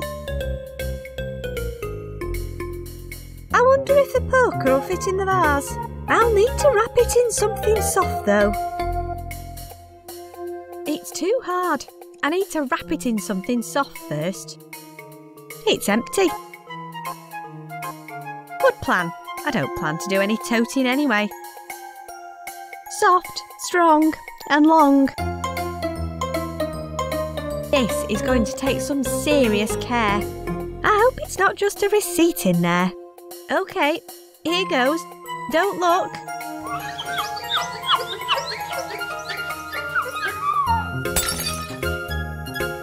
I am in so much trouble. Oh well, let's see what we've got. This is it. The Fig family tree. Why on earth did my mum nick all this stuff? I really worry about her sometimes. I can see Horatio and Fergus right at the bottom of the tree, but there's another name right next to Fergus. So they did have another sibling. I can just make out the words A Fig, but the rest has been torn off. I guess they were even more of a black sheep than Horatio. I should show this to the police officer right away.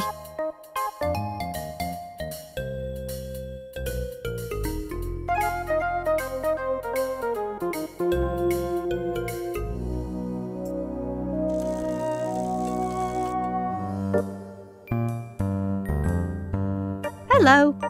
Hello, hello, hello. I found some evidence. Which piece? The sword was hidden in Fig Hall fireplace 30 years before the murder. Well, that sounds highly unlikely. Show me some proof. Like what? Photographic evidence is always nice. I found some evidence. Which piece? The DNA could have been from another sibling. Sibling? What sibling? According to this family tree, Fergus and Horatio had another sibling with the initial A. The hair sample could have come from them. That does cast doubt on the DNA evidence. Where are they now? I don't know. No one's told me anything about them. Found anything about the murder weapon yet? Actually, yes. Here you go. This photo was taken 40 years ago. You can clearly see the blood-stained sword in the fireplace. And the other photo shows the two brothers duelling when they were younger. That's likely when the sword got covered in Fergus's blood. OK, I'll buy that. Fair dues. You're not at all bad at this. Now will you tell me the date of the murder? OK, fair enough. The murder took place 10 years ago this year. Yeah, I know that already. All right, keep your massive hair on. Did you know that the murder took place on the night the theme park was due to open? Yeah, I discovered that earlier too. Well, excuse me, Mr. Holmes. So the exact date was... What? Oh, yeah. Sometime in June. The 26th, I think? OK, thanks.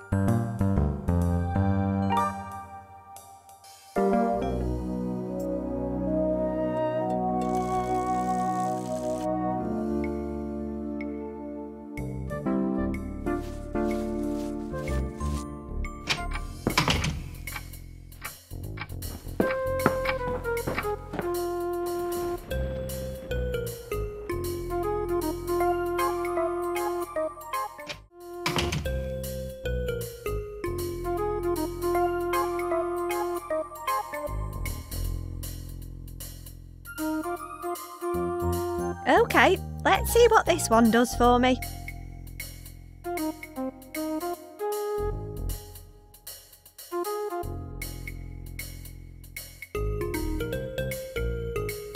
I'll just stick my pyjamas on.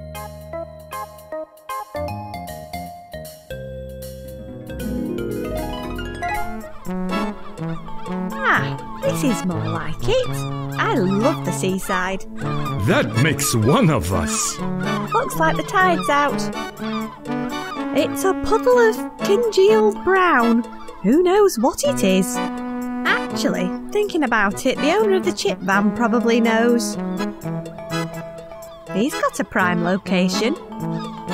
Looks like the gull's guarding a load of old chip wrappers and sauce pots. It's waiting for chips. It smells amazing.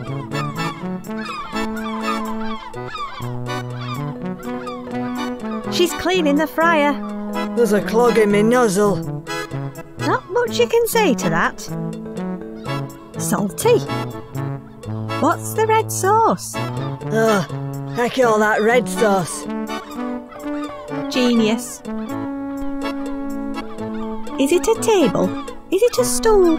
Is it a tray with an exceptionally long leg? Either way, it's doing a fine job of keeping those condiments off the filthy pier.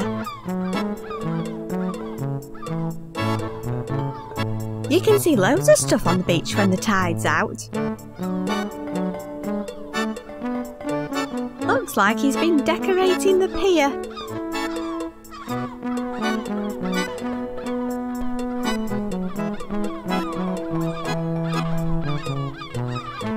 What's that brown puddle over there? Gravy for going on chips. Of course it is. How are you doing? Oh, not good. Me nozzle's clogged. No one wants that. What nozzle are we talking about exactly? It's the end of me oil thermometer. Without a clear nozzle, I can't get the oil to the right temperature. And there's no way I'm serving under-ripe chips. Quite right too. I'm looking for something that'll help me reach out and grab stuff. Well, don't look at me, love. Although people find plenty of stuff on the beach at low tide, especially if you look under things. You should ask the sergeant.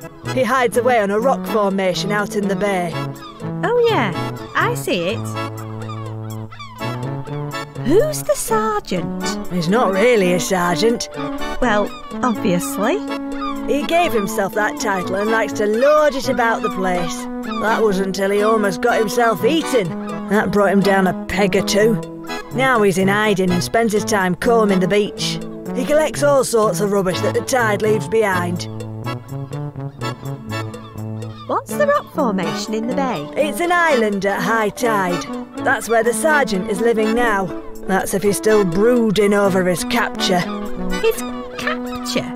Yeah, I'm sure he'll tell you all about it if given half the chance. And if you're really lucky, he'll show you his ancient artefact. That sounds fascinating. It really isn't. What is it? Between you and me, it's just a piece of plastic crap that washed up on the beach. But I think it reminds him of himself. When's high tide? Oh, that's easy. It's when we have lots of water. Well, when you put it like that, it sounds obvious. What kinds of sauces and condiments do you offer? Oh, anything you can remember. I suppose that stands to reason. For instance, gravy, red sauce. The list is literally endless. Wait, no, that was the end. How's your nozzle? Still clogged, I'm afraid. You ain't got something I could poke it with, have you? I tried with my claw, but it's too wide to fit in end. Let me have a look around and see what I can find. Try the sergeant's place. He collects all kinds of random crap. Bye. Have a good day. Feeling the nostalgia? Is that like nausea? No, it's that warm, fuzzy feeling you get when reminiscing about the past. Then no, I'm not feeling that. Bye.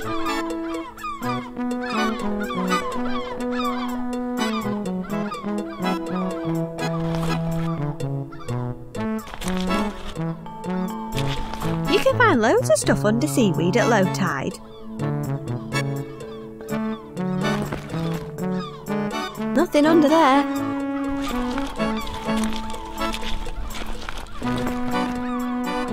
Just more beach under there.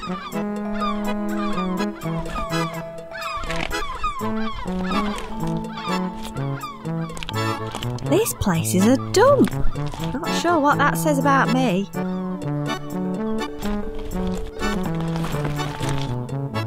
There's not a lot going on under all this seaweed.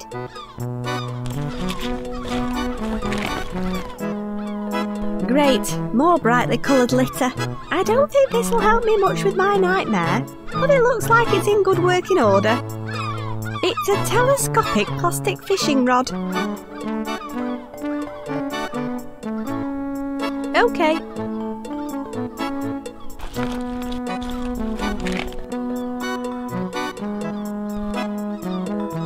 Bye.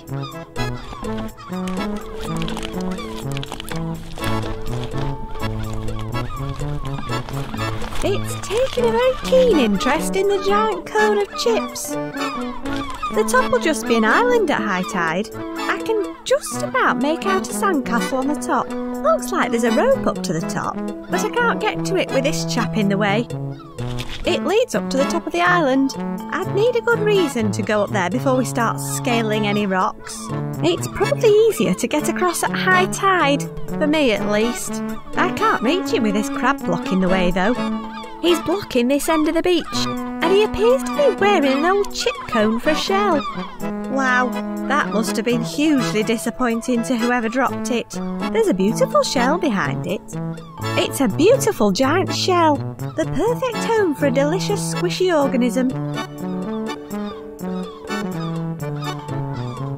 Anyone home? Why won't you come out? Oh, I see. Those gulls giving you a hard time, eh? I suppose your tasty-looking get-up isn't helping. Why don't you just find yourself a less delicious-looking home? You can't change your shell while they're hanging around. I'd like to take a close look at that rope behind you. If I can get the girls away from you, will you let me get past? I guess that's as close as a crab can get to a thumbs up. How am I going to get these girls away from him? I don't think he's enjoying the seaside. Come to think of it, I don't think he's enjoying anything at all.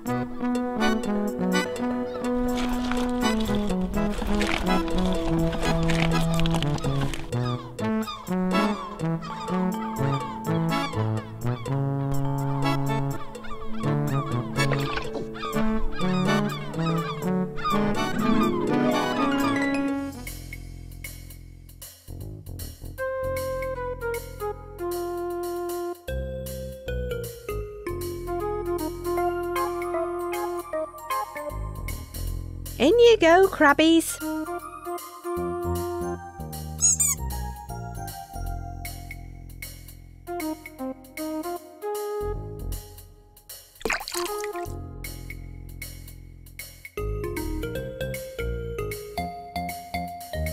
I can put it on my bedside table if I need any water when I'm in bed.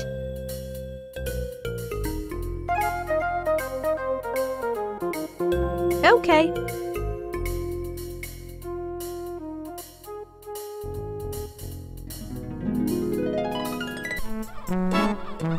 Looks like the tide's in.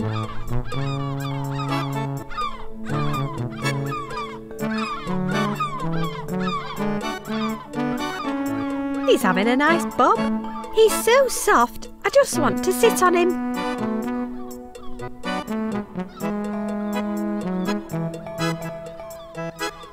Wet and wobbly. I can see an island in the distance, with a massive sandcastle on it.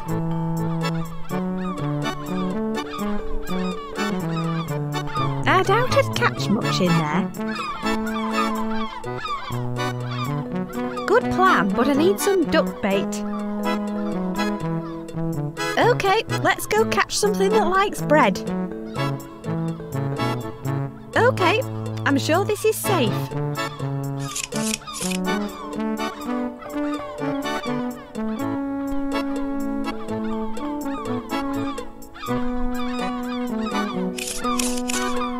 Ladies and gentlemen, you have reached your destination. I'm guessing there must be a massive bucket and spade around here somewhere. Free return trips. Visitors leaving the seaside from this island will arrive here when returning. That's good to know.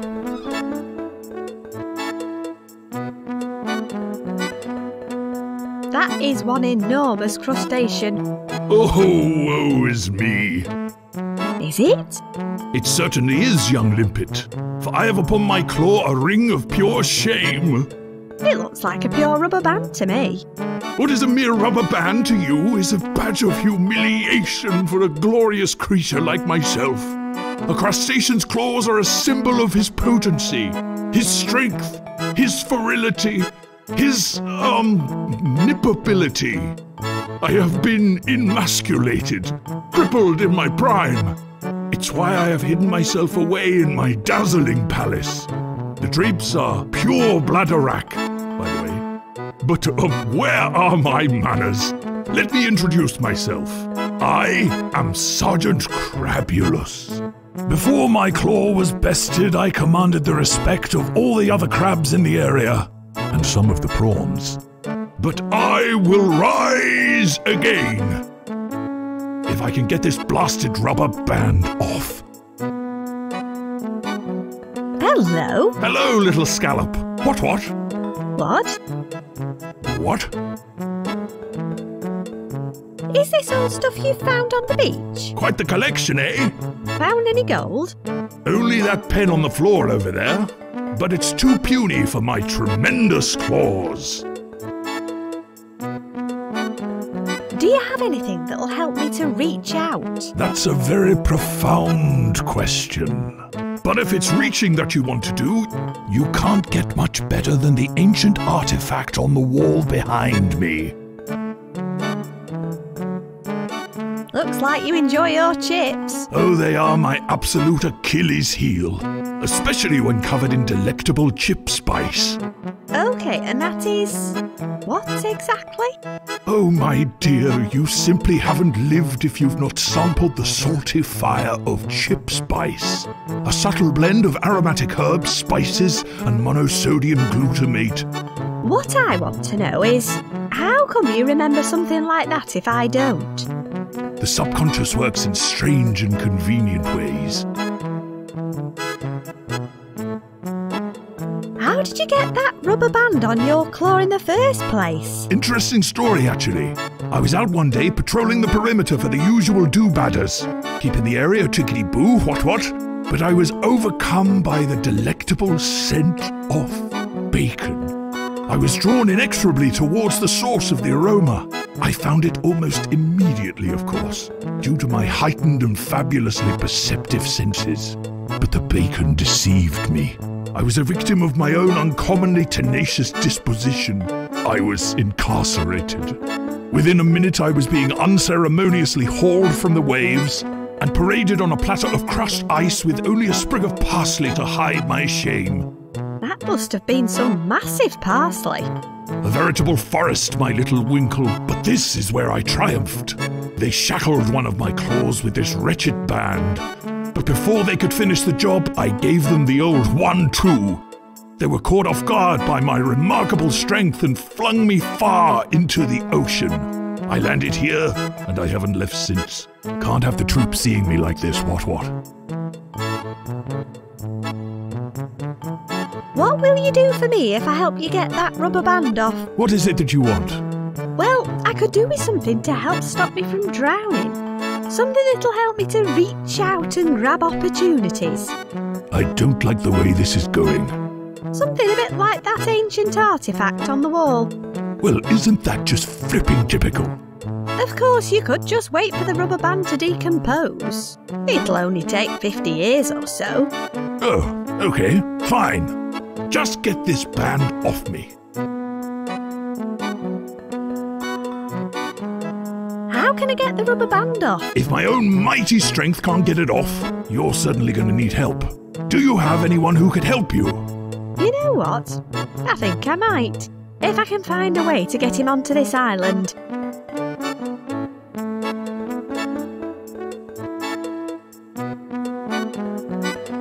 What will you do for me if I help you get that rubber band off? What is it that you want?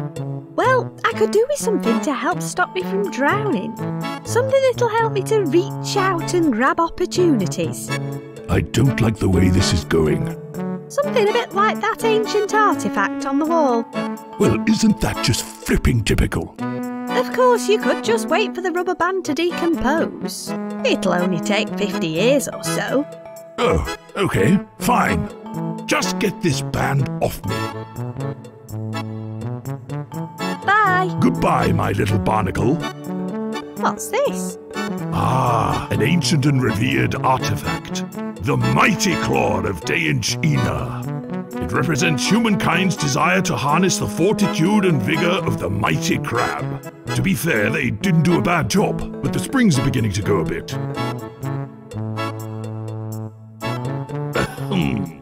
I think not, little cockle.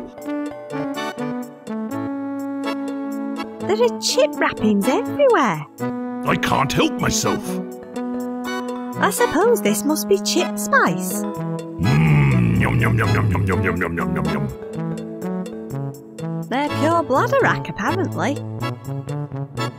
Hats for limpets.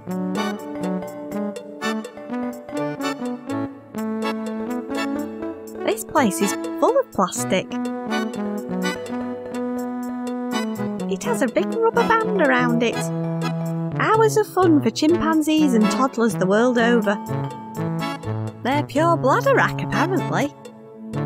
The netting. The line ones on the pier. It's the same shape as a regular ballpoint pen, just made of gold. It says Blankety Blanc 1984 on the side. Do you want this pen? I wouldn't have picked it up if I didn't want it. However, as it appears to be only compatible with pathetic human appendages, you may take it. Thanks. A dismembered mannequin arm. Another attempt to mimic the slender jointed limbs of us crustaceans. I used to use it as a carapace scratcher, but the fingers kept coming off. There are only 2 left, so it's useless to me now.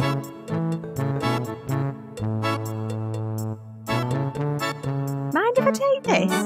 Not at all. It's pretty useless to me. The fingers keep coming off. Oh yeah, so they do. I suppose it's easier to carry around than a whole arm anyway. It's a marker pen. I use it to touch up my moustache. Vases never have anything interesting in them. We have bottles like this in our garage. Toxic shock.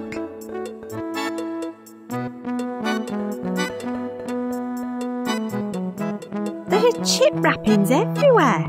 I can't help myself. What's this for? Beachcombing. I don't.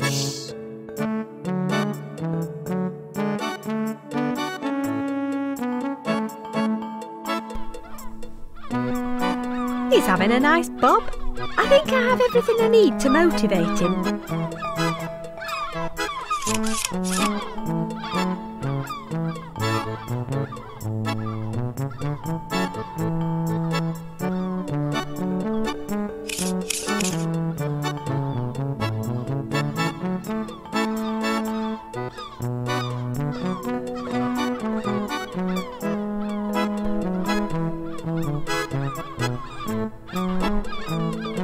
Could you lend me some chips? Lend you some chips? I need to get some gulls away from the hermit crab down on the beach. Oh, you mean Kermit? Kermit? The hermit? I guess it's some kind of rhyming nominative determinism. Over this trouble with the gulls, he brings it on himself, you know. Last time, he made it home in a donut. Stupid bugger only lasted about 3 seconds before he was stripped naked again. Normally, I'd be happy to help, but my nozzle's been clogged all day. That sounds unpleasant. It's a disaster. Usually a pipe cleaner sorts it out, but this is a particularly substantial blockage. Unless I can find something to clear it with, I can't fry any more chips.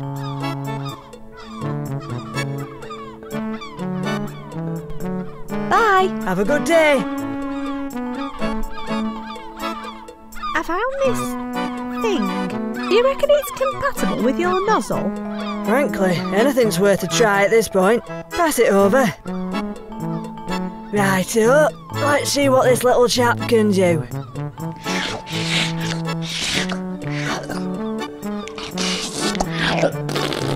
That's done it. I better get some chips in fryer right away.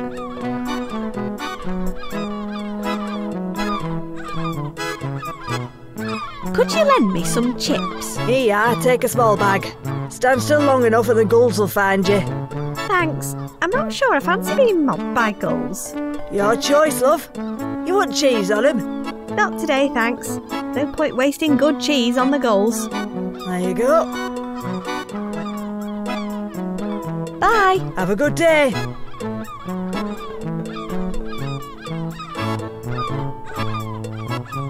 I need to find a way to distract all the gulls at once. And there's no way I'm going to be the one standing here getting mobbed by gulls.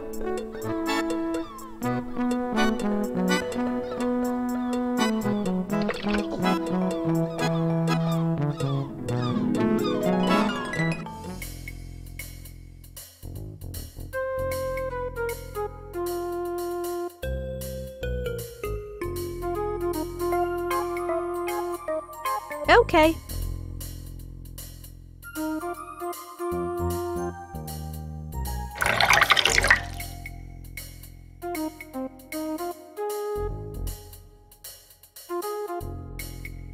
In you go, crabbies.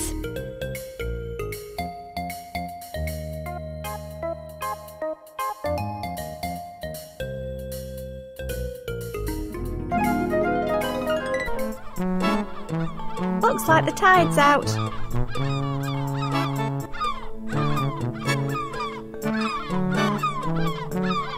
Fancy some chips? I think I want to cry. That's honestly the nicest, most selfless thing you've asked me all day. Oh. I'd love some chips. Thank you. Okay. You like gulls too, though, right? I like what? Never mind. Let me find you those chips.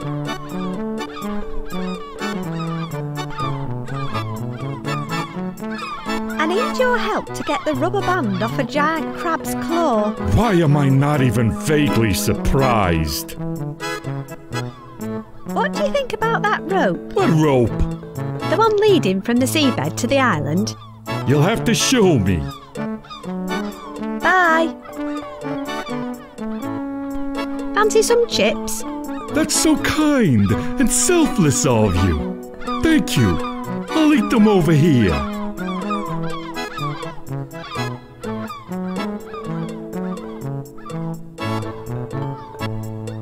Aw, it's nice to see him making friends.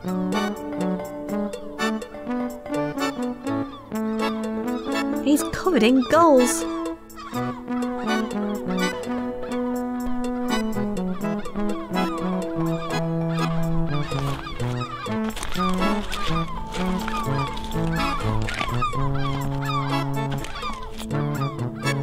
He seems to have calmed down now. I'll leave him alone. At least I can get past now.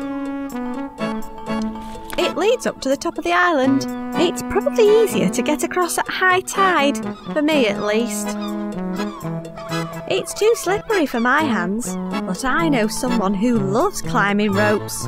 It's probably easier to get across at high tide, for me at least. It would make the perfect home for Kermit. I think it's from a giant cornestro. There's a beautiful shell behind it.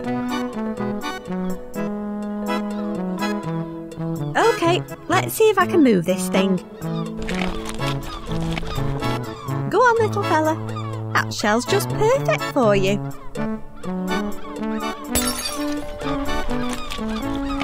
Pillock.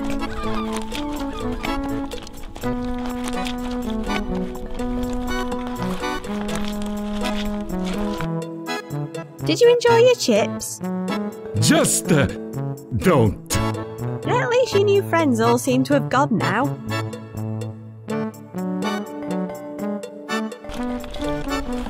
They look a lot less appetising when they're on the ground.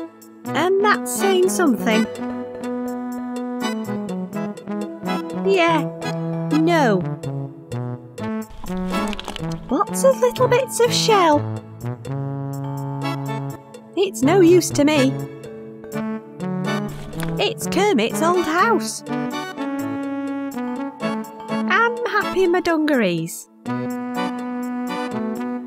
You've got white on you. Are you actually enjoying this?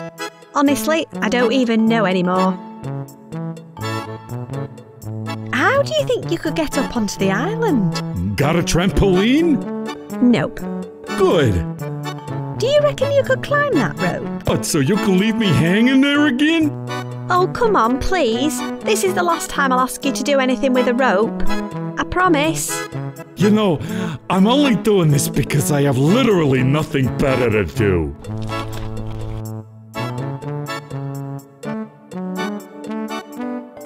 All right up there. Oh yeah. Apart from the crippling vertigo, I'm just dandy. By the way, I wouldn't recommend the rope. I've got weird green crap all over my hands. I'll just wait for you up here. Okay, I'll try and find a way to meet you up there.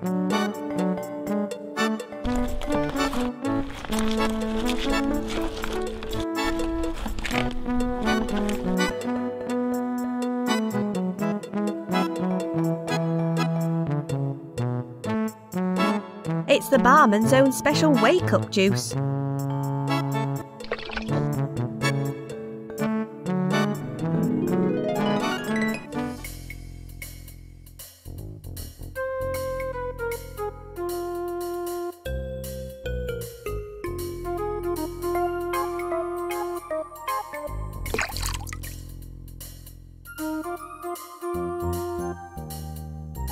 Okay.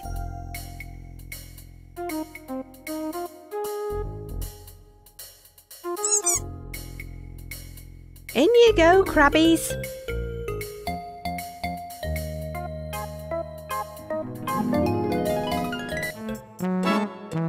Looks like the tide's in.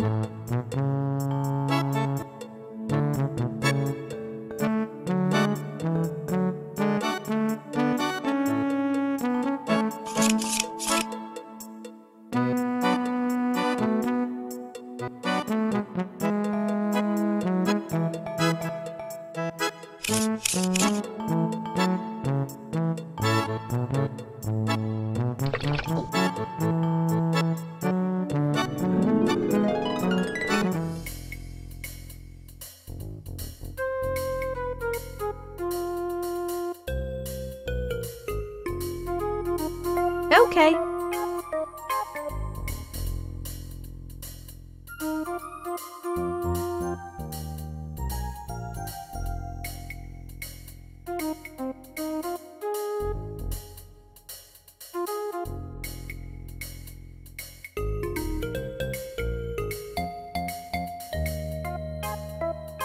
In you go, Crabbies.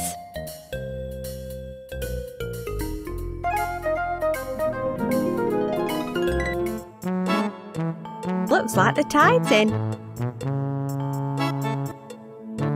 I might just leave him alone for a bit. Is this that giant crab you were talking about? How did you guess? Okay, let's get this over with. There we go, all disbanded. Oh my, it feels so good to be able to nip again. Please take the antique artifact from my wall as your reward. Thanks, I will.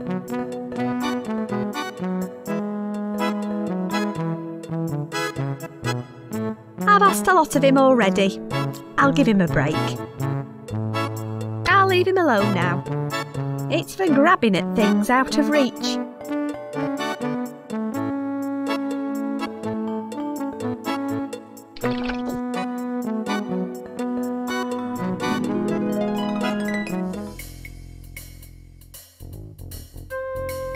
I want...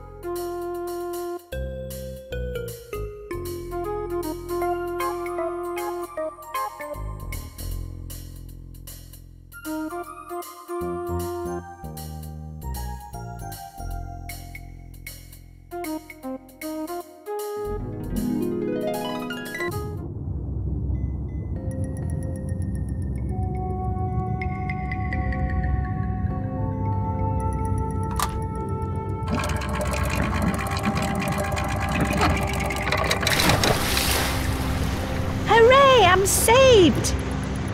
Wait, what's going on? Let me out of here! Hang on, this is a... Yep, it's a coffin. Brilliant.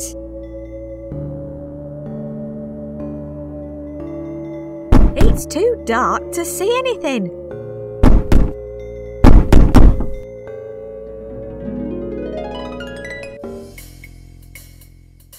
That was definitely the worst one yet.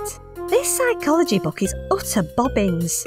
I'm giving it one last chance, then I'm making it a new home, in a shredder. Chapter 4. Make yourself heard. Don't become silenced by fear. Express yourself through words, art, poetry or music and let the world know you're here. Silence is your enemy. That's even more vague than the last one.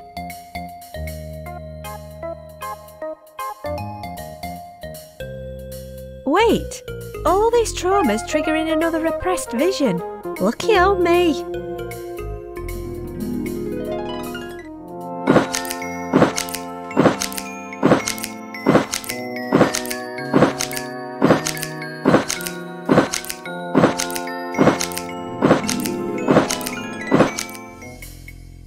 These are getting weirder and weirder. My mum won't even allow scissors in the house. I must be getting close to discovering the root of my nightmares, and my subconscious is trying to defend itself.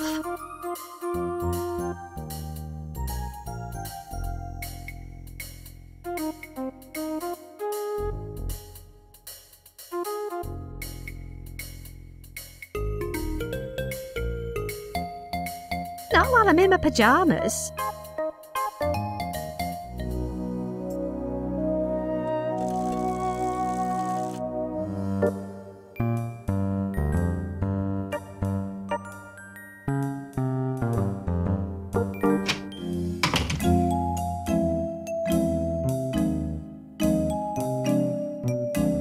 Want some help with the competition? Sure. Can you remember anything that goes on chips? What about gravy? Of course, that's going in there. I still need 5 more. Red sauce is a popular choice. You mean ketchup? I'm not sure. I think they're the same thing. Then it's going on the list. 4 more to go. Have you got chip spice? Is that a medical condition? Possibly, but I'm talking about a spicy powder you sprinkle on chips. That's good enough for me. I only need 3 more now. Don't forget mushy peas. Wouldn't want to miss that one. Another couple and we're there. Apparently, cheese. Ooh, that sounds lush. Thanks. I just need 1 more. How many more do you need? I just need 1 more. I'll get back to you. Bye. See ya.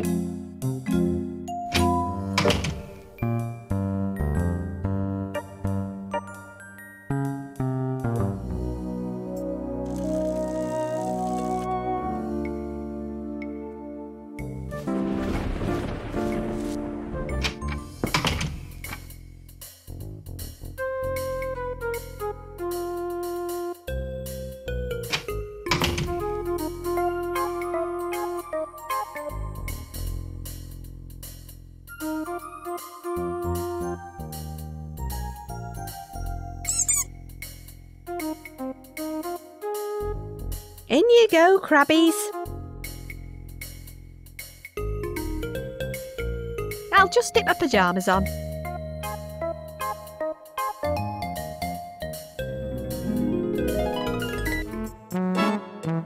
Looks like...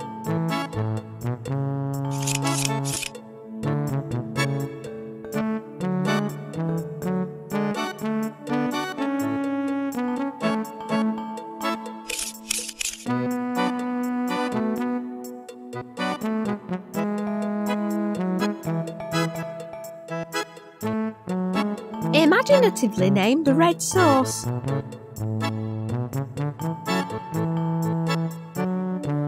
Let's take a look. Mostly salty paper. Although, aha! There's a pot of something not entirely unlike vomit.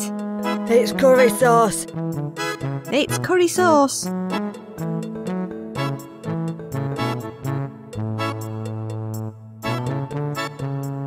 What kinds of sauces and condiments do you offer? Oh, anything you can remember. I suppose that stands to reason. I doubt you'll remember any more now. Bye. Have a good day.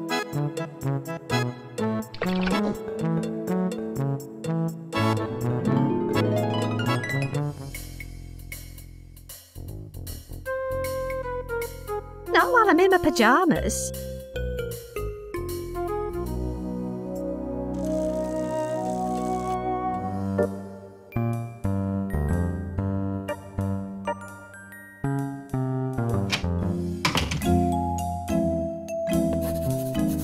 Want some help with the competition? Sure. Can you remember anything that goes on chips? Curry sauce. Ooh, yeah. Right, that's all filled in. Thanks for your help. I'll be closing the shop soon so I can get this posted off. Feel free to have a quick look around before I go.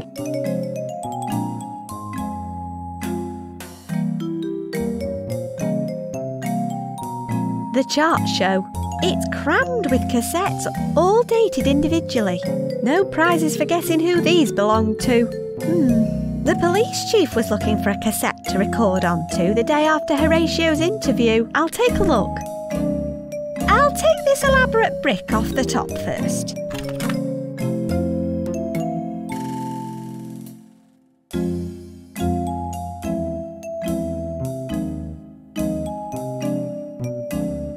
I'll give this one a whirl.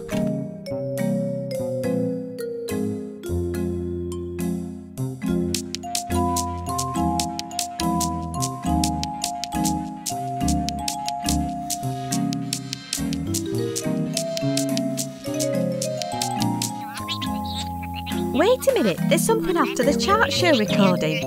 It's people talking. This is it, the missing interview cassette. I'm going to take this home and listen to it in private. Oh, are you now? I hope you're going to pay for it. Oh, come on. I helped you out with the competition. How about I let you swap it for something else? What about the metal detector I got from here in the first place? OK, fair enough. Just stick it back in the bucket of pre-loved belongings. You can take this trowel too. Forgetting something. My cassette player. Whoops, sorry. Honest mistake. Yeah, right. That's better. Now off you pop, we're closing. Time to go home and listen to this cassette properly.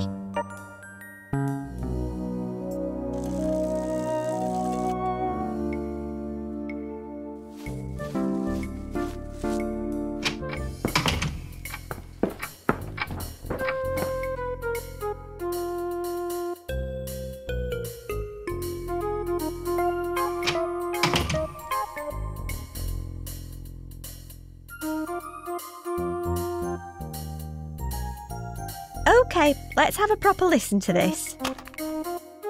Interview with the murder suspect. Can you confirm your name for the tape, please? Horatio Fig. Speak up a bit, please. Horatio Fig. Thank you. Now, what can you tell me about your whereabouts earlier tonight? I've been home all evening. Really? Well, we had an anonymous tip-off earlier tonight that you were seen fleeing the new theme park. Do you have anything to say about that? I went to wish Fergus luck. Of course you did. I've heard you're a very strong advocate of theme parks on your family's land. OK, look, I know Fergus and I haven't always seen eye to eye, but kill me own brother? I couldn't, I wouldn't, and what could I possibly have to gain? Oh, I don't know. Your brother's share of the estate, perhaps? Fergus saw to it that would never happen when he amended his will recently. Really? So I suppose we're looking at revenge, plain and simple then. Look, I don't need Fergus' bloody money. I'm innocent and I can prove it to you. I'm all ears. Just check the tapes. Tapes? What tapes? The security tapes at the theme park. Fergus told me it had state-of-the-art video surveillance. Do I look like a complete idiot to you? Of course we checked the security tapes. They were all empty. Obviously someone decided they didn't need to be turned on tonight. You don't have any evidence to pin this on me. You'll have to let me go. I know my rights. Oh, it's just a matter of time. I know a guilty man when I see one. We'll be starting with a thorough search of that eyesore you call home as soon as I have a warrant. The head. I beg your pardon? The head of the ferret costume, where is it? Why don't you tell me? Fergus told me he had video cameras mounted inside each of the theme park costumes, after he kept being punched by members of the public whilst handing out flyers. If you can find the head, you'll find the tape and the real killer. Well, you saw to it that the head would never be found, I'm sure. This interview is terminated. I'll be seeing you again very soon, Fig.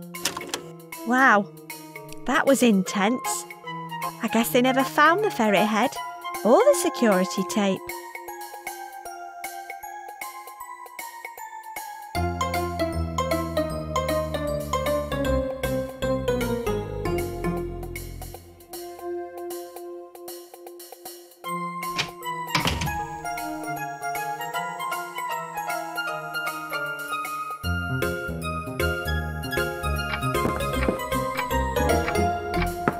Someone stuck a flyer under our front door.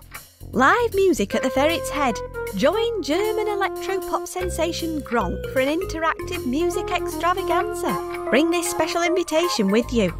I suppose I could head to the pub to see what the fuss is about.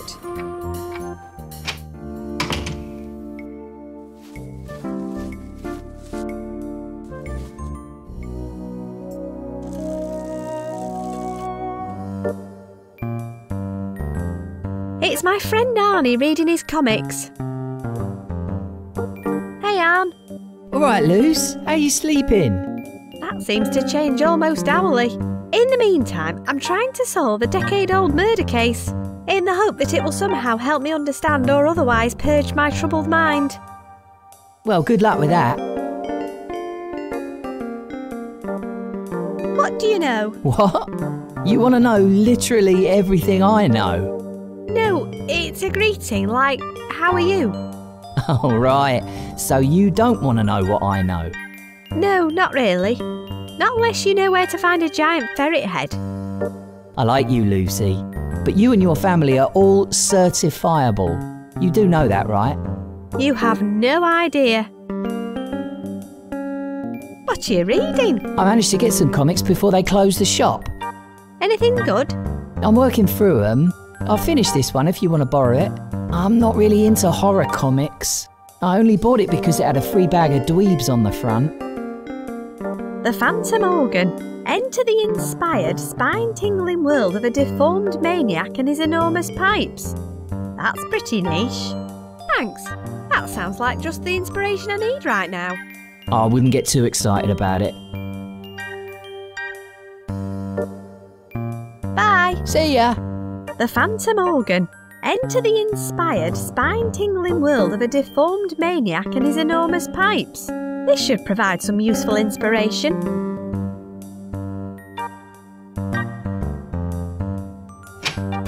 Oi, this gig is by special invitation only. If you don't have a flyer, you'll have to leave.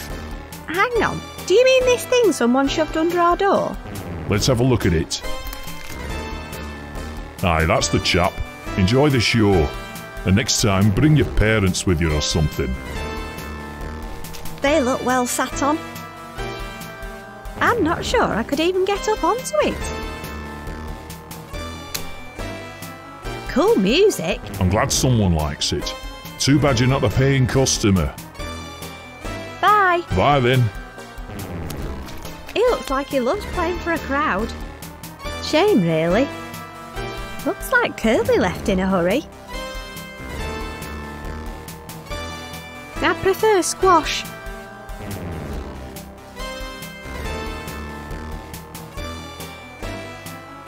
He looks like he loves playing for a crowd. Shame, really. They show the notes he's playing. They're flashing in the order D, E, G, C, A. He looks like he loves playing for a crowd. Shame, really. Gronk, I play, you watch. Interactive electro pop. Press any pedal to change the mood. Lively. Gronk, I play, you watch. Interactive electro pop. Press any pedal to change the mood. This music makes me feel sleepy. This music makes me feel quite energetic.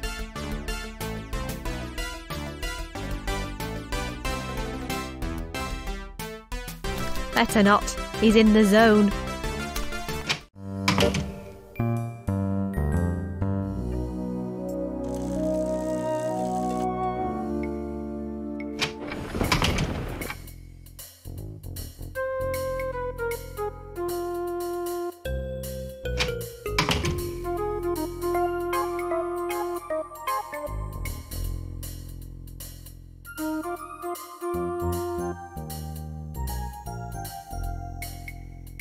In you go. I can't wait to see what messed up crap this one generates. I'll just stick my pyjamas on.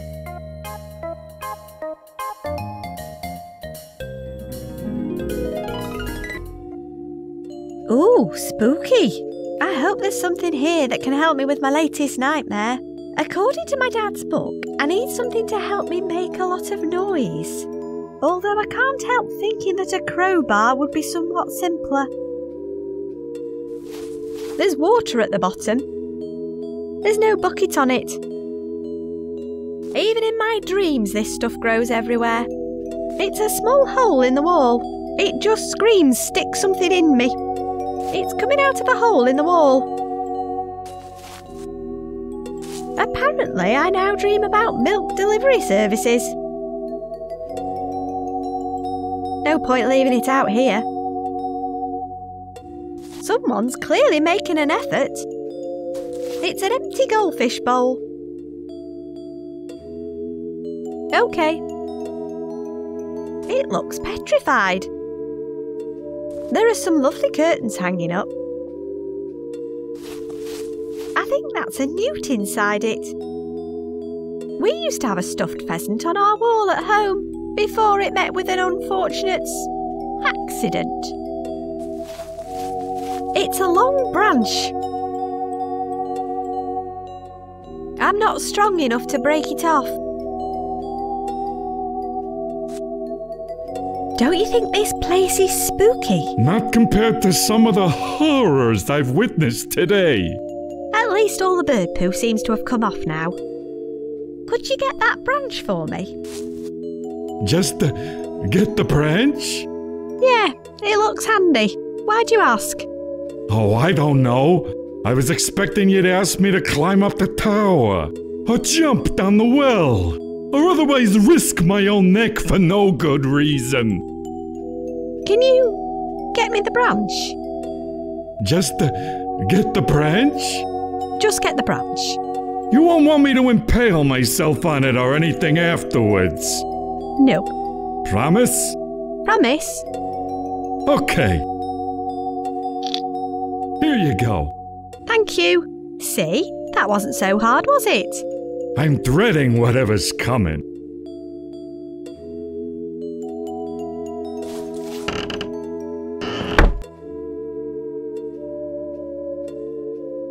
It's straining up towards that hole in the ceiling.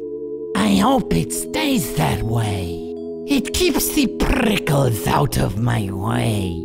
I snagged myself on it too many times over the years.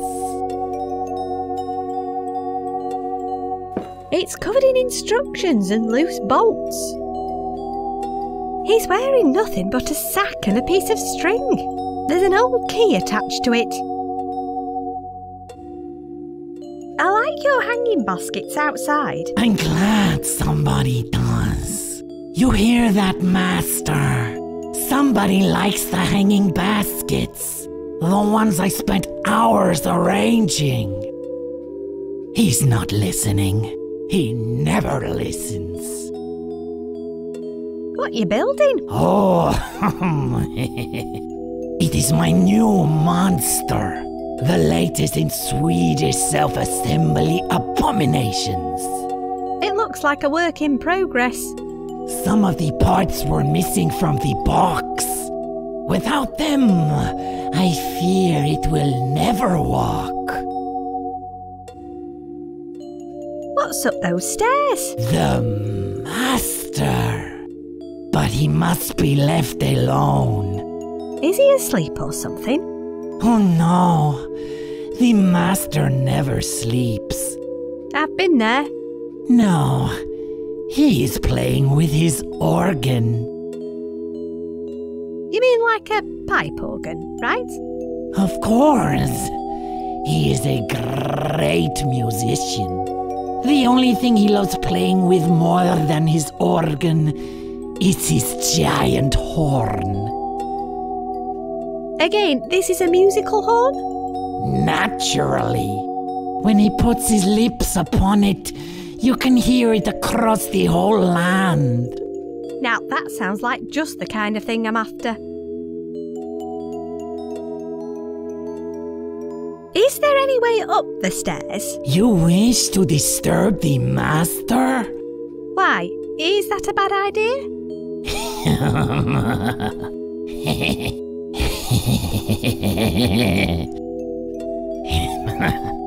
You remind me of my twin brother. Never disturb the Master while he is playing.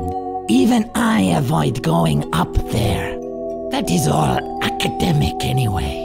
My creation cannot be moved until it is complete. And the parts are on back order until next Wednesday.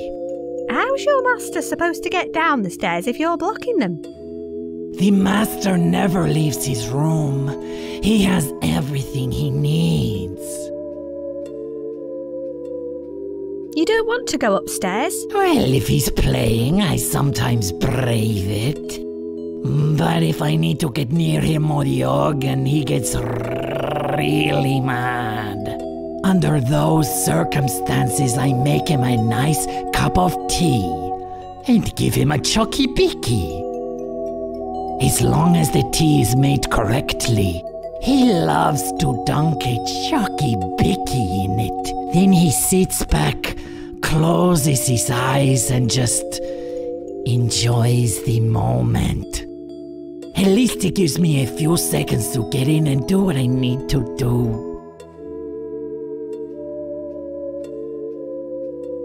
Can you clear your monster out of the way? Oh no! Now that it is partially assembled, it's too heavy for me to lift.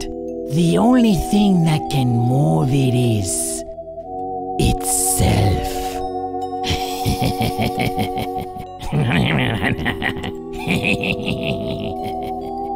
Please stop that.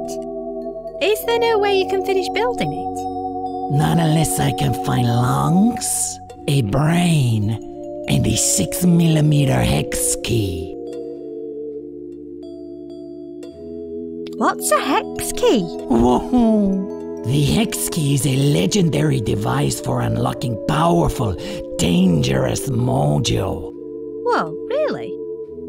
No, not really. It's a 6-sided, L-shaped bar of metal for assembling Scandinavian furniture. That sounds distinctly less fun. True, although it is marginally more original. What does it need lungs for? How else is it supposed to communicate? It can actually talk. Well, not really talk so much as grunt. I order lungs that replicate the sound of birdsong with every grunt. But it looks like I'll have to make do. Anything flexible that holds enough air and makes a noise will do for now. Do you have anything like that around here? Nope.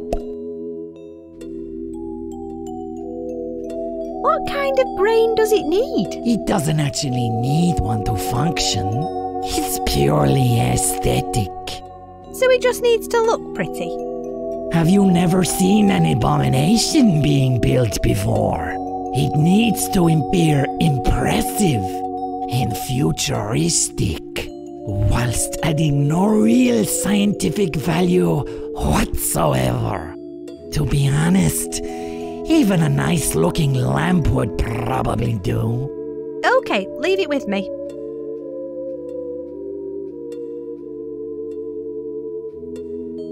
Nice plant. No, it isn't.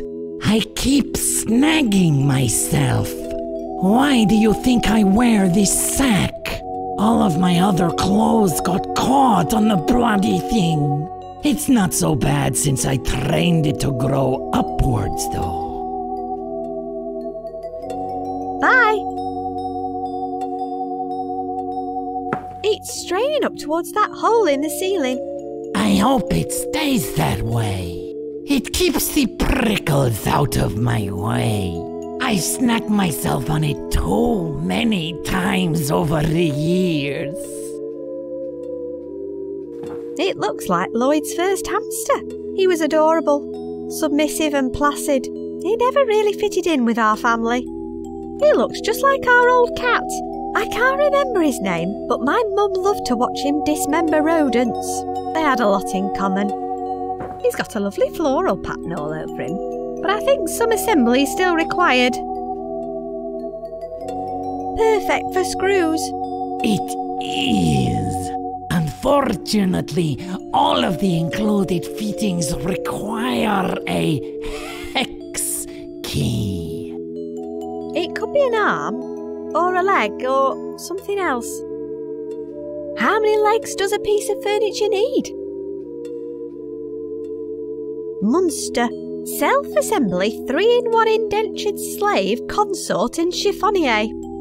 Hex key not included.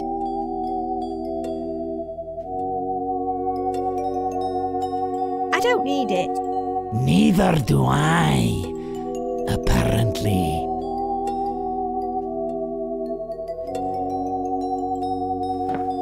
We're doing a great job of keeping the sunshine out. It makes it all a bit dingy in here. I like the dinge. I'll let a bit of light in. Wait! Stop! Great! That's another thing I need to fix. Sorry, it just fell off. Of course it did. It was only held on with dust and goodwill. And the goodwill ran out when I spent 4 hours on the phone to a Swedish call center this morning. I'll just clean this up. Oh, you're so kind. It's quite a nice day outside. It's straining up towards that hole in the ceiling.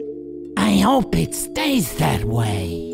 It keeps the prickles out of my way.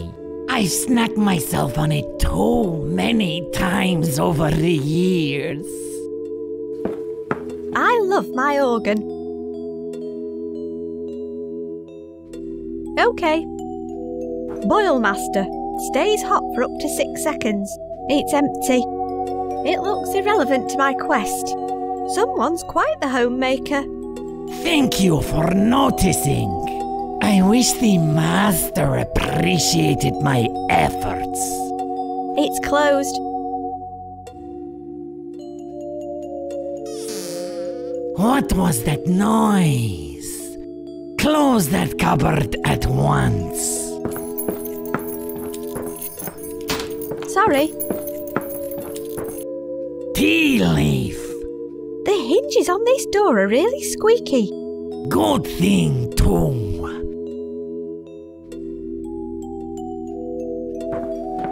It makes this place feel really welcoming. I can't get through the door. It's being blocked by a giant hodgepodge of flat-packed monster bits.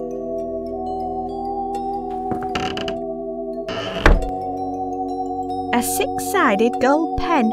Shame there aren't any cassettes around here. Oh, that's a nice snug fit.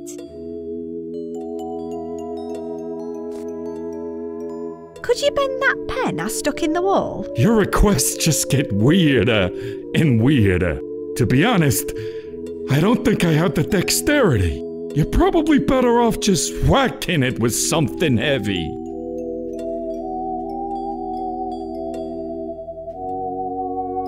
I'll give it a whack with this. The pen's now bent into an L shape. I'll take it out again.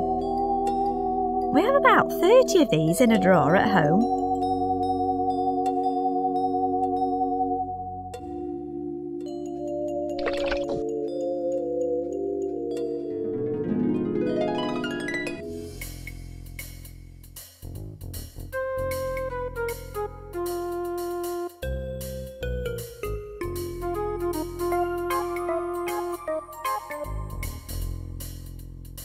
I suppose this counts as inspiration.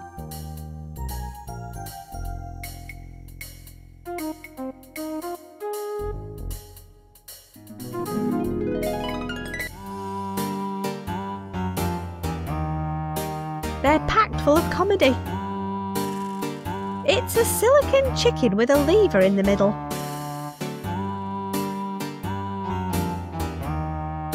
You still here? Always will be. I'm growing out of the floor. Enjoying your He-Man stickers? I was, but then I used them all up in needlessly bizarre and illogical scenarios. What kind of idiot would do that? Got anything new? Well, we do have another special tonight. The Whoopee! I'm obliged by my contract to tell you that it's a real gas. Is it? Only in the sense that it is literally a gas, yes. It's a mixture of hydrogen sulfide, methane, and nitrous oxide. The management are trying to shift a load of old props. So each one is served in a used whoopee cushion. That sounds really unpleasant. If you think that's bad, you should try the rubber chicken soup. Look, if you just took one, you'd be doing me a favor. Do I have to inhale it? Tell you what, I'll squeeze one out for you now. There you go. Thanks. It's a flat joke. I've seen a lot of those today. Okay.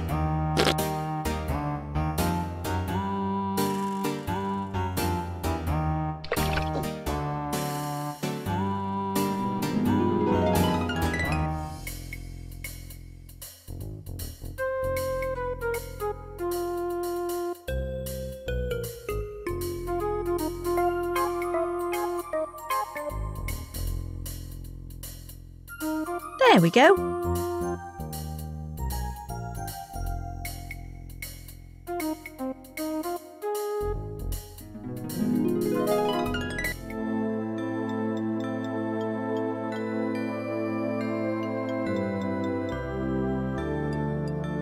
They're really soggy. They're too wet to handle. I'll come back again later if it stops raining. They look very impressive. If I've learned anything, it's that you can never have enough captured insects. I'll put it straight in my bag to stop it escaping. It looks very impressive and futuristic. What do you make of all this? Quite honestly, I think you're insane. Bye. Yeah.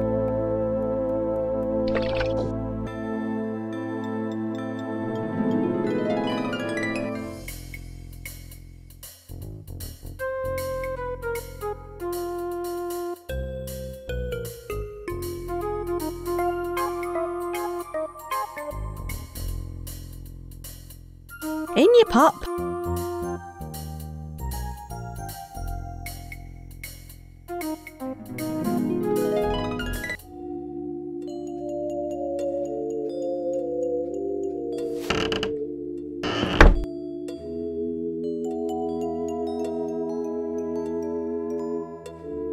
I found you a hex key. Ah, thank you. This will be perfect for tightening his nuts. What? Never mind.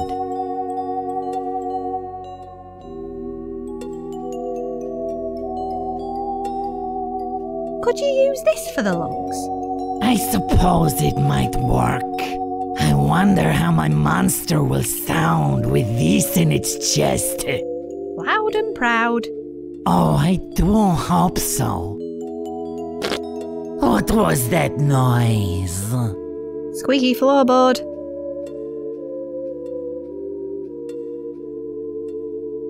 How's this for an impressive addition to your creation? Oh, very technological looking. It will make the perfect brain. I'll put it right on top when I have everything I need. This is it. After so long, I finally have everything I need.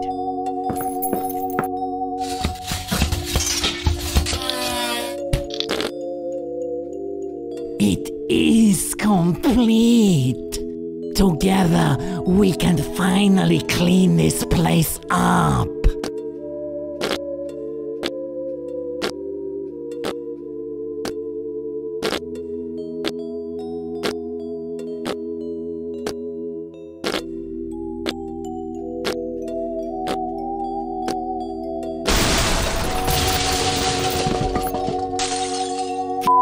Typical. Maybe I should get a cat.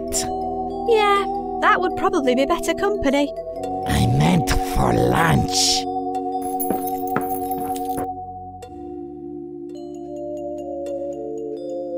It looks like a flat pack furniture box. Perfect for screws. I don't need it. Neither do I. Apparently.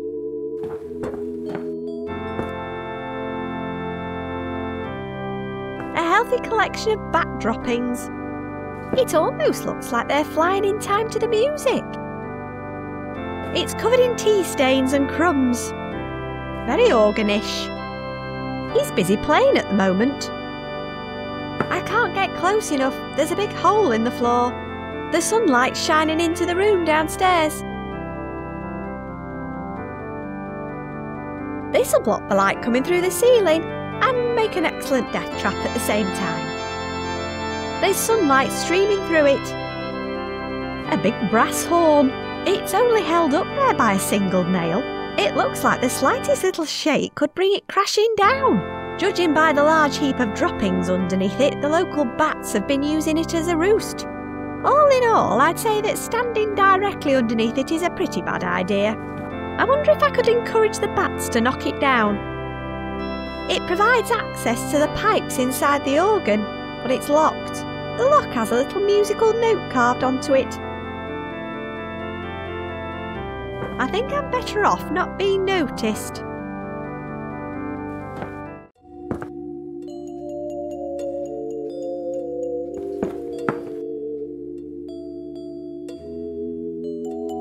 Nice plant. No, it isn't.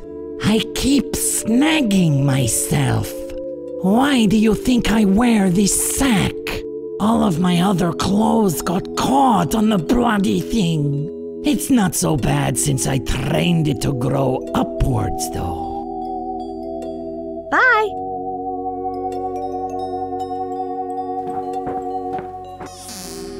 What was that noise? Close that cupboard at once.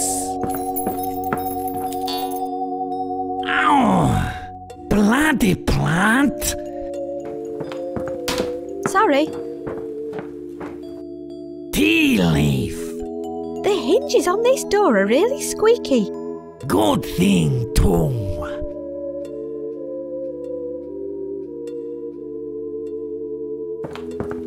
It's straining towards the window. It's the manservant's keyring. A little brass key with a musical note carved onto it.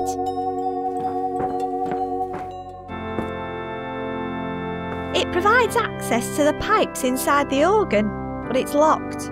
The lock has a little musical note carved onto it. Clickety-click.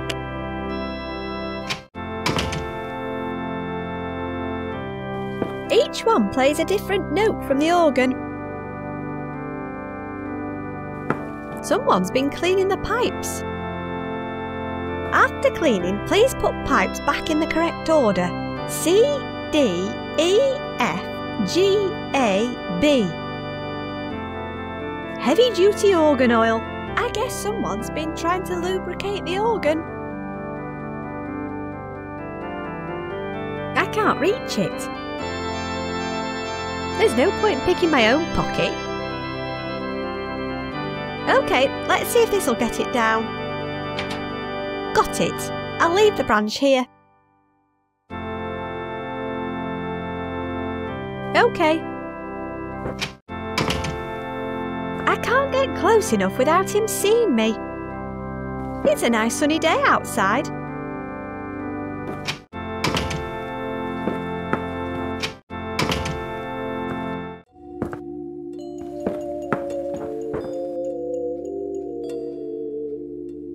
I'll just give it a little oil.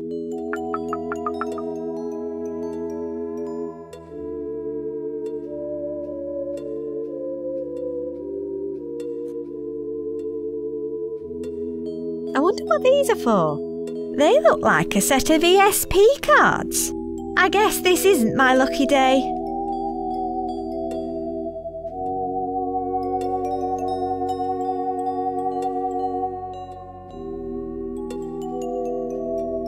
Let's see what we've got. Ooh, Jockey Bickies. Some Earl beige tea bags, very posh. A teaspoon. And finally some sugar cubes. What on earth am I supposed to do with all this? Oh, they're joking. I'm making a brew before this day is out, no mistake. Little white sugar dice. The handle says stainless. but the stains on it say otherwise. Earl beige tea. A whole packet of chocolate biscuits.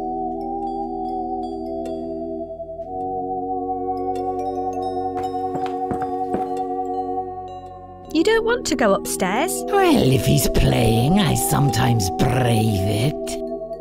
But if I need to get near him or the organ, he gets really mad. Under those circumstances, I make him a nice cup of tea and give him a chucky bicky. As long as the tea is made correctly, he loves to dunk a chucky bicky in it. Then he sits back, closes his eyes and just enjoys the moment. At least it gives me a few seconds to get in and do what I need to do. Bye. There's water at the bottom. There, that was a nice easy one.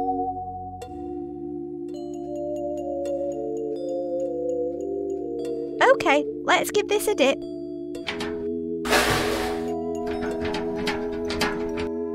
Look at that! A nice manky bucket of nice manky water. Okay.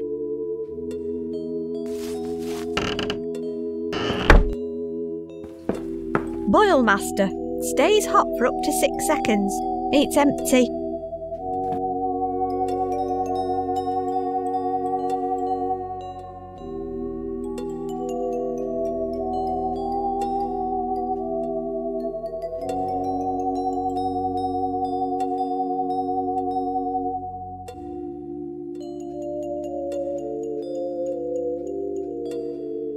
Okay.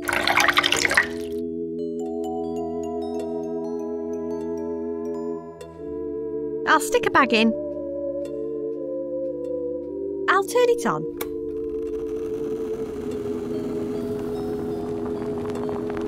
Looks like it's butt. I'll add a bit of hot water. I'll pop a cube in. I'll pop a cube in. Let's give it a stir. A splash of milk.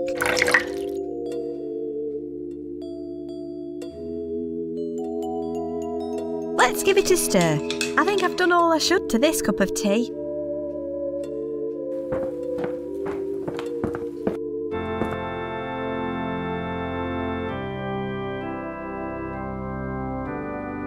I'll give him his mug. I'll leave him a biscuit to munch on. I'd better move out of the way.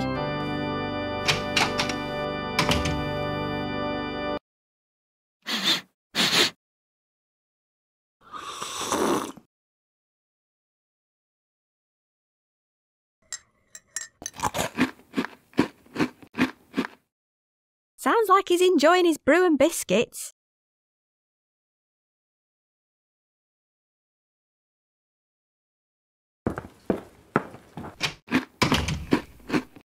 It's got a series of notes written on it. A, G, E, C, D. This must be the order he's playing them in.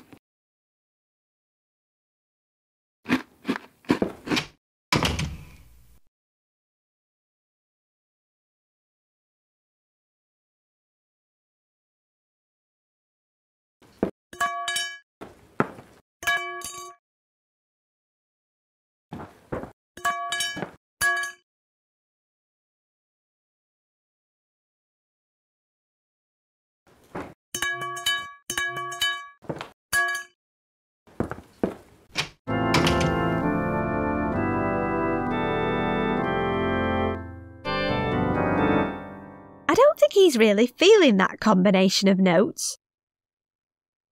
I think they preferred it when there was music playing. It's an accident waiting to happen.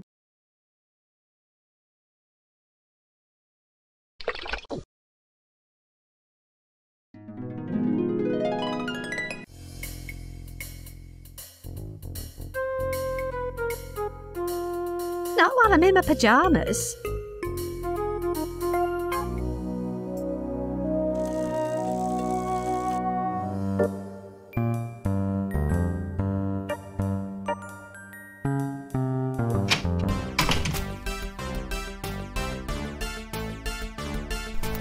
Lively. This one's turned on. They show the notes he's playing. They're flashing in the order G-A-E-D-C.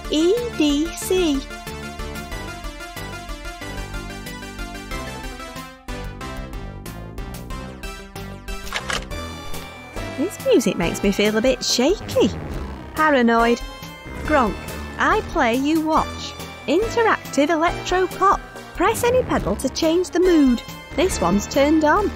They show the notes he's playing. They're flashing in the order D-E-G-C-A.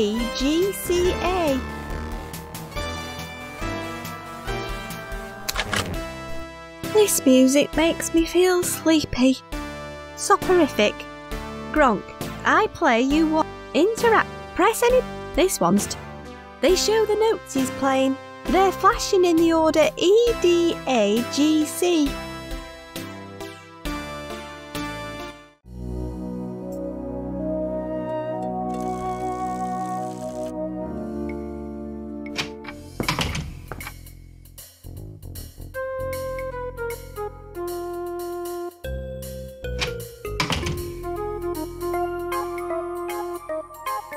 I'll just stick my pyjamas on.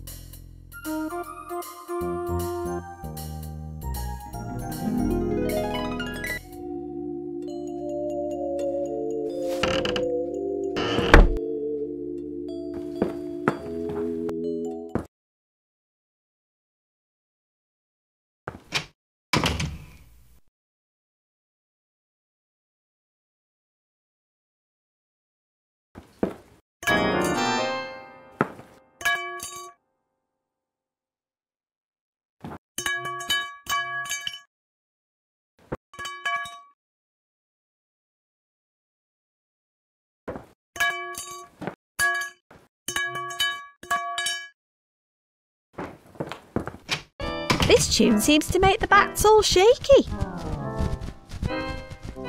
It looks like they're shaking. I think this music's making them nervous.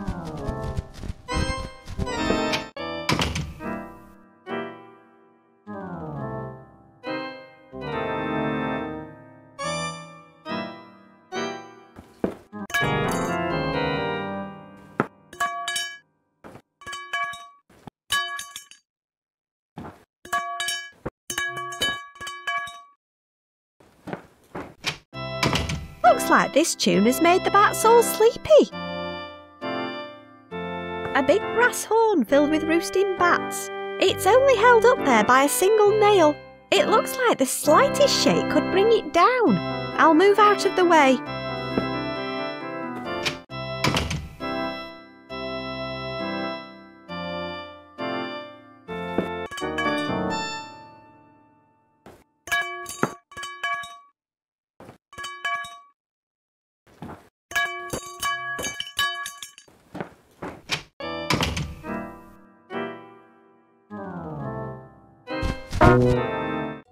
What was that noise? Those bats really didn't like this tune.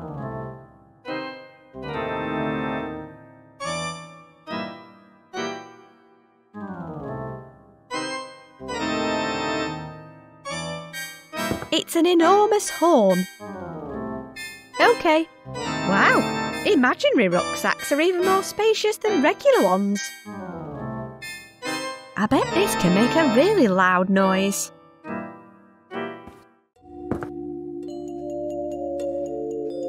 I don't need to make a loud noise right now.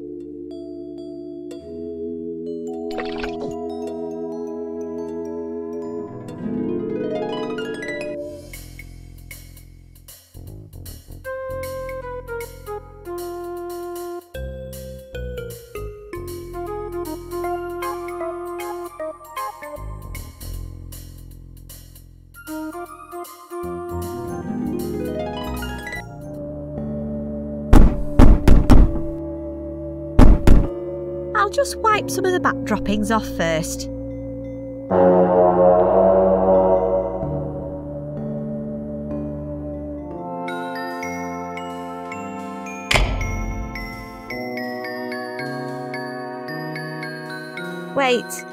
who are you? Was it you who murdered him? The one who started all this? Why can't I see your face?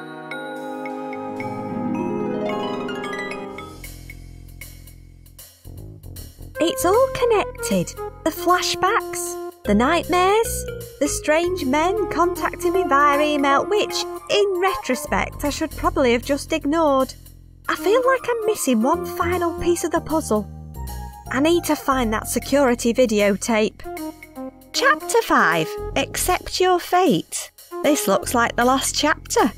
Having satisfied your psyche's need for joy, companionship, nourishment and security, you are now equipped with everything you need to complete your journey. Go and face your demons head on. Why do I feel like this is going to end badly? Another email. I'd better check it out. It's from H again.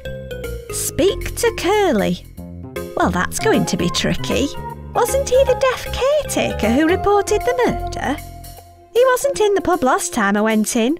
I bet the pub landlord knows where to find him, though. There's no attachment on this one.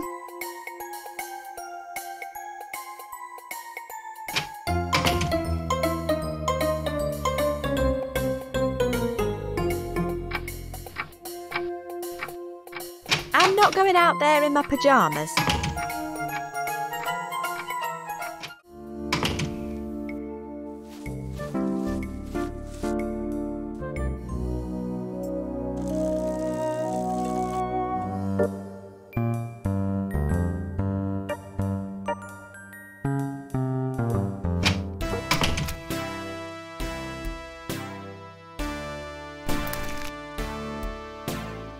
Where's Curly? He's gone.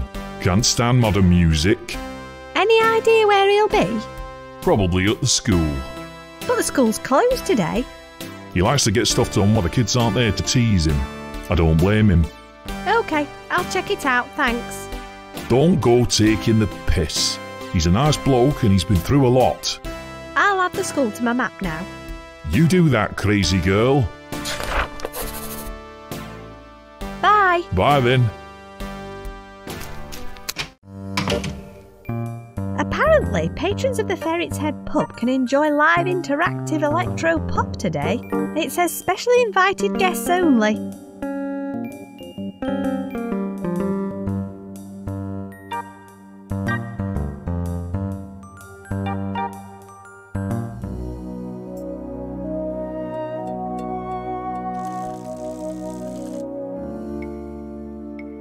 Fostering mediocrity since 1980. The springboard to a fine career in shouting at pigeons. It looks like a pointy cat with big teeth. Hello again.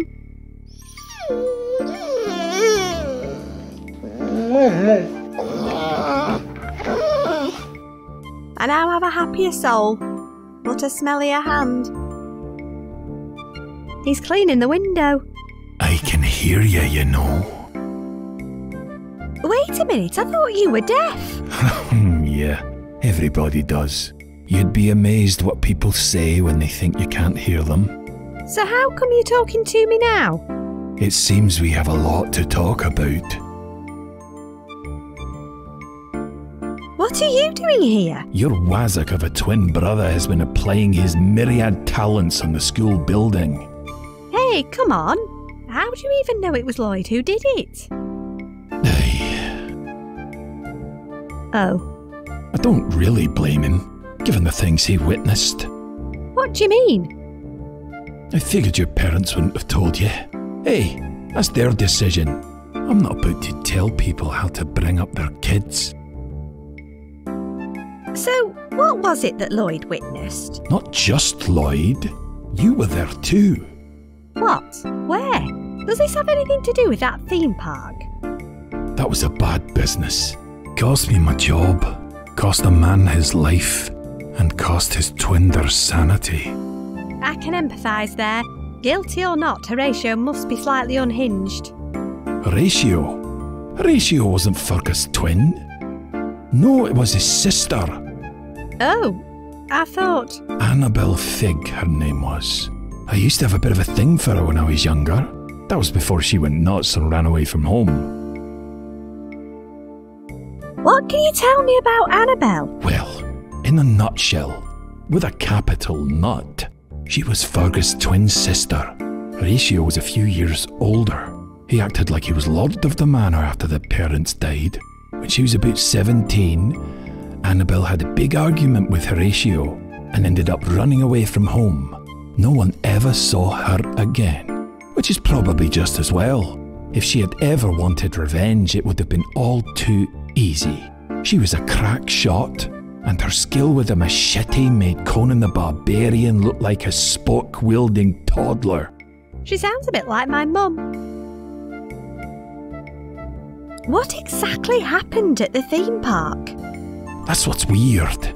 That night, I saw someone with Fergus who was the absolute spit of Annabel. I'm sure it was her. Maybe she came back to see him after his photo was in the paper. He gave her the grand tour like they were best friends.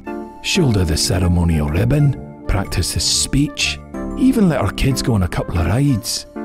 Kids? Yeah, 2 of them. Only toddlers, mind you.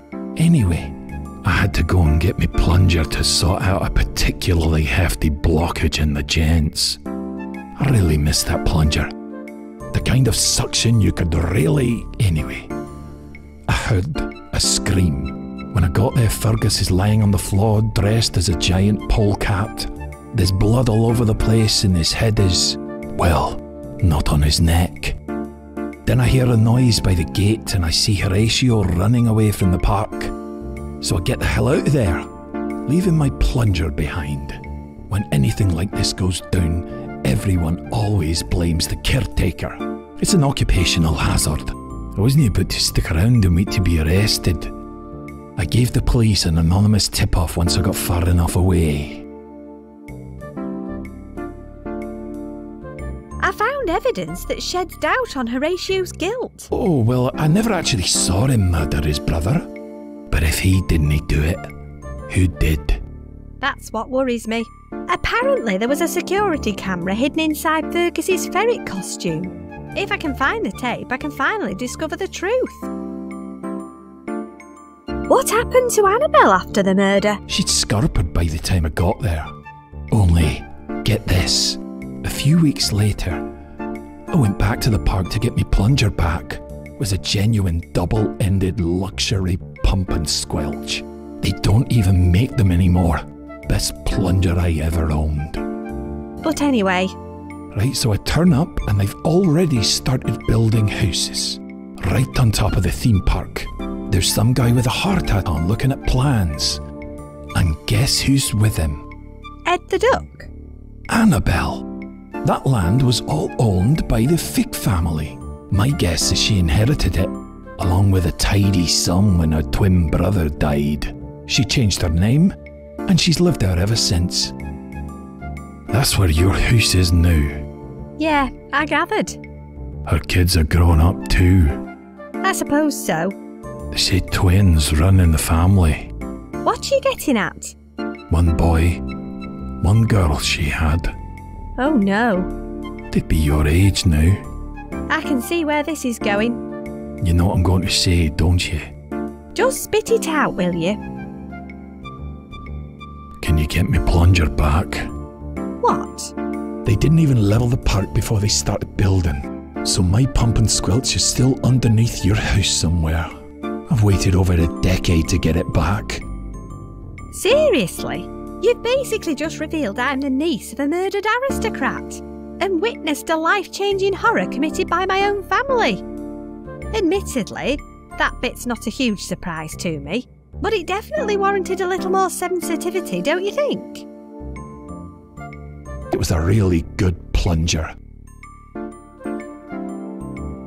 Why should I get your plunger back? No one's saying you should, but based on what you told me, you'd be needing my help very soon. And don't tell me you're not a tiny bit curious about what's buried under your house.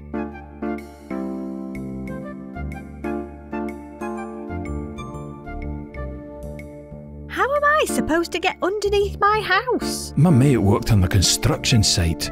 Apparently your house has an access point which leads underground. Really? I've never seen anything. Maybe if you found the original blueprints for the building. Where would I find something like that? They're all on public record. You could ask at the library. There should be ledgers for all planning applications in the local area going back years. Find the right ledger and you'll find the blueprints. Okay, I'll start there and see what I can find out. I'll be going now. You do that.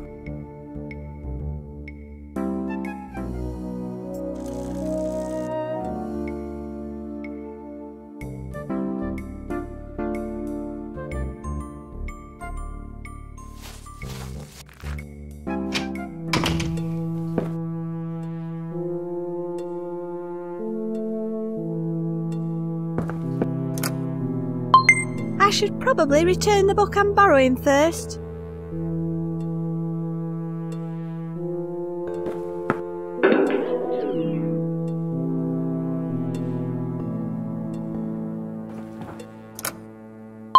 There are bound to be tons of planning application ledgers though. I need to find out which volume my house is in.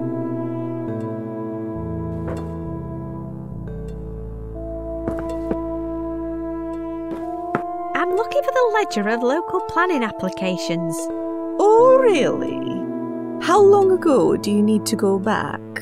About 10 years. Oh, in that case you'll be wanting volume 42. Just use the machine in the back. You know what to do. Thank you.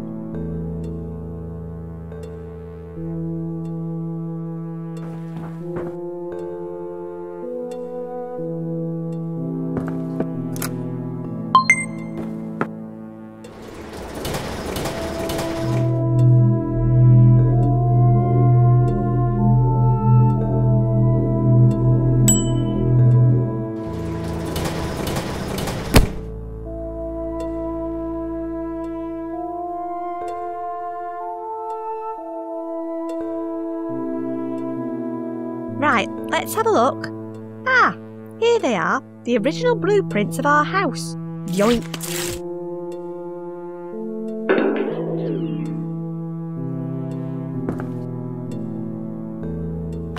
It's the blueprints of our house.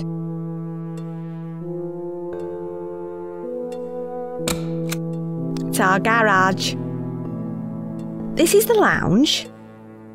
The hallway goes all the way behind the kitchen and lounge too. That's our stairs. The front door leads into the hallway. Our kitchen and the hallway behind it.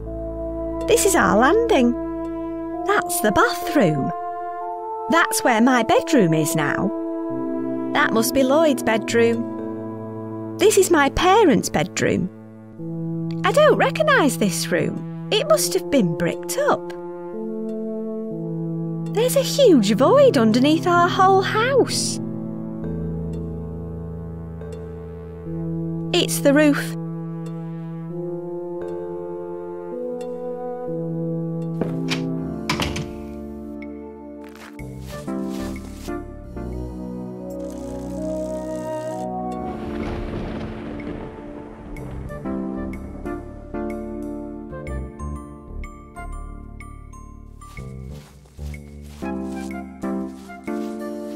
I've never really thought about it before, but this wall obviously has a void behind it. Otherwise, my parents' bedroom would just be floating.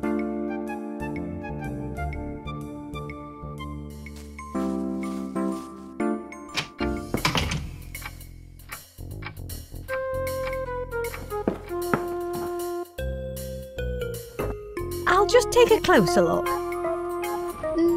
No. Nothing there. Just here, some of the paper's peeling away. There's a security keypad under the wallpaper. Looks like it's not been touched for years. Although my dad can't even work the TV remote, so that's no great surprise.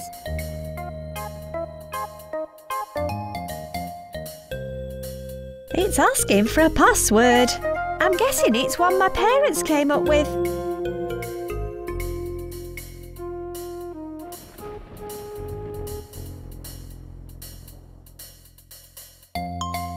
Oh, it looks just like our old cat.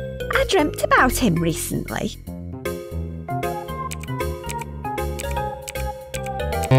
That wasn't it.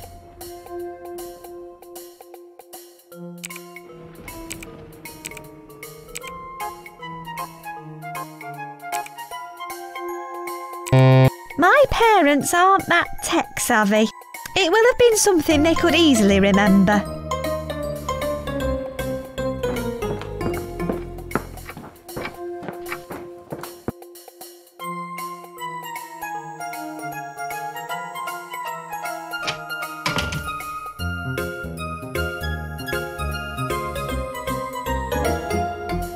In you pop.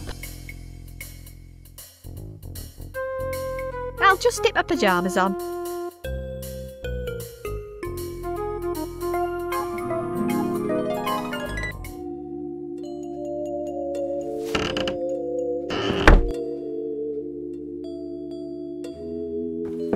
There's something written on the back of the plate. Percy. Oh yeah, that was the name of my mum's favourite cat. He was a vicious little bastard.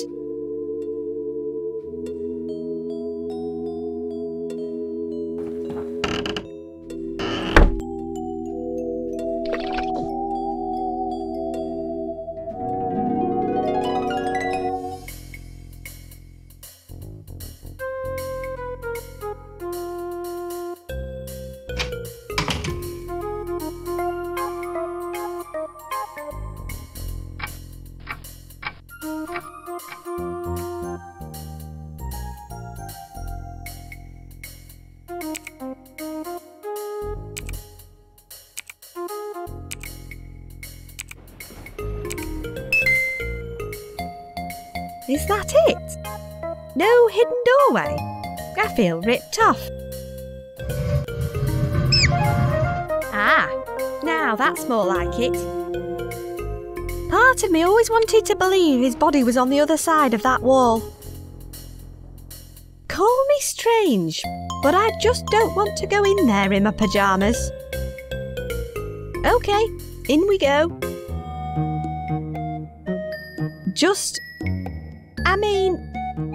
I knew my mother enjoyed displaying dead animals, but even I didn't see this one coming. I'm not leaving here till I get some answers. They smell like chloroform. Something tells me they're not full of pirate flags. They're all about the Fig Brothers case. It looks knackered. Ankle biter deluxe. Squeak no more. The boxes all look a bit damp. For pouring all manner of things down rabbit holes. If it ends inside, there's a can of it in this house. I'm not sure it's ever been used for carpentry. It's very long and thin. These can burn through anything. OK. OK. OK. It's got a hitty end and a pulley end. It's a long, thin file. These things get really hot. Moles, flies, these things are amazingly versatile. They chronicle the whole case against Horatio. Despite the doubt, it could still have been him that killed Fergus. I mean, what's the alternative? My mum's accumulated quite a collection. I suppose they never installed proper lighting in here. I'd just end up with a puddle. Last will and testament of Fergus Fig. It was amended just a few days before his murder. I can see Horatio's name crossed out and replaced with Annabel. It looks like she inherited his entire share of the Fig estate when he died.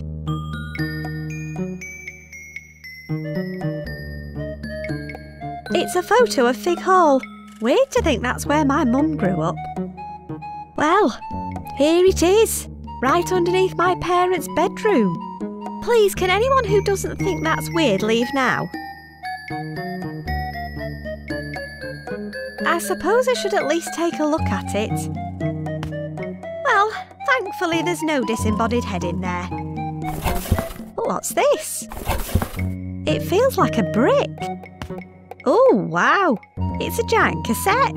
This must be the security tape Horatio mentioned in the police interview. But just look at this thing. How am I going to find a machine old enough to even play it? I'll just take a closer look. Alpha Max 60. I feel like I've seen this logo before somewhere. It was probably in one of our ancient history textbooks. Hang on, that's it.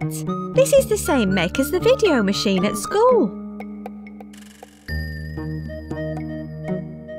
It has no more secrets to share.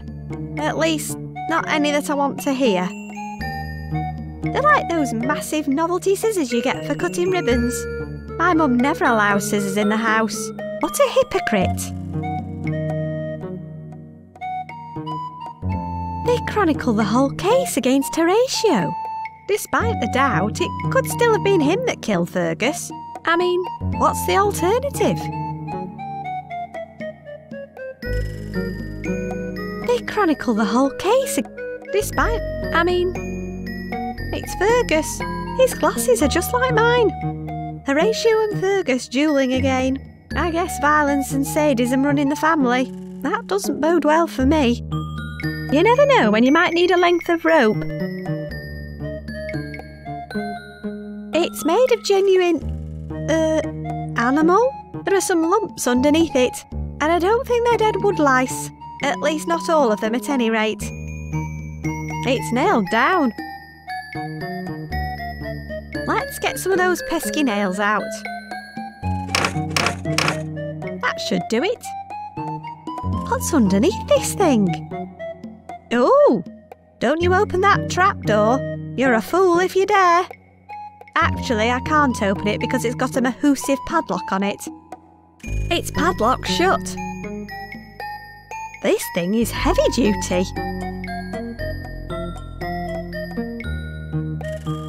Filing locks is a thing, right?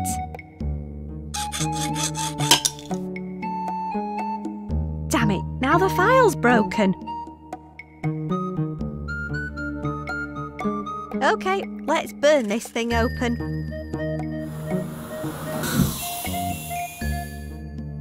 Looks like it's out of gas.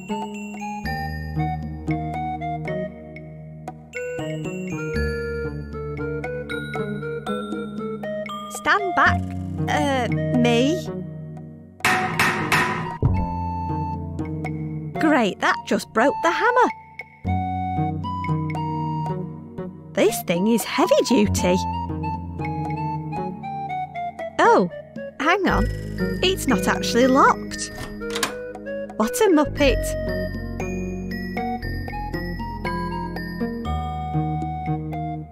It fell off the hammer. Okay. Why not? When other kids dream of having a theme park in their house, I don't think this is what they're imagining. Disneyland grand opening, presumably not the resounding success they were hoping for. I suppose this is where it happened. It's our house's bottom. I can't actually see anything up there. It's mainly for context. Looks like they didn't even get around to cutting it.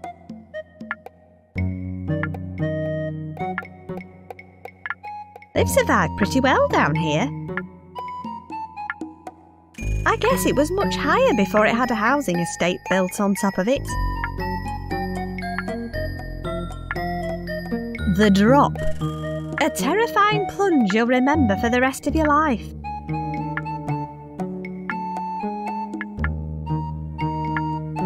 This one's detached from the ground. This'll be useful if I meet any rodents of unusual size. It's full of duck toys. If I'd known he was right underneath my house, it would have saved a lot of faffing about with metal detectors. It was fun though, right? Right? I've already got one. I've already got one. I'll save him for my dream box. This must be where Mr. Fumble originally came from. I should tell Lloyd about this local supply of fresh victims. I don't have any more tokens. It's our house's bottom. I can't actually see anything up there. It's mainly for context. Inside looks like a converted treadmill with a giant polystyrene dinosaur head behind it. I imagine it'd be terrifying for small children. Inside looks like a... Escape the beast. He's hungry for you.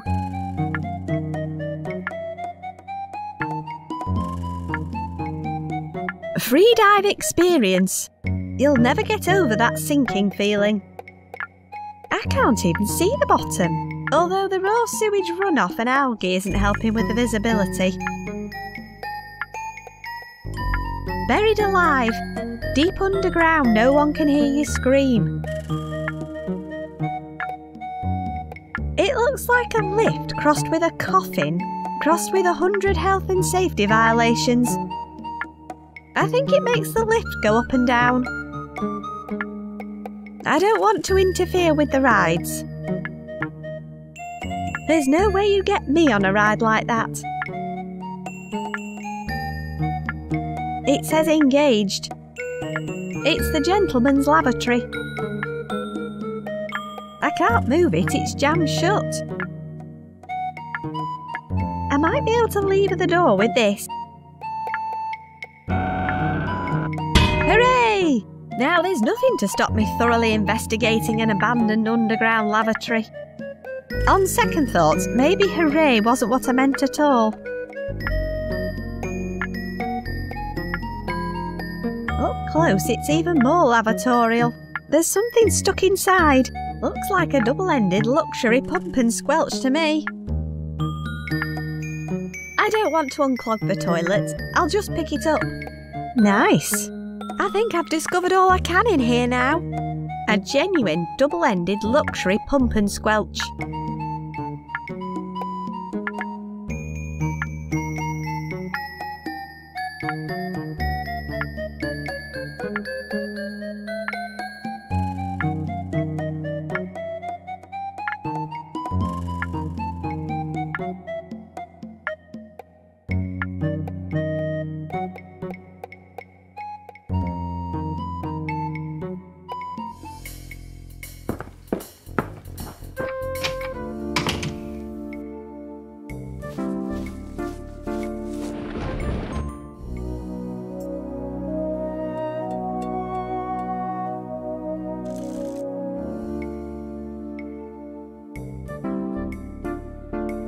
I have something for you. Pumpy? Is it really you? It's yours. All you need to do is let me into the school to use the video machine. Is that all? Come with me. I'll let you in, but then you're on your own. I'm not hanging around. Come on, Betty, we're getting out of here. I hope you find what you're looking for on that tape.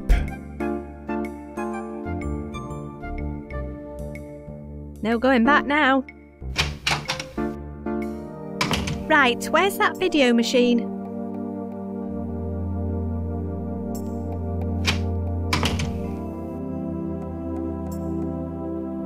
Mock wood panelling has aged well. This thing is older than the school itself. Looks like its plug's 1 pixel too far from the socket. That's annoying. The cable won't reach. It's 1 pixel too short. I can't move it. One of its wheels is broken. The buttons are jammed. It needs a remote control. Moulded plastic chairs. Mr. Tweed screwed them all to the floor because we kept tilting back on them. Mr. Tweed really loves Oxbow Lakes. Water goes up, water goes down. Water goes up, water goes down. Looks like Mr. Tweed put it out of reach. Probably sick of us changing the channel during lessons.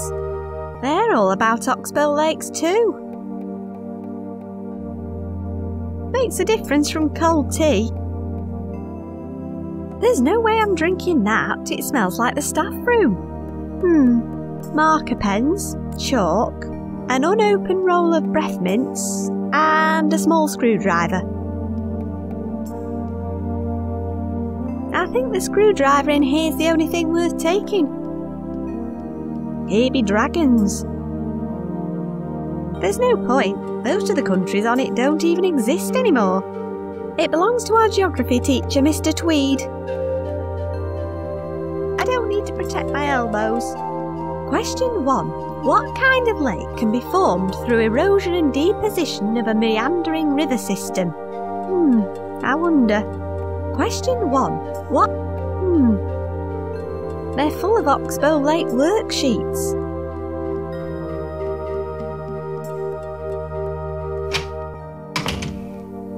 I can see to the geography classroom. Looks like the school television's been wheeled in. I ordered more of these after Lloyd's first term. Bendy straw. I'm a pillock. Have a banana. I own a pit. Mandalorian. Bin Gurlickin. Mike R won't start. Axolotl. I've a nasty rash. Arnie's locker's right next to mine. He stores all kinds of useful stuff for emergencies, like when Mr. Tweed starts talking. That's my locker, right on the end. That leads to the science lab, but it's locked. It's full of awards given to other people and their ancestors. I'll celebrate other people's victories another day. Please don't waste sticky notes. Low-cost pet improvements and chimeras. Call Lloyd. Please remember that it is not polite to bring attention to our custodian's overdeveloped epidermis. Any inflammatory comments will be dealt with harshly. This includes any references to walruses, armadillos or pangolins. Please store all sharp metal objects, batteries and corrosive chemicals in lockers during school hours. Never tell anyone your locker combination. It's from the local paper. Figington poisons Duke of Winkelchester. Following a visit to the local school, the Duke and Duchess were hit by violent bottom complications. Staff blamed a batch of tepid sausages supplied by the Ferret's Head pub.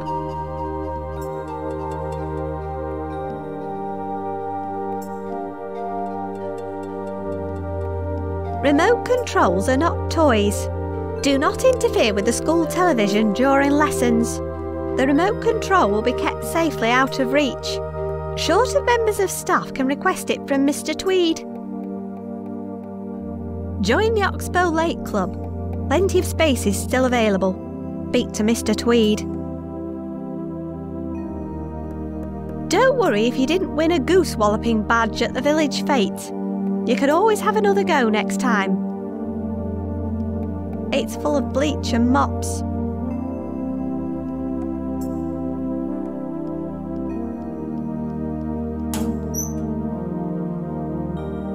It's the first in a 20-volume set about Oxbow Lakes.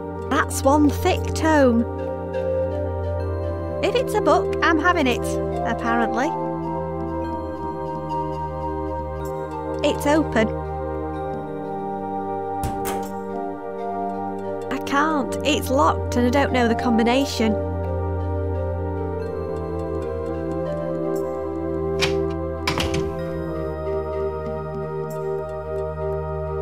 This will help me reach if I stand on it. Okay, I'll add one more. Okay, I'll add one more. Looks like Mr. Tweed put it out of reach. Probably sick. It's a big pile of books. Okay. got it. It doesn't work. The batteries are dead. I'll need to use a screwdriver to open it. Those batteries look pretty dead to me. I'm not sure that would help.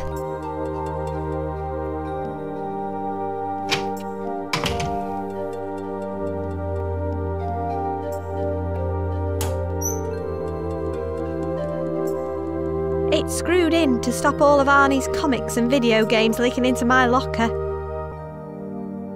Alright, let's see what Arnie's got in his locker. Arnie always keeps spare batteries for his handheld video games. He wouldn't want to accidentally listen to anything Mr. Tweed was saying. I'm sure Arnie won't mind if I borrow a couple. It's open.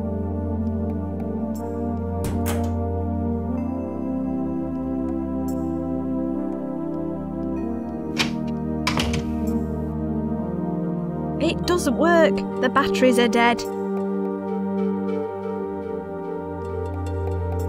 There we go, good as new. I'll need to use the screwdriver to reattach it. It's all fixed up and ready to use. One of its wheels is busted. They look like round plastic balls. I knew I was carrying this around for some reason. I'll kinda miss it. There we go, the trolley should move now. Okay, let's move this into position. Phew, that should be close enough now. It should reach the socket now.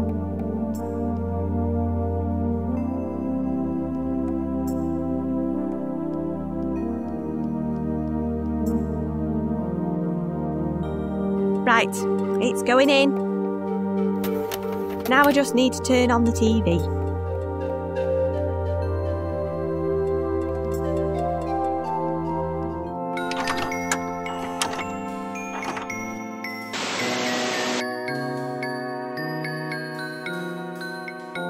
Hey, Bella.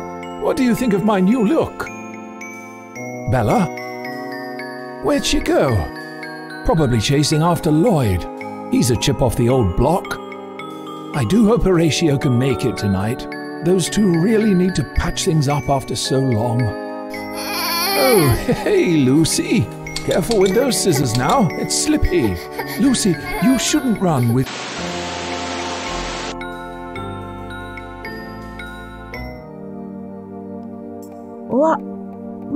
What just happened? That looked like... It was me! I killed Fergus! I feel...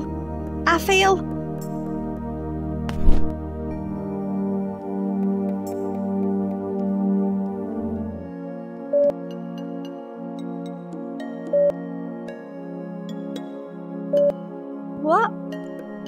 What happened? I don't remember. She appears to be suffering a degree of memory loss after the trauma to her head. Where am I? Don't worry, Lucy. You're safe. We got a call saying you were at the school. Your mother came and found you. Could we have a moment, Doctor? Of course. I'll just be out here if you need me. You know, Lucy, your mother's always been the one looking out for you. Ever since... Well, you know, she won't let anything bad happen to you. What do you mean? What are you talking about? Oh, never mind that now. Listen, you try to get a good night's sleep, you hear? We'll be back tomorrow to check on you. Night. Fugitive Horatio Figg has been found dead after a decade of being on the run for the murder of his brother Fergus. His body was discovered on the outskirts of his hometown of Figgington. He appears to have slipped whilst running with an extra large pair of scissors. So the local police are treating his death as accidental. Finally, it seems the Fig family will be able to rest in peace. Poor guy. I wonder if he did it. I don't remember anything from the past few days. I'm just looking forward to getting some sleep.